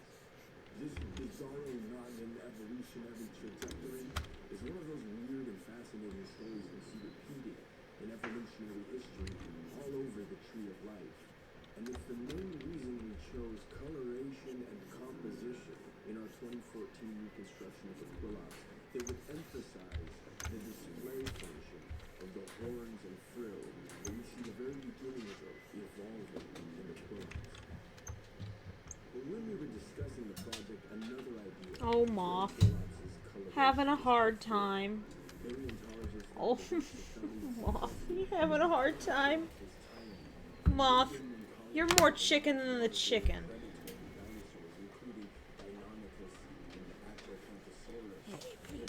Boy, you want some pats? You having a hard time? It was an intriguing idea, and although we ultimately chose to indicate Aquilops' place in the food web by showing a small mammalian predator called Gobiconodon chasing baby Aquilops, the idea of a cryptic Aquilops living in a world of large predatory dinosaurs is something I've been wanting to illustrate ever since. Part of the reason this is so intriguing is because some of Aquilops' close Asian relatives not only preserve their entire skeletons, but a few specimens actually preserve It's okay. traces of It's their just a soft firework, tissue honey. in stunning detail. In fact, this amazing Psittacosaurus specimen from Liaoning, China, not only preserves impressions of its skin, but it actually preserves the mineralized traces of melanin. Melanin is the dark pigment in animal I skin know, for you hate it. colors that is responsible You for hate it. making dark brown and black coloration. And in a recent paper by Jakob Winter, Bob Nichols, and Stefan Lautenschlager, You're such a they spook suggest that boy. this may have helped it blend into the dark forest environment Oh, preserved this tiny in the shit Liaoning. boy. He This doesn't specimen like is the also amazing fireworks. because He it does preserves a not. variety of scale morphologies and other skin adaptations, everything from small Sad granular baby. scales on its feet to large He's climbed right up into my lap. the horn covering on its cheeks, and even He's like, please long comfort me. quills on the back of its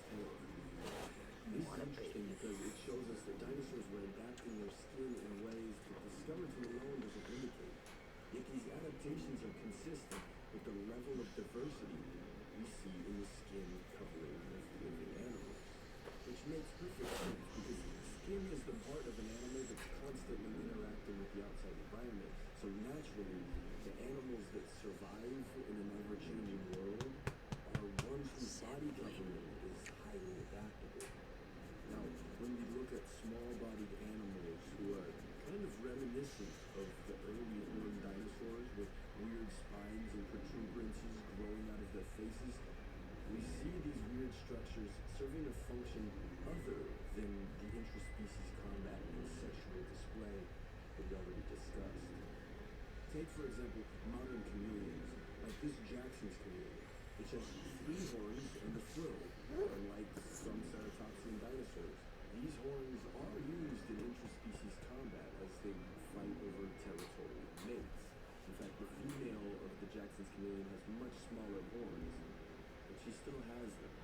And in addition to these hard structures that we can see in the skeleton, chameleons have a whole bunch of other skin adaptations, such as spines and dewlaps and sail-like structures. And all of these adaptations not only help them to display and recognize their own species, but they also Sad boy, change sad the boy. shape of their body, Need a hug. breaking up the Honey. outline. I need to get things done, and you are interrupting the things that I need to get done. So if you don't mind, go panic outside. A number of other small animals in a huge range of environments have similar outline disrupting skin adaptations. And some of them also have spines and horns and things growing out of their face. Here in California, we have the horned lizards of the genus Phrynosoma. Like the ceratopsian dinosaurs, the horned lizards have little horns coming out of their faces in weird places, and a little frill of spikes in the back of their head. But they also have little spines and prickles all over their bodies, which not only help protect them from predators, but they also completely disrupt their outline, making their camouflage amazingly effective. This kind of camouflage is so common in so many different animal groups that I can't help but wonder if a need to be camouflaged was indeed one of the selective pressures acting on the early ceratopsian dinosaurs, selecting for animals that had a lot of strange protuberances growing out of their heads and the rest of their skin, serving the functions of display as well as protection and outline disrupting camouflage.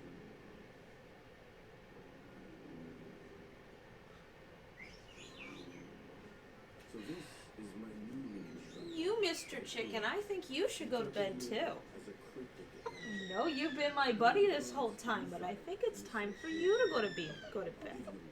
You want to say bye to the internet? I know you love sitting there, Aki. Your toes are warm sitting on that spot. Look at all the poop you pooped there, though. Oh, you're so cute. You're so cute.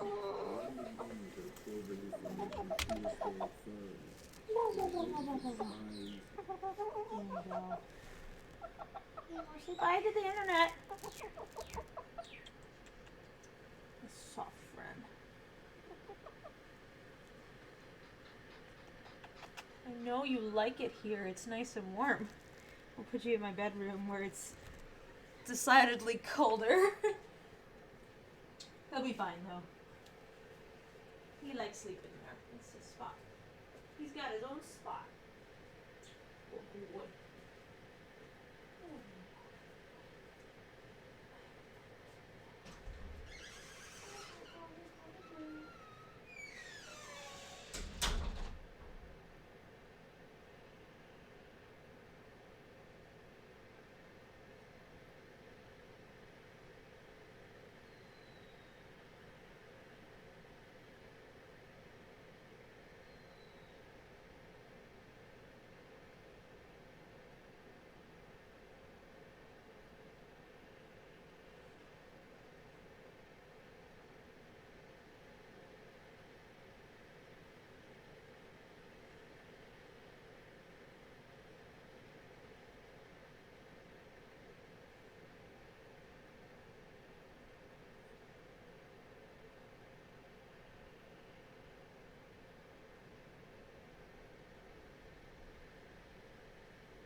I chalk up my dizziness to too much wine, but honestly, I haven't had that much port that quickly. I think I'm just hungry and tired.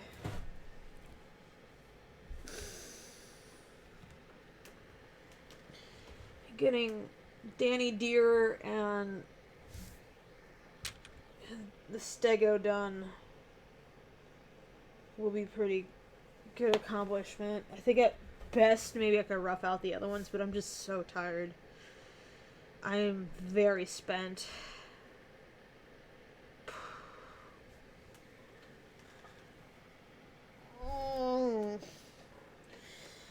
Spent, and I'm hungry, and I've been at this every day with the exception of like a day or two all month, constantly. Even when I go out and I have a break, I'm out and I'm working on this for a long time.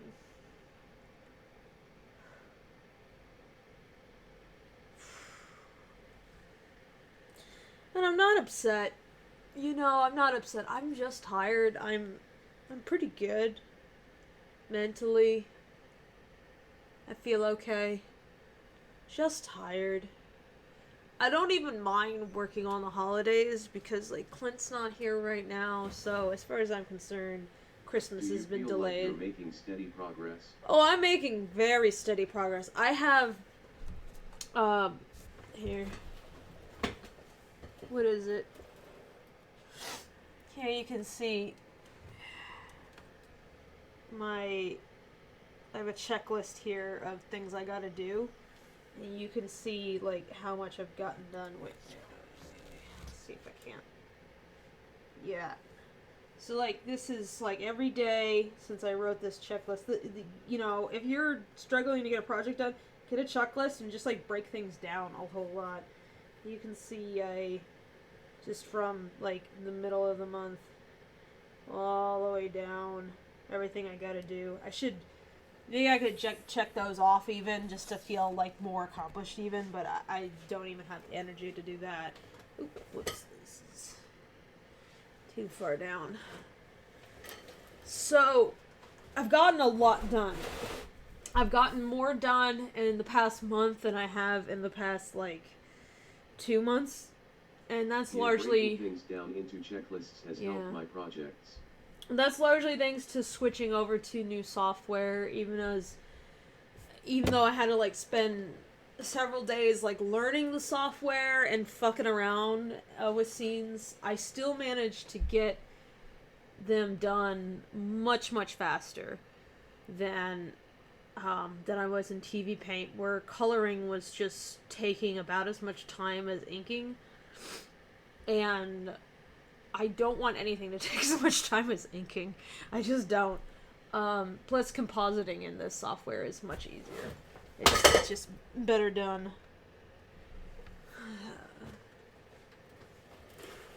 Oh God, what? Tell what the fuck's going on. Pop off my gamepad? Good, it didn't. Oh, I'm really tired. This is scene 14. I have scene 14 to do, and I gotta color in scene 11, and do a little bit of ink work on scene 11. It's mostly done, but it's all done in TV Paint, so it's gonna take some finagling to figure out if maybe I can export the animation that I already did in TV Paint into Toon Boom and see if there's a way to efficiently color that in. If there's like a conversion process or something so that I can just click, click, click, color. Because that's, again, it's much easier to do that in Toon Boom than it is in TV Paint. I've been moving pretty damn fast.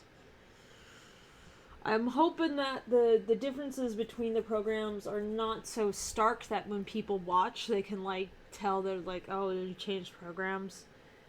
I'm going to be doing all the compositing in TV Paint just to make sure that the look is like consistent enough. And then bringing it into After Effects and doing it like a couple other things, like mostly vignettes and stuff, and maybe color adjustments. I don't know. I'm piecing that together, and the compositing. I've blocked off about 2 days for compositing, at worst. And I had my friend Kennedy did a pass on the sound, which was very helpful. It sounds a lot better. And I got to do a little bit of animation for the end credits, but that's not going to be a big deal because there's no walking. It's 3 characters as opposed to... Fuck. How many are in this scene? 2, 3, 4, 5, 6, 7. God damn. 1, 2, 3, 4, 5, 6, 7, 8, 9. 9 characters are in this scene.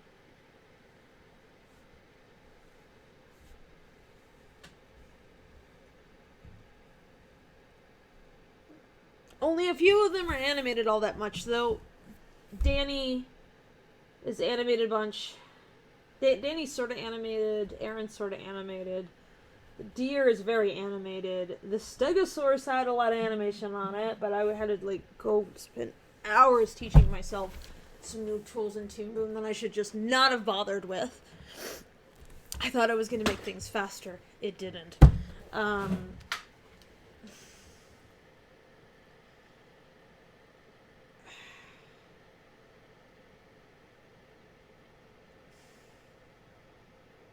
This will come in handy maybe for one thing, but I don't know. And then I have this one scene that I thought I had animated, but I didn't, and I'm just like, God damn. That's gonna take at least 2 days. This is gonna take me 2 days. I'm getting all the hard parts done tonight. I'm gonna have to do more tomorrow, that's for sure. To keep on schedule.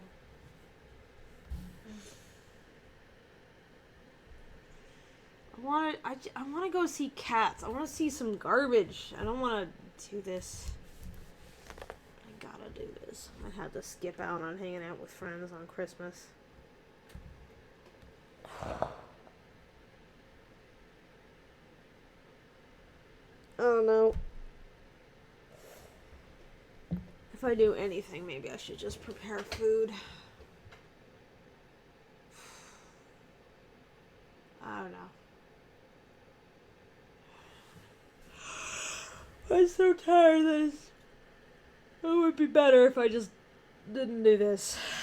And do that, and the strange protuberances going up its face. Again, I'd like to emphasize that we don't know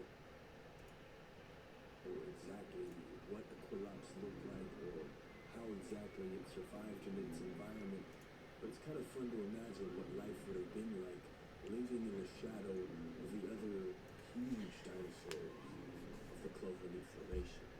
And it's interesting to speculate on, not only because it tells us a little piece of the story of our planet, but also because it makes us take a closer look at the amazing living things that we share our modern world with.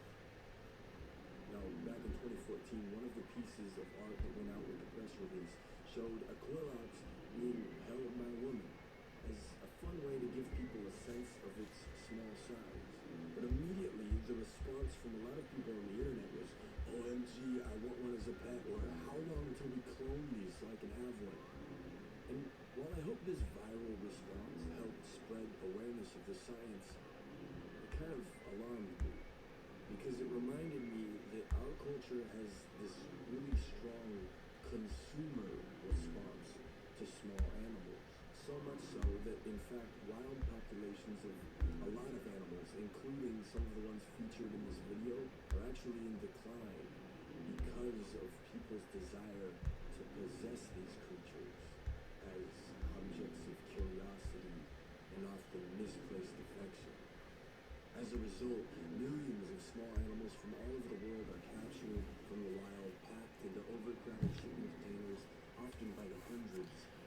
shipped across continents and oceans, often without food or water.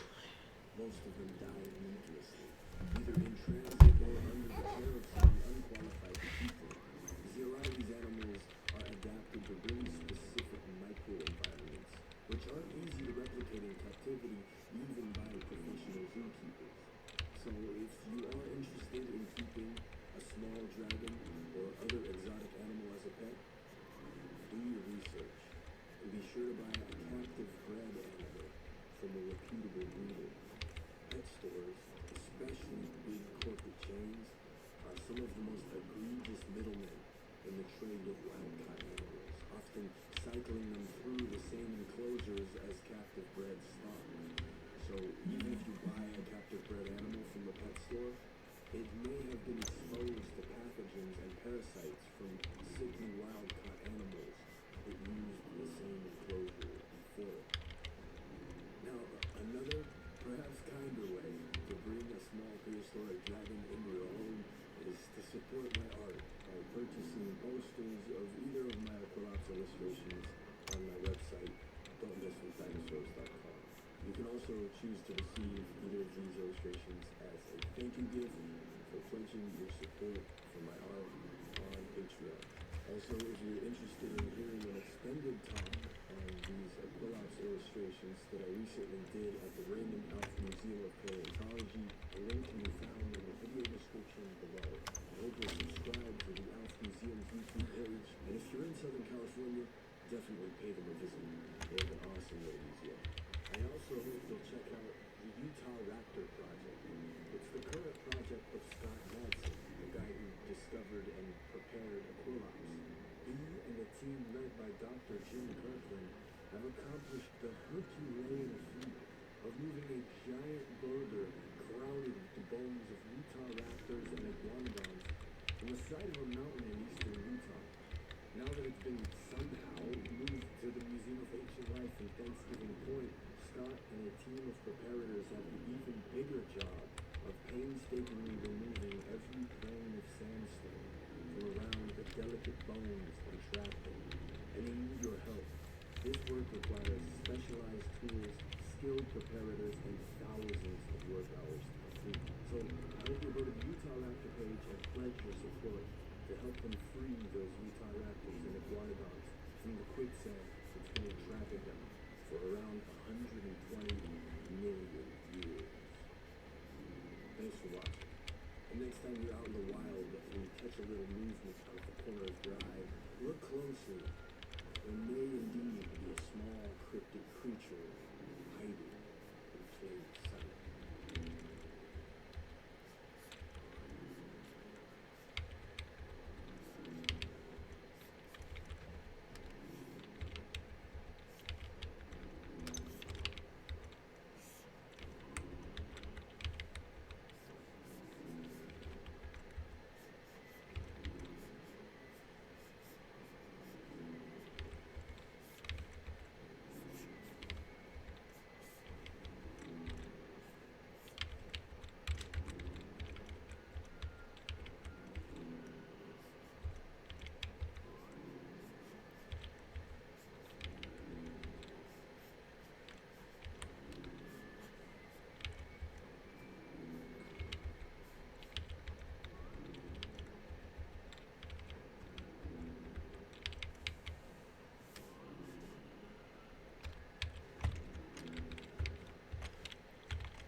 For several months, I've been working on something a bit unlike anything I've ever done before. I've been painstakingly reconstructing a member of one of the weirdest, most specialized, poorly understood, and often inaccurately depicted groups of animals in the fossil record. And it's finally complete.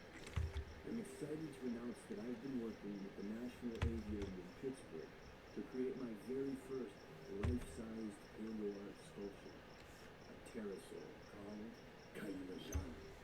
This sculpture was created and recently installed for their new exhibit called Living Dinosaurs, which explores the connection between birds and their prehistoric relatives. Focus of the exhibit is on eggs and babies, and explores the numerous parallels in reproduction and parenting behavior shared between birds and their nearest relatives, the non-avian dinosaurs. Now, Kayulajara is not a dinosaur. It's a pterosaur. And although pterosaurs were flying around with wings, they are only really distantly related to modern birds and the non-bird dinosaurs that birds evolved from. But dinosaurs and pterosaurs, and even crocodilians, all share a common ancestor, way back in the Triassic period, somewhere around 240 million years ago. This huge, diverse group that includes dinosaurs and pterosaurs and everything related to crocodilians are all referred to as archosaurs. Pterosaurs are really interesting among the archosaurs because they're the first vertebrates to evolve powered flight. Their fossils indicate that many of the traits we associate with birds, such as egg-laying in nests and complex parenting behavior, and perhaps even early plumage, go all the way back to the base of the archosaur family tree. Only recently have fossils shown us that many of these traits were common to dinosaurs as well, and have thus clearly established the connection between theropod dinosaurs and modern birds.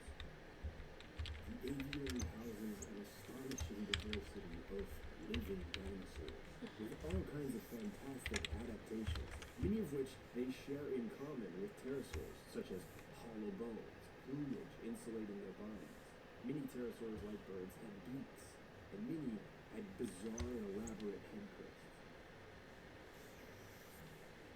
Many of these living dinosaurs you can encounter at the aviary in naturalistic free-flight habitats. And if you move slowly or sit still, very often they'll approach you, stare you down, and make really weird noises.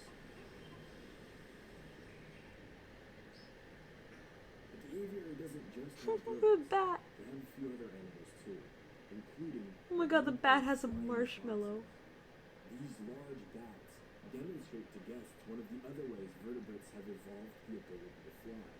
And so the inclusion of the pterosaur model in the atrium of the aviary creates an opportunity to about the three different ways vertebrates convergently evolve the ability to fly. Now, Kayulajara is really interesting because it's from a group of pterosaurs called the capybaras, which had some of the biggest and most ridiculous head crests in the history of living things. Pterosaur expert and paleontologist Dr. Dave Hone explained to me that if the crest served an important aerodynamic... Are you still watching Hotel Transylvania? Nah, I'm listening to somebody talk about working on paleo art. To accomplish that mechanical feat. But because pterosaur crests come in a wild variety of shapes and sizes, that suggests their main function is actually social and sexual display. So in working with the National Aviary staff, we thought this animal with a showed display crest would make an eye-catching addition to the exhibit space, while also drawing visitors' attention to some of the amazing living denizens of the aviary, many of which also have awesome headgear for social and sexual display.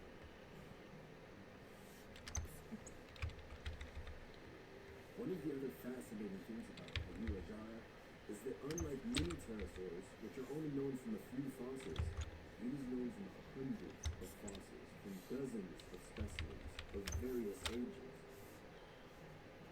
Because most of the fossils have come from juveniles, all found together, the bone beds Kayulajara were found in have been interpreted as nesting sites or or rookeries, where young Animator were growing up before they were suddenly buried by a flash flood. While visiting the National Aviary to install the sculpture, I was struck by how perfect it is to exhibit dinosaur fossils in this context at the aviary.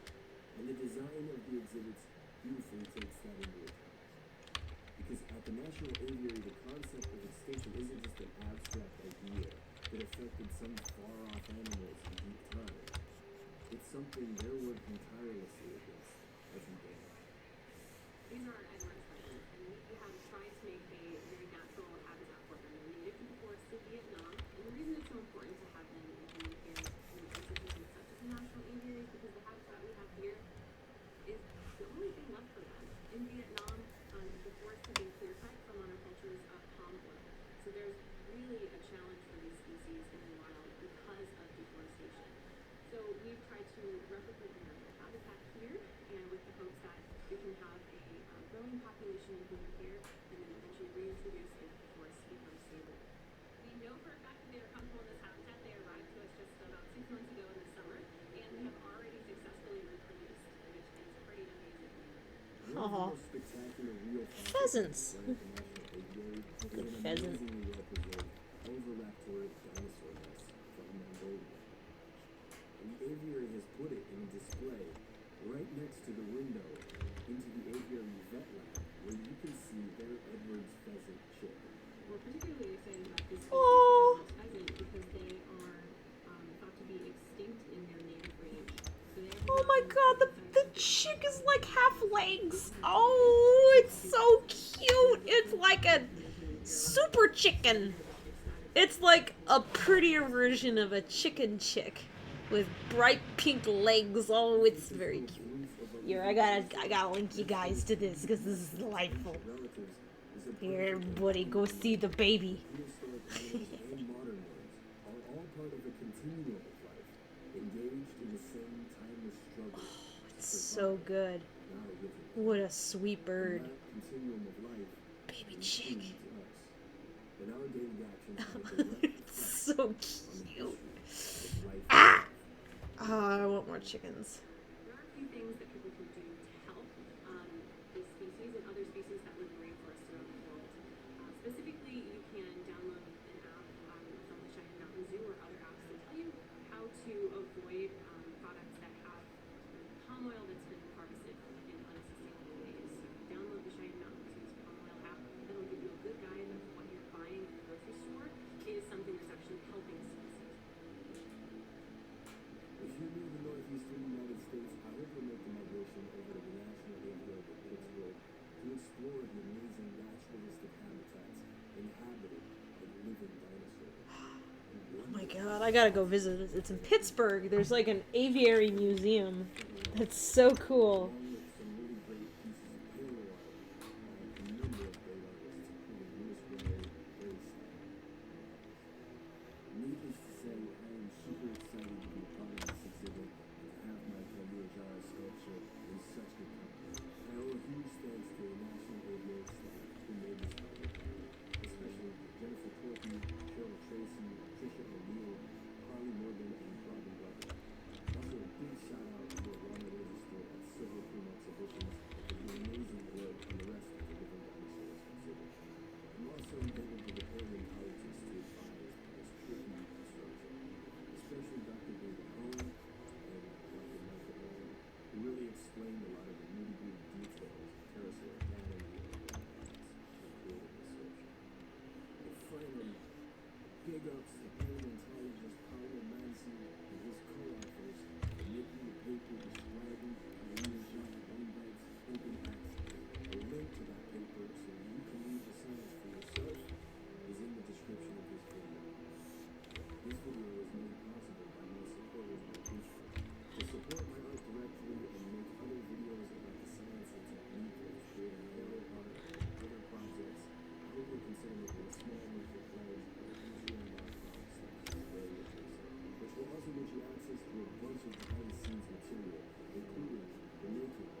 Oops.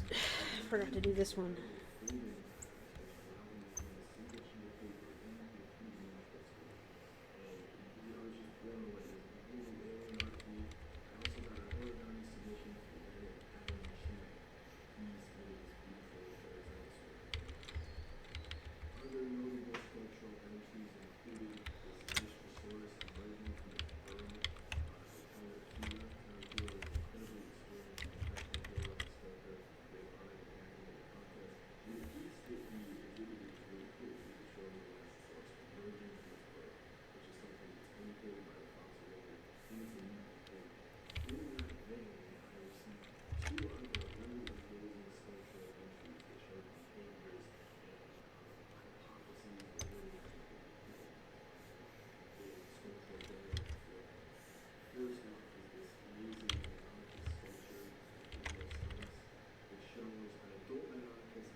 Okay, there we go.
this time, the middle of North America was covered by an inland sea called the Western Interior Seaway, and swimming throughout the world's oceans were the mosasaurs, giant volcanoid lizards that had adapted their marine lifestyle and taken over as top predators across the globe. Of the mosasaurs, Tylosaurus was the most colossal and fearsome, growing to lengths of up to around 50 feet long. This was the largest lizard that has ever lived, and ruled these savage ancient seas.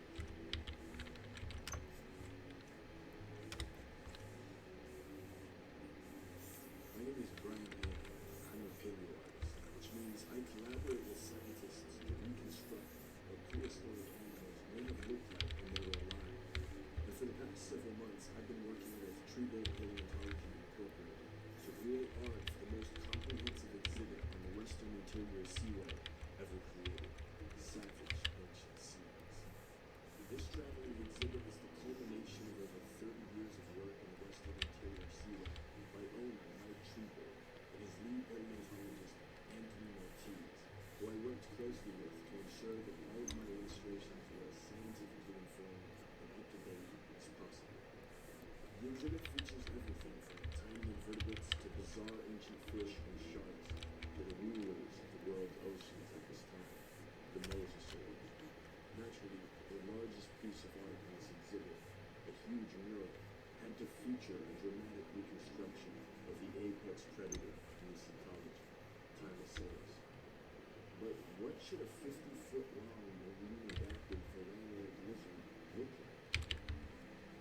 Fortunately for me, reconstructing mosasaurs involves considerably less guesswork than reconstructing most prehistoric animals, in part because their close relatives, the monitor lizards, are still alive today, and also because some fossil specimens preserve traces of their soft tissue anatomy in exquisite detail.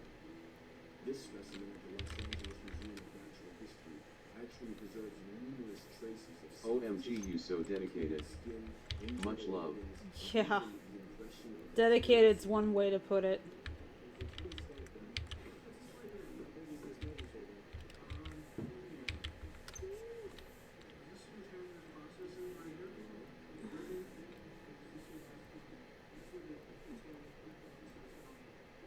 These lizards were so well adapted to a marine environment that in some groups their tails bent down and developed a tail fin, somewhat like a shark's tail, but upside down with the long trailing fin on the bottom. Now, although the skulls of mosasaurs are remarkably similar to the skulls of modern monitor lizards, the mosasaur's jaws elongated, grew stronger. The barfing is lovely. Adapted for I'm glad you like it. They even developed a second set of teeth in the pterygoid. In other words, mosasaurs had a second row of teeth in the roofs of their mouths. Now, unlike monitor lizards, Tylosaurus had another skull adaptation. It's kind of a mystery. Its name means monopolism. It is in specific reference to its big crown and long in front of the teeth. Reconstructing ancient life isn't just about external appearance. Behavior and ecology are important too. And although speculative, we can look to modern animals for clues about how their ancient relatives may have lived, in order to make the art depicting them more lifelike and hopefully more thought-provoking. Monitor lizards, as it turns out, are actually quite intelligent, highly social animals. I observed this pair of parenti goannas, a species of Australian monitor, displaying behavior that we can only describe as affection. There is some evidence that some monitor species live in groups. But unlike monitors, mosasaurs give birth to live young. Giving birth to live young has evolved multiple times throughout the family tree of lizards and snakes. And recent research indicates that there may be a correlation between giving birth to live young and more complex social behaviors and group dynamics evolving amongst these lizards and snakes. Some lizard species even form family groups, and others may pair bond for life. All of this leads me to wonder if perhaps intelligence and social complexity are among the attributes that help mosasaurs take over the world. Uptime. But not all interactions are perfect. Here, there's a big gouge that comes through right here. This is a pathology here. You see this here, right here. These right here. This one has 15 different marks on this pathology. There's something that hidden around the front of its face. Yeah, they're not all distorted ones. You gotta see, but there are rips that are over here. This is 42 foot long animal, so there's something out there that's like, hey, I want to mess with that. It's like, you know, big slash with the one too. So, you really see that too.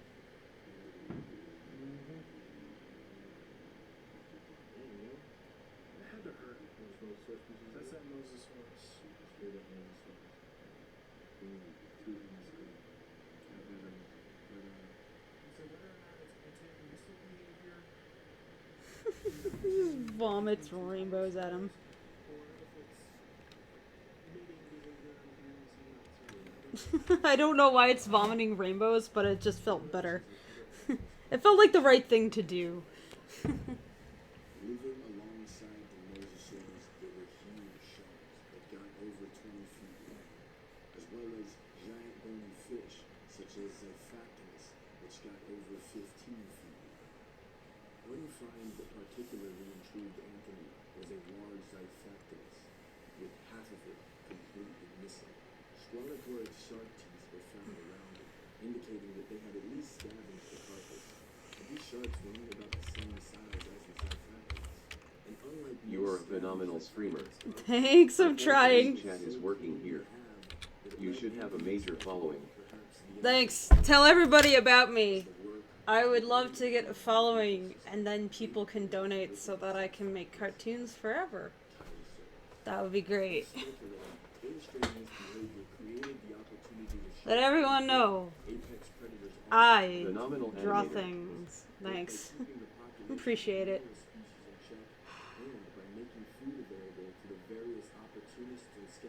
Just like listening to science shows while I do that. Do this. How many people are in?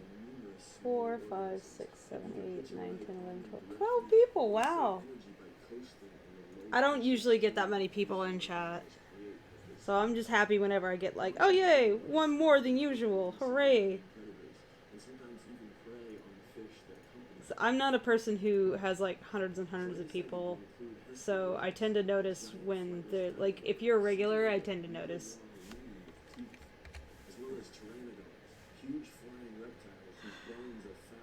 You like, I don't know if you were here earlier, but I have my chicken. Actually, that reminds me, I gotta clean up all this poop.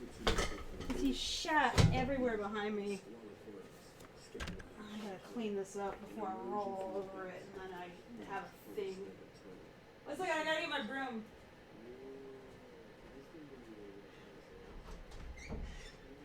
A large marine turtle is an entire ecosystem in its own right, with barnacles and algae growing all over the shell and often accompanied by their own escorts of small fish. We see similar aggregations around large marine animals in the modern world, especially when they die or make a kill. And to me, dynamic feeding interactions like this serve as a powerful reminder that everything on ecology is intimately connected with everything else. The skeletons of all of these amazing prehistoric creatures, dynamically mounted by Treebor Paleontology Incorporated, along with the art that I created, can now be seen on a traveling exhibit. Savage Ancient Sea. I hope you'll stay tuned via social media for updates as to where the exhibit will be hosted Thanks, and explore Jesus. that person when it comes to a city near you. If you'd like to see more of my art, Trash you can do so by can over visiting my here. website, don'tmesswithdinosaurs.com. Support my art directly and make more videos like this one possible. Clean all You this can do up. so by making a small I love my chicken, but through my Patreon. he poops so much more than the parrots. Thanks for watching. So much more. The parrots poop a lot, but they don't poop nearly as much as this guy, as often. And like, he poops even through the night. Like, he'll nap and he'll just take shits as he naps. Which is Hell you nuts to me. Like, if you just shat yourself as you napped, Ha ha ha ha ha. it's so obnoxious. IGA yay.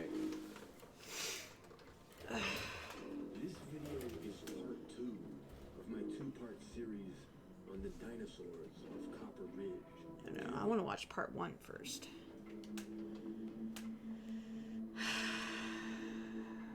Just outside of Moab, Utah, you can walk up a little hill into the Jurassic. Now, the What great time old is it where you are? It's 10:33. I live in Pacific Standard Time. still haunt these outcrops in the form of giant tracks they left in the rippling sandstone of what was once a sandbar in a Jurassic river. In 2015, I was commissioned by Utah Bureau of Land Management paleontologist Rebecca Hunt Foster to create an illustrated interpretive panel to show visitors to this public fossil site what it might have looked like when these tracks were made and what animals might have made them. In part 1 of this 2-part series on Copper Ridge, I'm going to discuss reconstructing the animal which made the most prominent tracks at the site. These huge, deep tracks, which go up the side of the sandbar and then turn to the right. Well, the ripples in the sandstone tell us that this was sand deposited by an ancient river. Determining exactly which dinosaurs left their footprints here was no easy task, because this river and the sand it deposited were part of a much larger geologic system called the Morrison Formation, which was a late Jurassic depositional environment that covered much of western North America, and which was teeming with dinosaurs. The skeletal evidence from the Morrison Formation tells us that these huge tracks left by a 4-legged animal had to have been made by a sauropod. The sauropods were those huge long-necked dinosaurs, but determining exactly which kind of sauropod made these tracks is difficult, because we know from the skeletal evidence that multiple lineages of sauropods lived alongside each other in the Morrison ecosystem. In order to come up with a best guess as to which sauropod type might have left these tracks, I traveled with paleontologist and sauropod expert Matt Wadle to the site to get his interpretation. So we're at Copper Ridge, we're walking out the possible Camarasaur track way. Here's a semicircular Oh, neat. punch out that looks like a good fit. Christmas just ended on my end. Time to watch amazing artist at work. Thanks. Right. Then left we come here, It looks like a Pez, and I might be on top of another Pez, Pez right here. and then a Manus. Manus or Pez pair. Then we go right here, and there's a Pez, and maybe Possibly they a combine little there. bit of Manus there, or the Pez might have overprinted the Manus. Then Pez here Possible Manus. with possible Manus. Then Pez here. Strong Pez. Don't really see anything that looks like a Manus. Maybe the Manus up there for this Pez. That's a pretty wide split. They don't usually come that far apart. Okay. Well, I don't know. I'd be more inclined to think that this is the Pez and this is, but the Manus is usually outside. I don't know what that is. Maybe that's the Manus help pushing to turn, so maybe it is the right Manus. Then we go Pez here. And again, it's like maybe the Manus is slipping down here. Well, the Manus track would come first, then the Pez track would come in It's more okay, yeah. We've got Pez here, and it looks like a shallow deformation in the semicircle, consistent with the Manus track here. That was a left, and then a final right there. Okay. With possibly some Manus destruction up there. Oh yeah, there's this little rim. There's a little thing. Yeah, The main thing to me that's interesting is the relative depths of the Manus and Pez prints. We're not seeing the Manus prints being anywhere near as deep as the Pez prints. I have to decorate the tree too before I go to bed. But not like this. This kind Damn. of offset. Not what you'd expect to see in a diplodocid.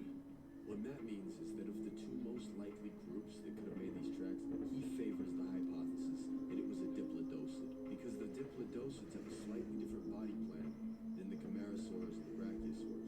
The Camarasaurs and I'm trying to subscribe from my phone. legs, Harder than it seems. more of the weight from the front of their body, their chest and their neck, was directed down into those columnar front legs.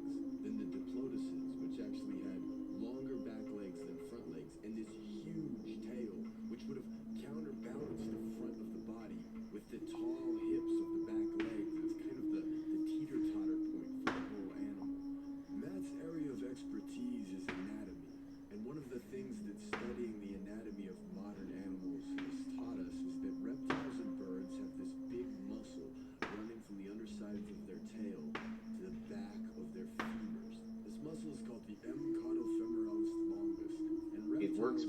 settings on phone? Have big and WTF. longus muscles, which can pull back on their femurs with a lot of force. In the case of diplodocids, their tails are extreme badonkadonk level gigantotails. Badonkadonk tails. Powerful muscles that could have pulled back on their femur with massive force.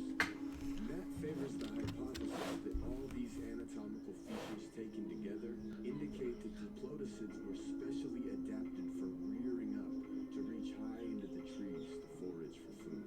Which makes sense if you're a huge animal with massive nutritional needs competing for food in an environment with other huge animals with massive nutritional needs. So Rebecca and I decided that the best animal for our illustration would be Diplodocus. Bones are found in this layer of the Morrison Formation, and the skeleton shows us it was a strange, beautiful animal. But what should the rest of it look like? Well, there are some small skin impressions from Diplodocid sauropods that tell us that I will sub next time I'm at a computer. Cool. Write my Rob, you are name down. inspiring. Dude, write a note down in your phone and write down my name. And go check out some other people who are streaming art and stuff, because Twitch is not a place known for artists, and you should go check out tons of cool people who do the streamings. I can't think of anything right now because it is late and I've been drawing for way too long. But go look at them and write down anybody who you think is interesting, and then sub to them later. I'm sorry I can't offer more.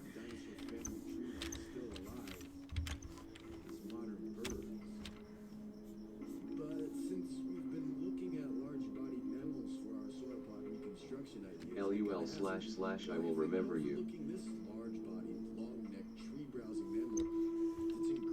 Fuck, where? I don't want this to be weirdly all synced. Serves important biological functions. In young giraffes, it may serve as an outline disrupting camouflage when they hide in dense undergrowth. Out in the open, however, they are I love the artist community on Twitch, believe me. especially if you're, say, the height of a giraffe. So this coloration almost certainly helps with species recognition. There's also some evidence to suggest that these high contrast dark and light spots may help with thermoregulation. And in adult males, the spots actually darken as they age, which may communicate important things like maturity, dominance, and overall fitness to potential mates. In other words, this is a large-bodied mammal using coloration as much as it possibly can. And it's colorblind. Very much unlike sauropod dinosaurs, much closer living relatives of modern birds, the vast majority of which are far from colorblind. In fact, most daytime active species of birds can see more colors than we primates can.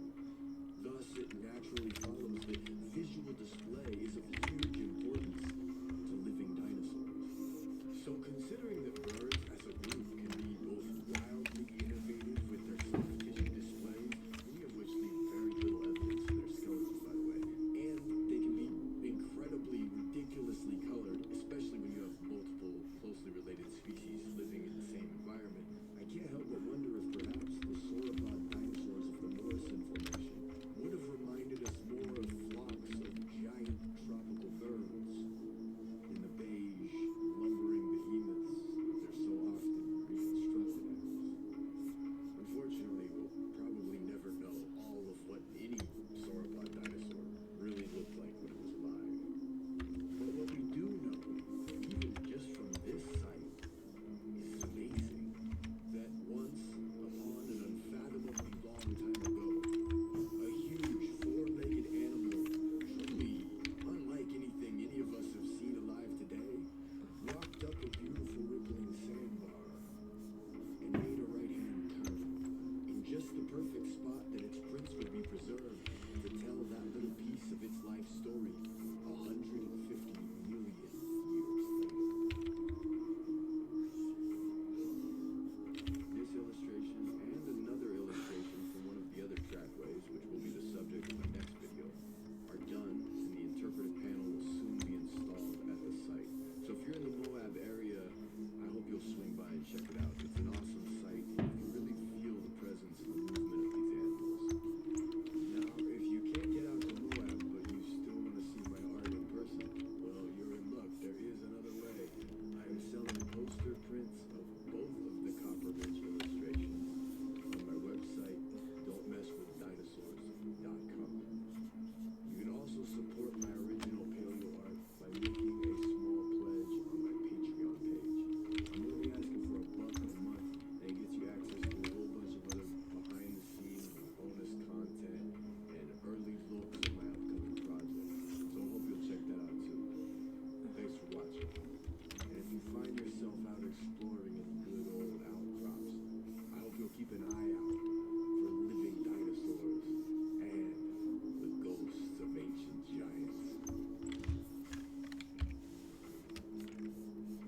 biggest and most prominent tracks found at the site. In this video, I'll be focusing on these large, sharp-clawed, three-toed footprints left in this rippling sandstone in the Morrison Formation. The extensive fossil record from the Morrison Formation records an ecology that was incredibly productive, and the skeletal record shows us that there were actually three large-bodied theropod dinosaurs with the sharp-clawed feet that could have left these large three-toed footprints. These animals were the apex predators of the time. The three theropods with feet large enough to make these prints were Torvosaurus, Allosaurus, and Ceratosaurus. Dinosaurs are by far the most abundant large theropod fossils found in the Morrison Formation. So Rebecca thought it would be best to depict this iconic predator leaving its tracks at Copper Ridge. Now, despite the fact that Allosaurus has been well known to scientists and dinosaur enthusiasts alike for over 100 years, the animal that left these tracks still provided me with an opportunity to illustrate something that really hasn't been illustrated much before. Because this animal's trackway is a bit uneven, indicating that perhaps it had a limp. Now, this animal having a limp is completely consistent with the skeletal record for Allosaurus. Numerous Allosaurus bones have been found with infections, arthritis, broken bones that have healed, often fusing in gnarly positions because there was no doctor to set them. And a few specimens have even been found with conical puncture wounds that perfectly match the tail spikes of Stegosaurus. Now, that's awesome. It's a triple whammy fossil discovery because it tells us, one, that Allosaurus was an active predator, two, Stegosaurus was a potential prey item, and three, Stegosauruses were using those huge spikes on their tail to blast into potential threats with enough force to drive their spikes into an Allosaurus's bone. That's just badass. Now, a lot of modern people who live in cities and don't have encounters with large predatory animals may not realize this, but this really isn't surprising at all. When you look closely at large predatory animals, you see a lot of injuries. Field biologist Anne Hilborn provided me with these images of African predators she's been studying, and injuries from a variety of sources are common. Some of these injuries are of ambiguous origin, like the puncture wound in the hip of this cheetah. Here we see an emaciated female lion, her body covered in scars. She's also under attack by parasites, and skewered through her front leg is the quill of a porcupine. Now, injuries don't just come from prey, they can also come from other large predators in the same ecology. These amazing images shot by Eve Davidian for the Hyena Project show African lions in direct competition with hyenas for food. And contrary to the often negative public image of hyenas, lions steal hyenas' kills just as much as the other way around. Now, in the Morrison ecology where Allosaurus lived alongside Ceratosaurus and Torvosaurus, I can't help but imagine perhaps a similar dynamic may have occurred from time to time over the massive carcasses of dead sauropods. And of course, injuries can also be inflicted by the same species. In fact, the reason lions have those big manes is to protect them from the claws of rival males they battle for control of territory or mates. In these dynamic photographs shot by Anne Hilborn, we see hyenas attacking another of their kind, perhaps to expel it from their territory or diminish its rank within the pack. Aaron Wurzing and Tom Quinn provided me with this game camera footage of a young grizzly bear with a painful-looking limp. Injuries like this often result from territorial disputes over prime fishing spots. But it's also worth noting that the main predator of young bears in North America is in fact older bears. So considering that the large theropod dinosaur that left these prints was an active predator that was larger than any land predator alive today, it seems completely reasonable that it might have had a limp. So in order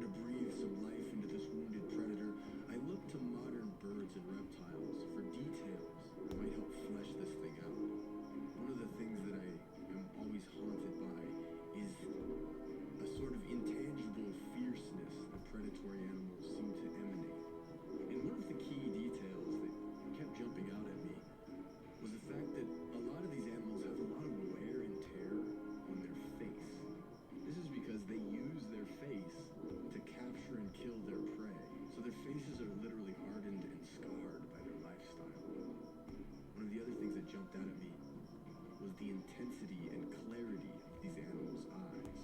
Bird predators rely on their sight in order to capture their prey. And Allosauruses are very bird-like. So I drew heavily on the eyes of several bird predators in order to give this thing eyes that felt appropriate for an animal that made its living by tracking down, hunting, and killing other large, powerful animals. Another interesting feature of Allosaurus is the fact that it has two crests on its skull, in front of its eyes. Considering that Allosauruses are fairly closely related to modern birds, and birds often have a lot of skin and keratin augmenting the crests and casques that we see in their bones, I thought it was pretty reasonable to add a decent amount of keratin to Allosaurus's horns. Taking all of this information into account, I sketched a number of soft tissue reconstructions and sent them to Rebecca, trying to sort out how scaly should this animal be, how much quill-like plumage should it have, how scarred up and injured should it look, and what colors should it be. If this animal was a predator, it may have been an ambush predator at times, so I wanted to give it a mottled, splotchy coloration that would blend in well with the forest environment that surrounded these Morrison River systems. And of course, on its leg, we had to acknowledge that unusual uneven trackway by showing a huge separating wound. And in the background, a pair of Stegosauruses, brandishing their impressive tail spikes, disappear into that Jurassic woodland, perhaps hinting at how our apex predator got its limb. For me, when I look at the prints of this once impressive predatory animal with a limb, I'm reminded that being an apex predator for most of Earth's history was never an easy job, but it's always been an important one. Because in a pre-human ecology, apex predators maintain healthy populations of all the other creatures that are subject to them. But we humans are different. We have technology which actually separates us from our prey and keeps us out of harm's way in a way that no other predator that I can think of in Earth's history ever has. And yet, despite having this incredibly powerful technology, our territorial and killer instincts are still intact. And as a result, modern apex predators have been extensively persecuted, and many species have already gone extinct. Studies of modern ecologies where humans have killed all of the non-human predators have shown that this is actually worse for the long-term survival of the prey species. Because in the short term, the prey species populations will explode, but often they'll explode so rapidly that they eat all of the available food and then starve in huge numbers, often dying slow, horrible deaths over cold winters or during droughts. Another very real long-term threat that even affects us humans is infectious disease, which can sweep through populations that are overcrowded. So really, the short-term brutality of predation has a long-term benefit of driving evolution towards favoring the fittest, the smartest, and the healthiest animals of both predator and prey, rather than creating the conditions which drive the evolution of what's truly dangerous to humankind.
the apex predator, that's us humans, actually has to consciously acknowledge and accept the responsibility to maintain healthy populations of all the creatures subject to us.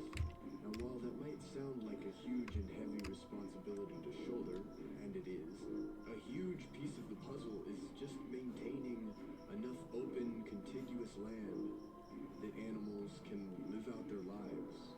Fortunately, that is one of the main purposes of our state and national park system, our national forest land, and the Bureau of Land Management land, where these dinosaur footprints can be found and visited by anyone interested enough to walk up a little hill and look back into time.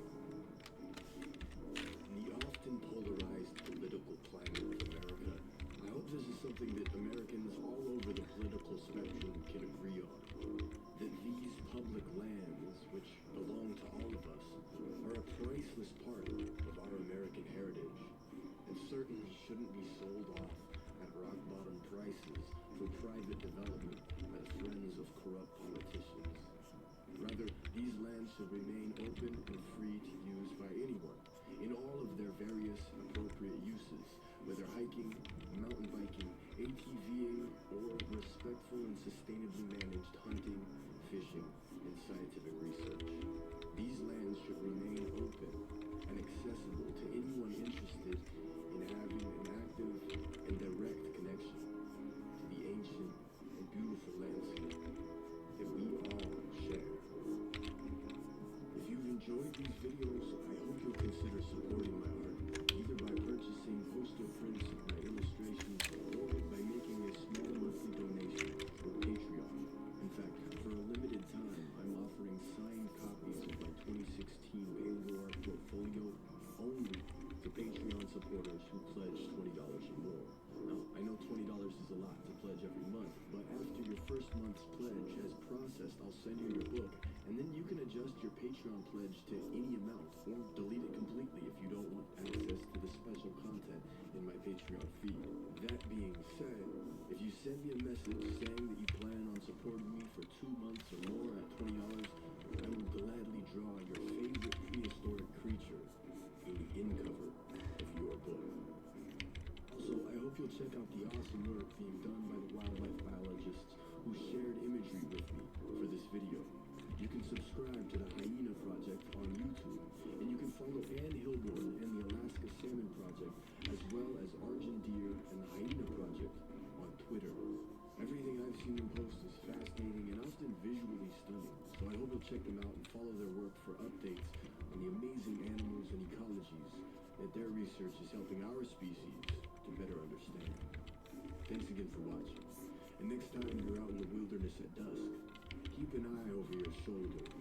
You never know when an ancient super predator might be lurking in the shadows, ready and equipped to remind you of your humble role within the larger ecosystem.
fossil? Does anybody? any other ridiculous suggestions? eBay. All right, so we've got. Don't let Coke get it. All right, so exactly, we got some capitalism in the house. That's all right. Don't do any of that shit. Chances are, more often than not, the fossils you find are on public land. And so I'm going to give you a real quick crash course on what you do if you find a fossil. Step one, don't remove it. If you, in the case of like a dinosaur footprint like this, it'd be really goddamn hard to remove anyway, but that doesn't stop people. People still try and chisel dinosaur footprints out of big beds of rock and completely destroy them in the process. The first step you want to do is document it. Take a picture of it and put something in the frame so you can tell what size it is. So here, I've got a scale bar. The Bureau of Land Management, BLM offices actually give these out for free. But, I mean, I've also got my foot in there because it gives you, like, a human sense of scale. This is a big goddamn footprint. And that's significant. When you show that to somebody in the, in the field of paleontology, they'll go, oh, shit, that's a big goddamn footprint. So that's important to have. You gotta have a sense of scale. Step two is you want to figure out where the fuck you're at. Now, that can be as simple as dropping a waypoint on your phone, GPS in it. The other thing you can do is draw a treasure map like a pirate, if you don't have your phone with you. Now, if you're off trail exploring the desert wilderness and you don't have a phone to take a picture with, I just want to say I hope the shit you're on is good and that your spirit quest goes well and that the fossil is real. But you should still try and document what you found as best you can. And then you want to alert whatever the land authority is for the public land that you're on, whether it's you could be on national forest land, state park land, national park land, all of which you just go to the visitor center and you'd be like, hey, I found a fucking big ass footprint or whatever it is. Who do I talk to? And they'll point you in the right direction. Now the reason that we do this isn't just because I want to like crush your hopes and dreams of having a fat dinosaur bone on the mantle, but because we want to keep it in geologic context. Now this is really important because a lot of times what will happen if you report the fossil to science essentially is you might end up going on a hike with like this lady if you're in eastern Utah, for example. This is Rebecca Hunt Foster. She's a BLM paleontologist for the Moab Canyonlands District. It's stupid how much fossils there are out there. I am an idiot who's only been out in the field a few times, and I've found like significant chunks of dinosaur bones and stuff like that. So we want to keep it in geologic context, and often if you, you can turn over like your waypoint and your photo and your treasure map, and they'll go, okay, well, check this out. Or in some cases, you actually go out with a paleontologist, and they may give you the awesome experience of explaining what the geologic context of the thing you found is. And that can also sometimes lead to new discoveries. Paleontologists will often look and go, oh, that little piece of bone you found, there's another one like it over there, and then they'll follow this crumble of bone to where the actual skeleton is eroding out of the cliff face or a rock formation that water has cut through like the layers of time to expose this bone. The other thing that can happen is when you bring that piece of the larger story of life into the realm of science, you've added a little bit to that story, and you actually increase the available public knowledge and educational resources. All of what I just described happened with the site that I'm about to talk about. This is the Mill Canyon Dinosaur Track site, just outside of Moab, Utah. A hiker was walking along. He found a few dinosaur footprints. This is John Foster, Rebecca's husband. They're both paleontologists, and they're fucking unstoppable as a couple. It's insane, and it's awesome. Anyway, when the paleontologists when they went out to the site to check it out, they're like, oh, this layer with footprints in it continues under all this other sediment. And so they started excavating it, and they excavated it, and they kept on excavating it for, I think it was a multi-year, largely volunteer effort from the local Moab community. As you can see, we got kids and just regular people, and a team of paleontologists came out and studied it, and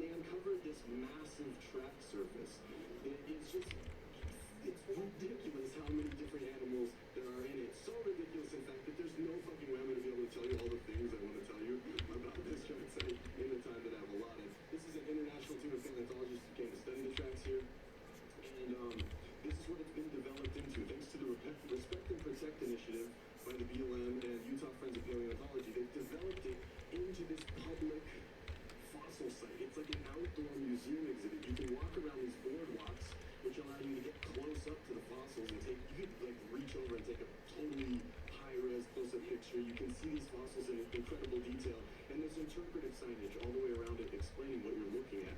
I was brought in. Oh, I didn't introduce myself at all. I'm Brandon. I'm a paleo artist. That means I work with paleontologists to reconstruct ancient animals and their environments. I was brought in to do this illustration, which we're censoring with the shoulder of a paleontologist to tease you guys. You gotta sit through the whole talk before you get the money shot. So, oh my. So, what I did is I went out to the site, and the concept that Rebecca came to the project with was that we want the illustration to match what's in front of it. So here you can see the site before all the boardwalks were installed. And we've got Rebecca's husband John here and their little daughter Ruby pacing out the trackway in front of my camera. So I can create this photo panorama with some of the better preserved tracks mapped out on it. And this is basically like the foundation of the entire illustration. So in order to figure out, what animals made these tracks is a little bit difficult because this whole environment that we have here was a lake shore that was part of a larger geologic layer that preserves like a desert environment. And while it preserves, like this whole area is just trampled with tracks. But this layer doesn't preserve any bones. If you leave an animal carcass out in the desert for a long time, it's just like weathers and bakes in the sun and crumbles apart. If you guys want to get fossilized, make sure you die somewhere where your body is buried in an anoxic sedimentary environment immediately after you die.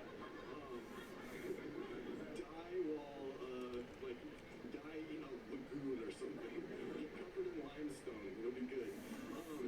So in order to figure out what these animals should look like, we have to look at the broader geologic context. So what we have here, this is called a stratigraphic column. It's basically a diagram showing all the distinct layers of stone or sediment in this large system of rocks called the Cedar Mountain Formation.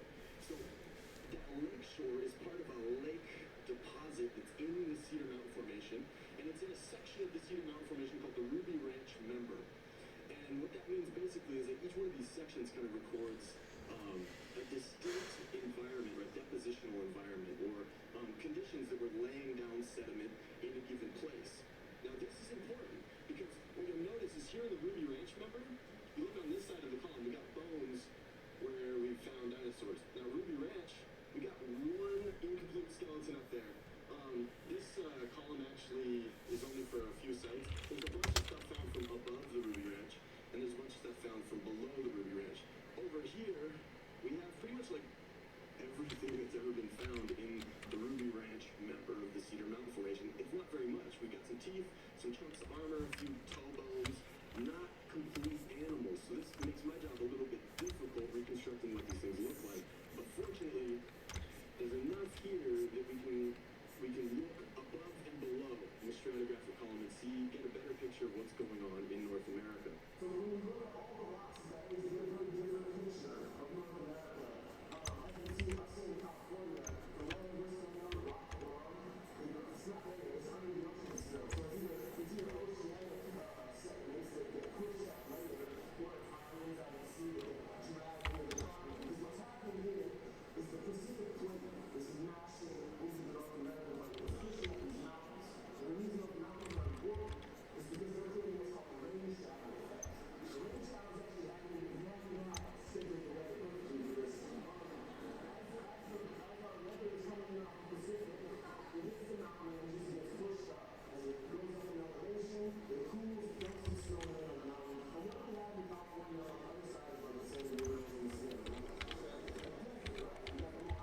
herbivores, and we're going to move up the food chain a notch into the omnivores. These gorgeously preserved prints, you can actually see in real life, you look at them up close, you can see every toe pad from the bottom of the foot preserved, and they match best with the foot morphology of these ornithomimic dinosaurs. This is Struthiomimus. It's a lot younger than our trackway, but the basic body plan is pretty conserved. And it's next to an ostrich because it's another example of what we call convergent evolution. Both of these types of dinosaurs have evolved really elongated legs to make them faster and more efficient at running. Struthiomimus, however, it's kind of a funny name because it means ostrich mimic, and the group of these dinosaurs is called ornithomimics, which means bird mimics. But they evolved like over 100 million years before any of the ostrich family, the ratite birds, had even evolved. But it's a great example of convergent evolution. I just think they're gorgeous looking animals. And so it's kind of cool to know that they were at the site. Now, can anybody think of another theropod dinosaur? So a dinosaur on that meat-eating dinosaur side of the family tree. It's way overpopularized in pop culture, walking around on Velociraptor, right? It's walking around on two toes here. Now, Velociraptor is in a family of dinosaurs called dromaeosaurs. And dromaeosaurs had these gnarly ass sickle claws on the inner toe. Thanks And we have for the bits. Appreciate it. This reconstruction showing them walking on two toes and holding one toe erect is accurate. We have these two-toed prints. Now, this is the one thing about these dinosaurs that Jurassic Park got right. And you gotta give credit where credit is due, because when that movie was made, two-toed footprints like that hadn't been discovered yet. That was based on the theory of a renowned paleontologist named John Ostrom. Rest in peace to the big homie. He described this creature, Deinonychus, which is a dromaeosaur closely related to Velociraptor. It's a North American relative. And now Velociraptor stands about this tall, so not as big as in the movies. Deinonychus stands about this tall. There were ones that got up to the size of the ones in the movies, but they look totally different otherwise. They're much more narrow skull, kind of like a blade-like skull. They would have been completely covered in feathers. They actually had quill knobs on their own. Damn, the panther got attacked by a dino. Their Yep. only weakness. Yep. And so this has led scientists to propose that Rock, paper, scissored this poor thing. of birds evolved as a display feature. One of the other interesting things that's way different than Jurassic Park, we have to put the mic down for a sec to demonstrate this, but they couldn't have bunny hands like a raptor. When they grabbed stuff, it was like this. Such a neat follow through. Very scientific. So, the reason that's important is because they share a common ancestor with birds, and that weird clapping kind of arm motion was how they caught their prey, and it's probably the same motion that later got adapted for flapping as they climbed up things or glided down from things, and then evolved into the flight stroke of modern birds. So again, Jurassic Park got a lot wrong, but you gotta give credit where credit is due. This gal is so tired. It's pretty cool. Yeah. She animates her ass off. Jump up another level. Yep. This is a print of an animal that's actually still, well, some representatives of this group are still alive today. So this isn't a dinosaur. This is a modern animal. Anybody want to guess what this is? A hint is that I photographed basically the same track or the same print at the Los Angeles Zoo a few days ago. It's a living reptile. It's a crocodile slide. So you can actually imagine this is the belly of the crocodile sliding along. This is its back leg pushing off of the mud. And as the tail comes along, it cuts this deep, the tip of the tail cuts this deep furrow down into the mud. It's like the same fucking trace at the LA Zoo the other day. I was like, oh my god, what dog? So these they basically look like crocodiles. This is Goniopholis. Its skull is a little bit different and the armor is a little bit different, but you and I would totally recognize it as a modern croc. Now we get into our grab bag of theropods. We've got some stuff that would be higher than those crocs in the food web. These medium-sized theropod dinosaurs. But we don't really know exactly who left all of which prints, because the thing about the theropods is they all have Thanks, man. 3 toes with sharp claw design. Now those ornithopods, those predators I showed you at the beginning, those don't have the sharp claws on their feet, and they're actually on the other side of the dinosaur family tree. And more convergent evolution is why they have the 3 3 toes. But we've got this, what I call a grab bag of theropods. The theropods have these 3 toes with sharp claws, and even birds, which evolved from our theropods, they have 3 toes with sharp claws. And so we've got everything from little things that have been interpreted as early shorebird type animals that are in the skeletal record from Asia from the same time period. We've got some medium-sized things that could have been either one of these two. This guy is a super weirdo because this is a therizinosaur called Falcarius. It's got crazy claws on its hands. Its teeth are super reduced, so it's probably, and it's got this long neck, so it's probably going in kind of an omnivorous or herbivorous direction, kind of like what the ostrich dinosaur I showed you earlier was doing, but it's still kind of keeping the same scary ass old school theropod feet. So we could have had those there, but we wouldn't really be able to tell because the foot has kind of remained the same. This guy is kind of our upper level predator, but not nearly as gnarly as what left this print. This is the print of the apex predator in this ecology, and its foot would have looked something like this. Now, this skeleton is actually not the skeleton. This foot picture, I have to just disclaim to any paleontology buffs out there, this is actually the foot of a Tyrannosaurus rex, which lived way, way after this. But the basic, like, toe and claw shape was all the same. Shout out to Thomas Holtz, who is probably he's a Tyrannosaur expert who might give me a hard time on Twitter if I didn't mention that. Tyrannosaurs have this uniquely compressed metatarsal condition called an arctometatarsalan condition. So an expert might give me a hard time with this. But otherwise, the basic setup is the same. Sharp-ass claws on the tips, big, powerful toes with big pads for absorbing all that weight. This wasn't a Tyrannosaur, though. It was another family of huge, terrifying theropod dinosaur. It was most likely Acrocanthosaurus, which lived at this time, and we have really complete skeletons from Texas, Oklahoma, and Montana. So that whole moisture area surrounding our desert area that isn't preserving good bones. If you think about the modern range of large predators, they will often, you'll often have like African lions living in savanna and marshland and mixed forest woodland.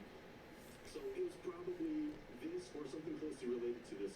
They've also found teeth in the actual Ruby Ranch member, like the same layer as the lake shore, and the teeth are really similar. But this is just a fucking badass animal. This dude here, Lawrence, is a friend of mine. He's about my size. He's a full-grown man. This isn't a little kid standing next to this thing, alright? And just imagine him going in that mouth. It wouldn't even tear him apart. It would just swallow him. He'd just go whoop into the gullet and just get digested with lacerations and lots of gastroliths grinding him up. This is just, I can do a whole talk just about like the badassness of this animal. One of the things that is really unique about it though is that it's got these elongated vertebral spines down its back. You can feel your vertebral spines, the very tip of them. Now in humans, the longest ones are like, maybe 2 inches, 2.5 inches at the most. This guy's vertebral spines are like the length of his torso. And the reason you can only feel the tip of your vertebral spine As much frames you'd want to show for it. Sadly, the less frames are shown, more of an impact you'll get. Yep. You know that already though. Yeah. Crazy ass vertebral spines. But one thing that is pretty certain is they would also Working on a snappy show ATM. It's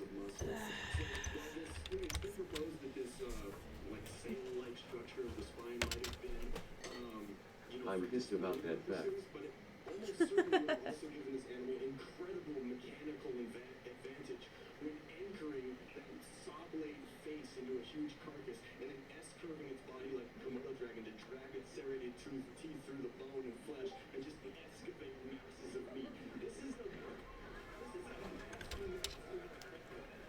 One of the cool things about its trackway is it's one of the most continuous trackways. We've got like 17 steps in a row.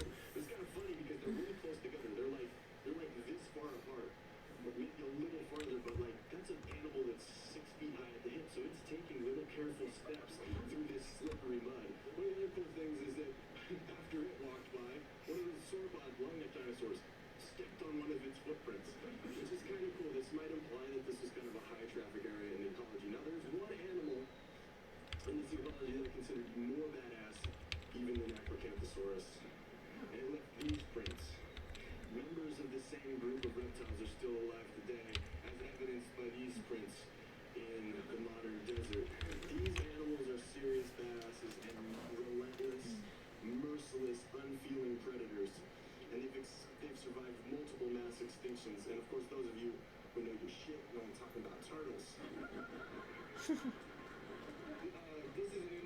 What are you listening to?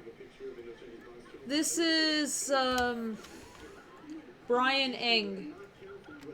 Here. He's a paleo artist talking about his work. Seeing those tracks preserved in 112 million year old mud, it's like kind of haunting to think that these things they've been around that long. They've survived Acrocanthosaurus, and yet turtles now are actually kind of in trouble, which is maybe something more people should know about. These motherfuckers. Oh boy. Mass extinction. Put this on Twitter. The fossil record in some cases will just continue across the mass extinction where everything else goes, the mass extinction happened, they all die. We don't see any more fossils from that animal. Turtles, in some cases, their fossil record will just continue. Like, oh, what the fuck? We'll hibernate for a few months, wake up, eat some rotting carcasses and bugs and our own shit. We don't care, and then go back to sleep. Turtles are unstoppable, and yet in our Oh jeez. this is one of the first times in a long history of turtles that they're actually kind of on the ropes. Turtle populations have been decimated due to overcollection for the pet trade, habitat destruction, degradation of water quality. I think this is something that we, as a species, we need to take note of because if these motherfuckers, these gangster-ass motherfuckers right here, are having a hard time surviving, we need to put our own shit in check because there's a lot of other species that we rely on for survival that don't have the track record that turtles have for surviving gnarly ass shit. So, now that we've met the creatures, I'm still left trying to figure out what the rest of the environment should look like. These rocks wouldn't have been there. These are older rocks that have been pushed up by tectonic upheaval. So I spent a lot of time wandering around this lakeshore trying to figure out what the shape of the lakeshore was and looking for any traces of plant fossils. What is the basis of this food chain? What's nourishing all of these giant herbivorous animals? I didn't find shit, and it really bugged me because it's like I need to know what to paint over here and over here. Yeah, the beauty of dinosaurs is an unusual luxury that I don't really enjoy. I'm pretty beat now.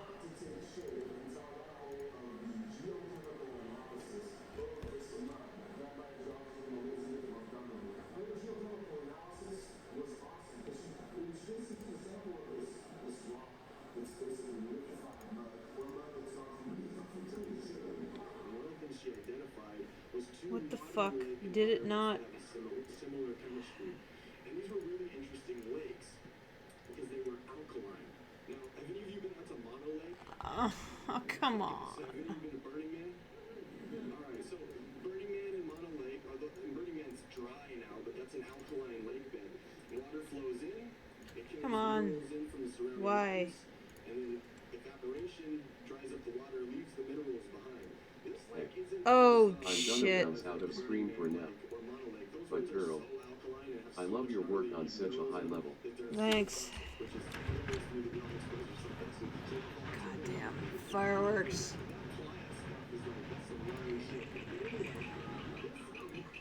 I don't mind the fireworks, but the dog minds the fireworks, and the dog freaks out.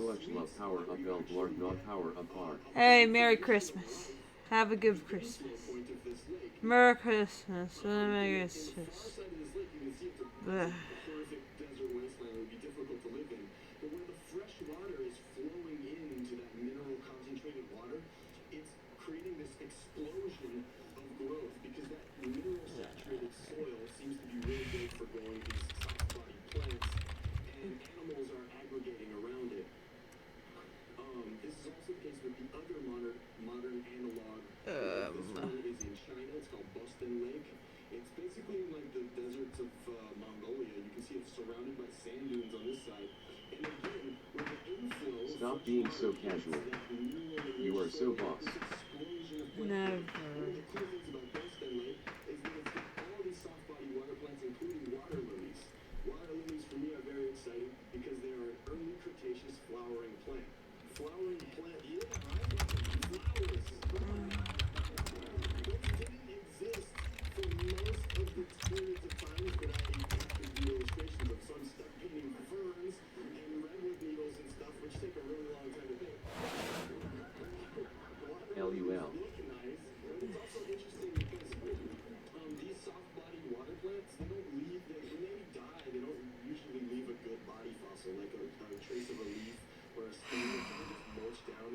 Okay, I think that's it for tonight. That's it. I'm super spent. It's been like 9 hours and 20 minutes, and I don't have it in me to do even another 5. But I got all the things that move the most roughed in. All I gotta do tomorrow is line